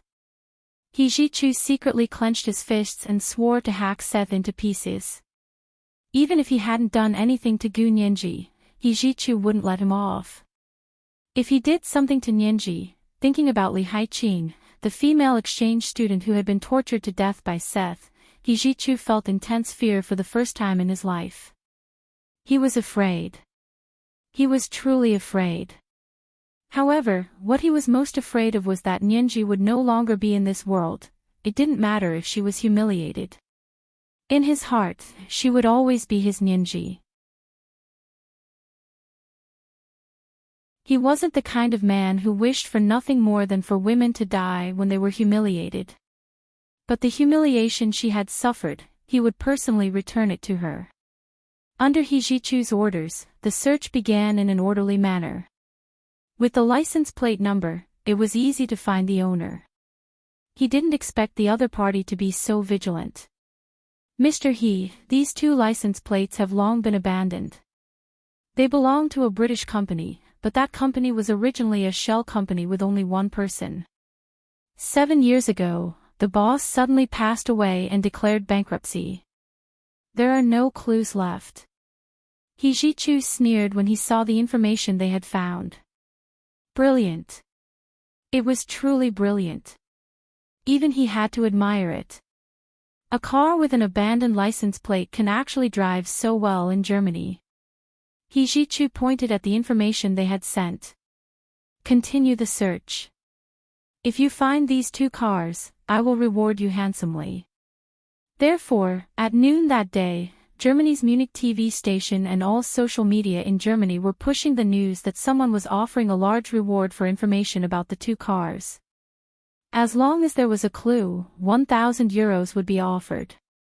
If the 2 cars were directly found, 100,000 euros would be offered. As soon as the reward was announced, everyone in the Munich area stopped working. Everyone widened their eyes and stared at the cars beside them, wishing they could see flowers blooming from their eyes. As He Ji-chu made his move step by step, Smith and the others didn't stay idle.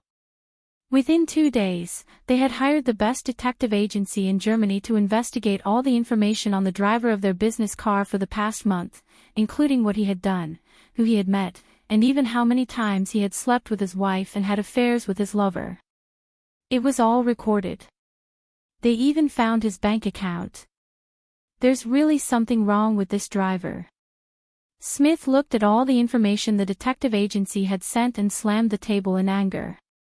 The other 3 lawyers gathered around. What's wrong? You found everything. Look, 15 days ago, his bank account suddenly had 100,000 euros. The money was neither too much nor too little. It was exactly the driver's annual salary for 2 years. It wasn't too much, but it was definitely not little either. This 100,000 euros was transferred from a Swiss bank account. A lawyer who was more proficient in financial crimes looked at the information and said thoughtfully, "This is going to be difficult to investigate." Swiss banks were famous for being tight-lipped. People from all over the world deposited shady money with them, and they relied on this to make money. Who cares which bank it came from?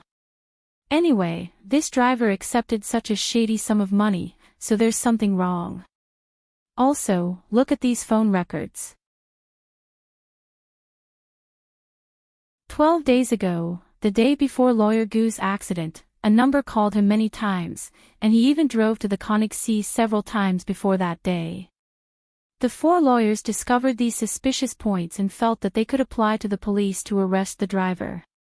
But judging from Lawyer He's intentions, he didn't want everyone to know, so a lot of things were done in private. Even finding people was done by his personal subordinates.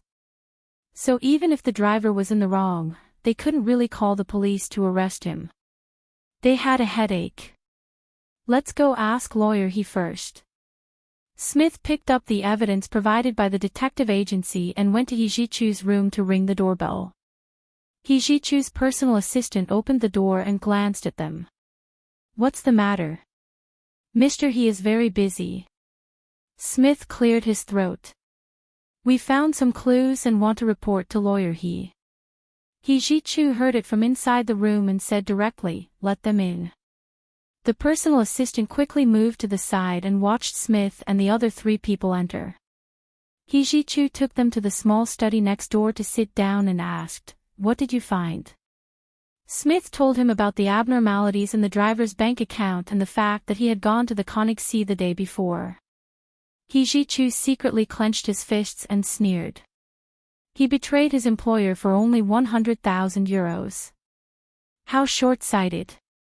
Rubbing his temples, He Ji-chu said to Smith and the others, "Okay, you don't have to worry about this. Leave it to me. I'll leave the matters of the law firm to you guys. I don't have time to worry about it." Yes. Smith and the others quickly nodded and didn't want to cause He Ji-chu any more trouble. Although they were also very worried about Gu Nianji's safety, they knew that they couldn't help much at this point. They could only help He Ji-chu by not causing him trouble. Smith and the other 3 lawyers walked out of He Ji-chu's room stiffly and looked at each other without saying anything. "How about a drink?" Smith suggested. "Let's go to my room. I bought some red wine a few days ago and haven't finished it yet." "Okay." The other 3 lawyers were also very depressed and needed to drink to drown their sorrows. The 4 of them all knew that He Ji-chu's next move would most likely not be honorable. It was likely that he would play around the edges of the law. Without a certain level of backing, this kind of play would be very risky. He Ji-chu telling them to stay away was for their own good. Anyway, they already knew the power He Ji-chu displayed. It wasn't something they could compare to or imagine. "I hope Lawyer Gu can come back safely." Smith raised his glass to the sky outside the window. "I hope Seth can be arrested and brought to justice soon." Another lawyer also prayed to the sky. One case hadn't even ended and another had started. Although they were anxious, there was nothing they could do. They could only hope that He Ji-chu could win with a surprise attack. Just as they expected, He Ji-chu didn't plan on using legal means to deal with the driver. He didn't have the time. Once he went through legal procedures, he didn't know how long it would take. He couldn't wait, and Gu Nianji couldn't wait either. He Ji-chu looked at the information Smith and the others had submitted and immediately ordered the driver to be taken to the Königssee near Munich. It was already evening when they arrived at the Königssee. The sun was about to set, and the surface of the lake shimmered. The weeping willows by the shore were still there, and there were few tourists. Most of them had already gone home.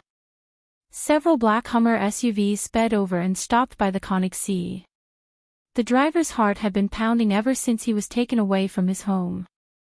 When faced with Smith and the other 4's questions, he was able to respond calmly. Even if he said something wrong, he was able to cover it up.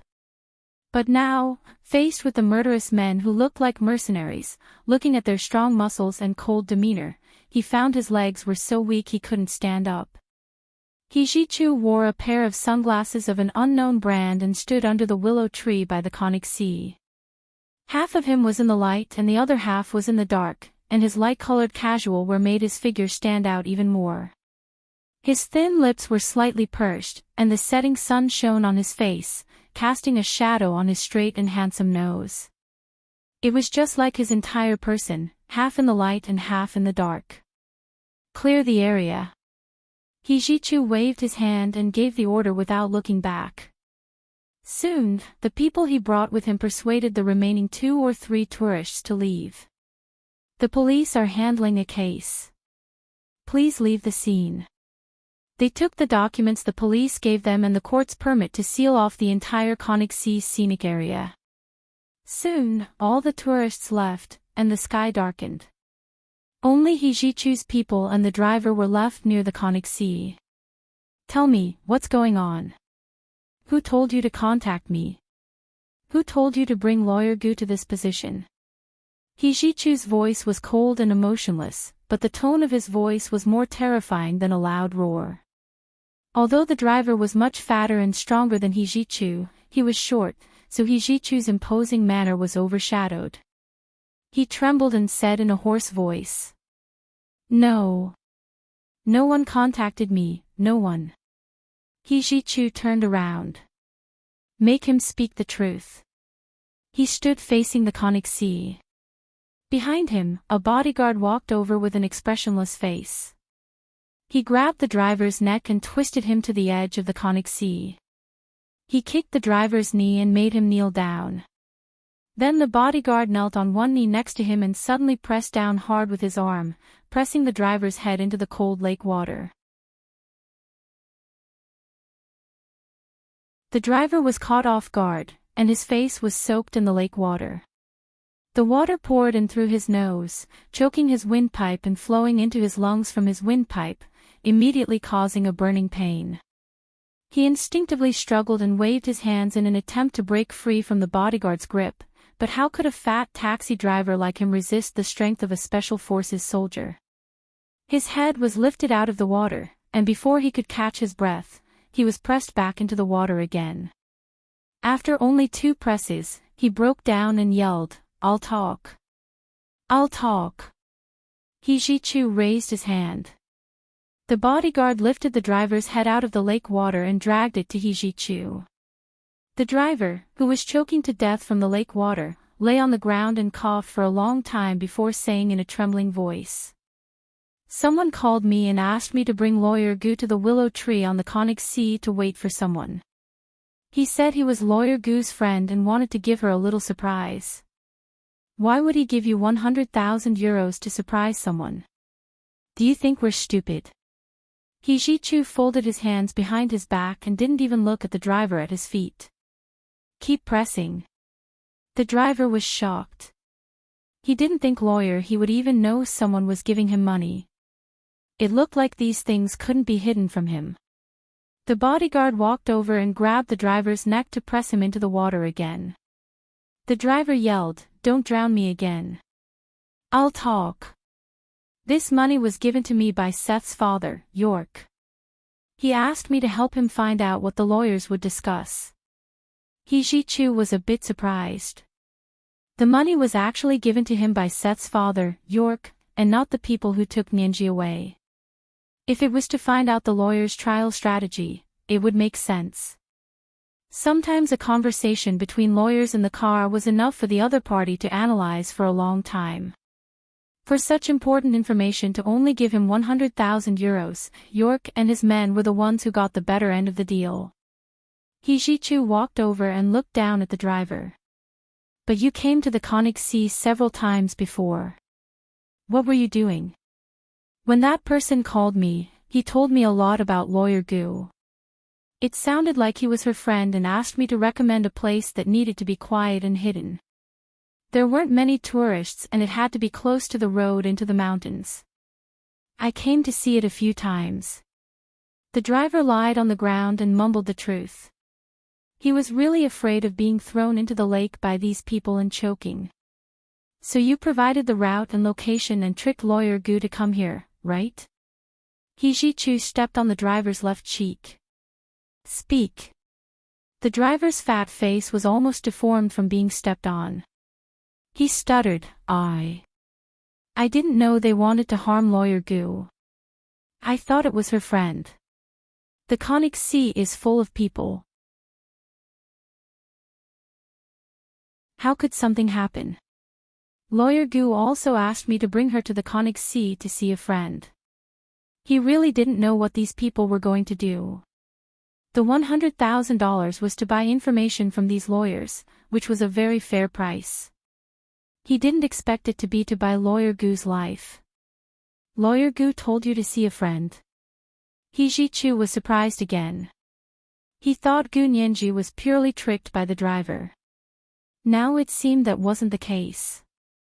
Or was there more than one group of people who tricked her? He Ji-Chu's heart tightened. He asked sternly, "Who did Lawyer Gu want to see? If you dare lie, I'll make sure you don't see tomorrow's sun." The driver was terrified and burst into tears. "It's true, Mr. He. I don't know who it was, but Lawyer Gu really said she came to see a friend. And she was very happy. She kept laughing in the car, Mr. He. I didn't lie. I really didn't lie." He Ji-Chu withdrew his foot from the driver's face and rubbed it on the grass in disgust. He turned around and said, "Put a lie detector on him and ask the question again." His personal assistant brought him a portable chair and placed it under the big tree by the lake. The bodyguards set up all kinds of electronic equipment to monitor the area within a 5-mile radius. The driver was taken to the other side for a lie detector test. The lie detector was carried with him to see if the driver was telling the truth. As time passed, He Ji-Chu's heart burned with anxiety. His expression grew colder and colder. The sky had completely darkened. A cool breeze blew across the surface of the lake, carrying with it a heavy dampness that assaulted one's face. Hijichu closed his eyes and supported his head with one hand as he leaned against the armrest of the portable chair. 5 minutes later, his assistant came down and said, "Mr. He, the lie detector test passed." What he said at the end was the truth. Hijichu opened his eyes. His shimmering almond-shaped eyes sparkled. He stood up from the portable chair and walked around. He looked at the Conic Sea, then at the Alps not far away. He thought about what the driver had said. Why did the other party ask the driver to find a place closer to the road into the mountains? Did they take Nyenji to the Alps? The thought made Hijichu's heart sink. If it was in the Alps that ran through almost all of Europe, how could he find her as soon as possible? He looked up at the night sky. The moon was bright and the stars twinkled, the stars twinkled, the stars. Hijichu's heart skipped a beat. He remembered what Smith and the others had said. Since 2 days ago, when he called Gu Nyenji's phone, it was out of service. Was her phone turned off or thrown away? If it was turned off, it would be fine. He had a way to find Gu Nyenji's location through her phone. But if it was thrown away, so what if he found her phone? At most, it could prove that she had appeared somewhere. It was even possible that the other party had deliberately thrown it away, tampered with it, or set up a trap. What should he do?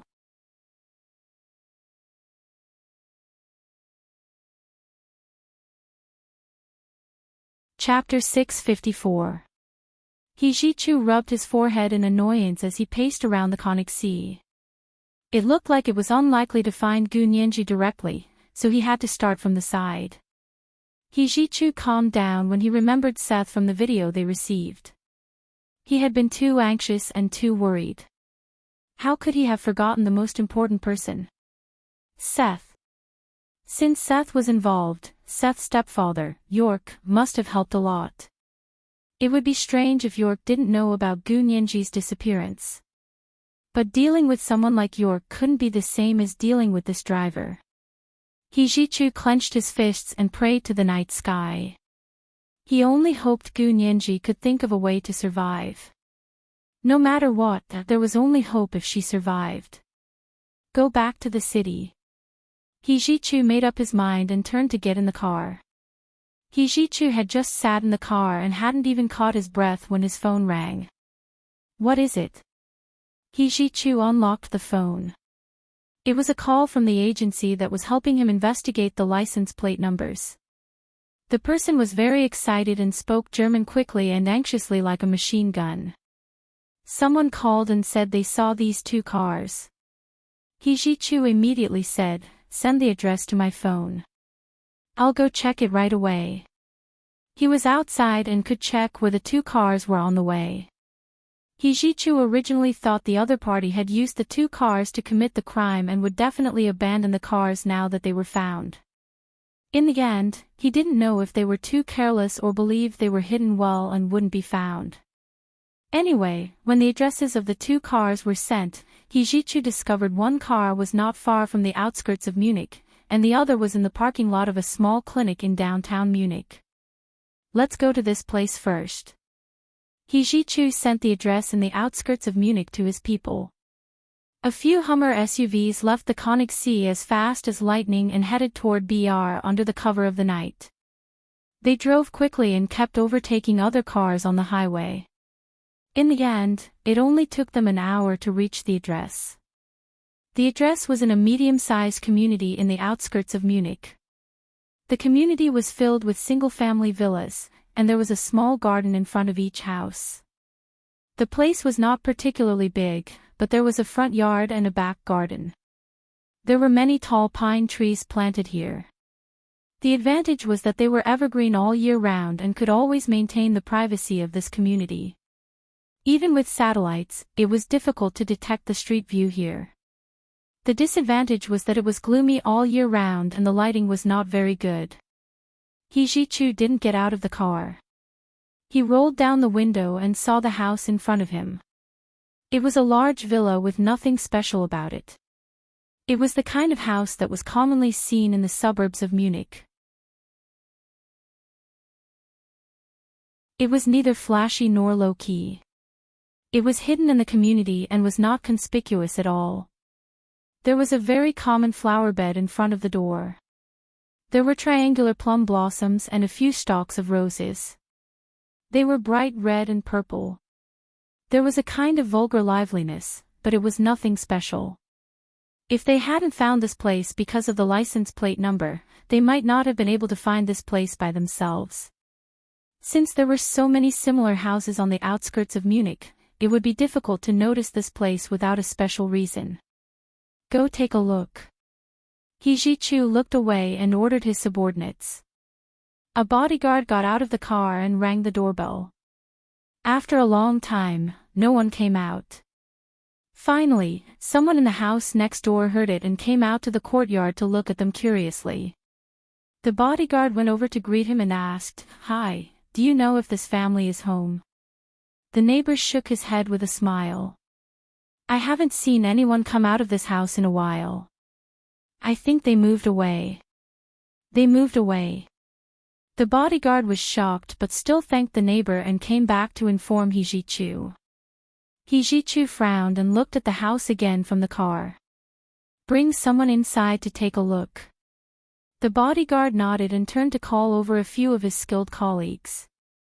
They climbed over the wall and entered the courtyard of the villa. The neighbor next to them stared at them with wide eyes. Another bodyguard walked over with a smile and explained to him. "That family owes our boss money and hasn't returned it. They haven't even returned our calls. They recently cancelled all their phone numbers, so we came to take a look." The neighbor stared blankly at the group of people who didn't look like good people and immediately put a stamp on their heads. Loan sharks. Oh. You guys go ahead then. I'll go in. The neighbor stammered and quickly slipped back to his house. The bodyguard didn't care and noted down the neighbor's house number just in case. He then walked back to check on the people who went in. 10 minutes later, the people who had climbed over the wall came out again. They reported to him, "There's really no one inside. There are only a few cars parked in the backyard. One of them has the license plate we checked, but there are no clues about that car. It's the car behind." Someone added, and everyone understood. The car parked in the villa wasn't the one that had stuffed Gu Nianji into, but the car following behind. There shouldn't be any clues inside. Just to be safe, He Ji-chu instructed them, "Go in and take a look. Take photos." The bodyguards returned and took many photos inside and outside of the car. They made a few marks and destroyed the car's engine before climbing over the wall. He Ji-chu looked at the photos they took frame by frame and didn't see anything out of the ordinary. He thought that only by finding the car that had stuffed Gu Nianji into in the video would they truly have some clues. He Ji-chu put away the photos and didn't say anything else. He waved for them to get into the car. "Let's go to the clinic in the city." When they arrived at the clinic in downtown Munich, they discovered it was already empty. There were several cars parked in the parking lot behind the building. One of them was the car that had stuffed Gu Nianji into. It was also the car that Seth had driven. This time, He Ji-chu got out of the car and personally went to the car. Under the night sky, he looked at the car with an expression as cold as the South Pole. Just one look at him would freeze people to death. "Open it." After a long time, he spat out 2 words from between his teeth. His voice was cold to the extreme. The subordinates he had brought this time were all especially skilled in this area. For example, they could pry open car doors even without keys. One of the bodyguards walked over with a retractable iron ruler that was 2 feet long and 1 centimeter wide. He inserted the ruler vertically into the handle of the car and turned it for a while before dexterously opening the door. He Ji-chu was the first to get into the car. The interior had obviously been cleaned and the seats were all new. However, the car's exterior was so shabby that it made the interior seem brand new. It looked like the interior had been completely replaced. Ji-chu slowly exhaled. Take this car back for a forensic analysis. He got out of the car. Returning to his own car, Ji-chu propped his chin on his hand and thought about the day's findings. First, Nianji had been taken from the Conic Sea. Where did she go after that? The most likely place was the Alps. But why did they take her into the Alps? The two cars that had taken her had been found, which meant they weren't with Nianji. There were only two possibilities. 1. After leaving the Conic Sea, they drove directly into the mountains and then came out again. 2. After leaving the Conic Sea, they changed cars and didn't enter the mountains, or they changed cars after entering the mountains. If it was the first possibility, they drove directly into the mountains and then came out again. This was the most dangerous possibility. If they went in and came out, but Nianji was nowhere to be seen, and the car had been renovated, there was only one possibility. A fatal conflict had occurred in the car and left traces that were difficult to erase, so the other party had to renovate the entire car. Under what circumstances would a fatal conflict occur? It must have been that silly girl Nianji desperately fighting back. Thinking of this, Ji-chu's eyes couldn't help turning red again. The last time he had been in so much pain was 7 years ago when Nianji disappeared. He hadn't shed a tear in so many years, but this time, it was for her. Ji-chu tried his best to hold himself back. He closed his eyes and covered them with his hand. He sat quietly for a while before finally holding back the bitter tears. His heartbeat gradually returned to normal, and Ji-chu continued to think of the second possibility. The two cars didn't directly enter the mountains, or they changed cars after entering the mountains. This possibility was slightly better than the first because it meant there was a high chance that Nianji was still alive, although she might have been tortured even more. At that moment, Ji-chu actually couldn't figure out if he wanted Nianji to survive no matter what, or not suffer the heartbreaking torture. No matter which possibility it was, it would be a lifetime nightmare for Nianji. Ji-chu pursed his lips. This time, he was going to take her home, and no one could stop him. Whether she was alive or dead, he was going to take her home and be with her forever. Ji-chu thought about it the entire way.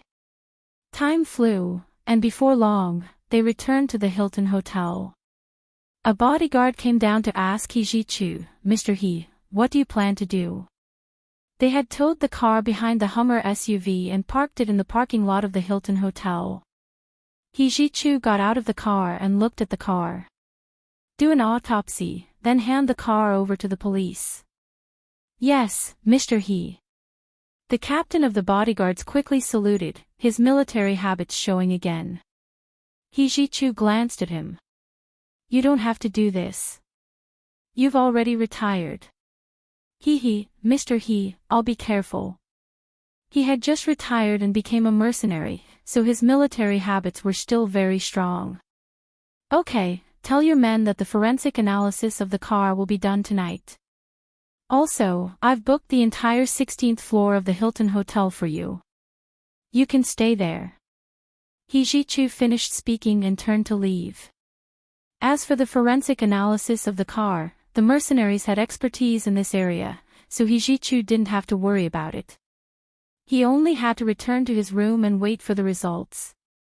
He returned to his room with the 4 bodyguards, and Smith and the other 3 legal assistants also came to talk to him. After all, he was also their boss. They would feel bad if they lost their colleague when they brought him to Germany for a lawsuit. Ji-chu saw them but didn't have any intention of inviting them to sit down. He was mentally and physically exhausted and wasn't in the mood to entertain these irrelevant people. What's the matter? He resumed his cool and composed demeanor and put his hands in his trouser pockets as he stood in front of the window. Lawyer He, is there anything we can help you with? Smith walked up and asked. I can go to the police station again and ask Seth about the problem. He's already been on the run for 10 days. Hijichu shook his head. I said you don't have to interfere with this matter. I know what I'm doing. You can go back. If you have nothing else to do, you can ask the court for the results of the first trial of Li Haiqing's case. If the verdict is still delayed, then go to the higher court and sue the judge in this case. Hijichu's expression was somewhat hostile, as if he was saying, I'll make life miserable for anyone who makes me unhappy. This was something Smith and the others could do, so they immediately said resolutely, yes. Lawyer He, the four of us won't do anything else. We have to ask the court to get the verdict of the first trial. The results of the forensic analysis were placed on Hijichu's desk the next morning. First of all, the tires of the two cars were tested and confirmed to have been in the Alps. That was because there were traces of soil unique to the Alps in the gaps of the tires. Secondly, by spraying luminol in the car, it was confirmed that there were indeed bloodstains in the car. Also, the forensic experts confirmed that there were signs of a struggle in the car. In particular, the bottom of one of the seats had been derailed by an external force and had been straightened afterwards. When he saw the bloodstains, Hijichu's heart almost jumped out of his throat. However, when he saw the blood test report, he finally sighed in relief because the blood type wasn't Gunyenji's.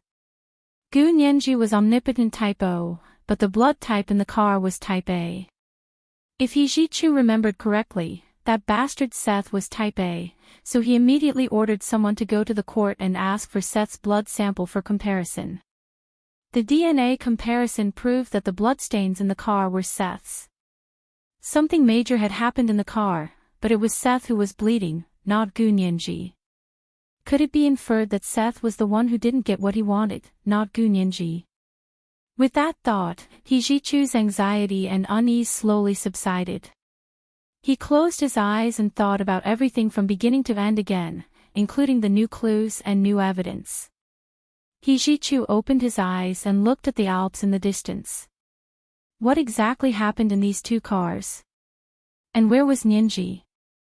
When Hijichu arrived in Germany and began secretly searching for Gunyenji, Gunyenji had just been carried out of the Alps by Reinitz. She had been sick for 2 days, but she didn't have a high fever. It wasn't a serious illness, and she didn't lose consciousness. She was just physically weak, so she panted heavily after walking for a while. Reinitz realized that it would be faster if he carried her on his back instead of walking and stopping.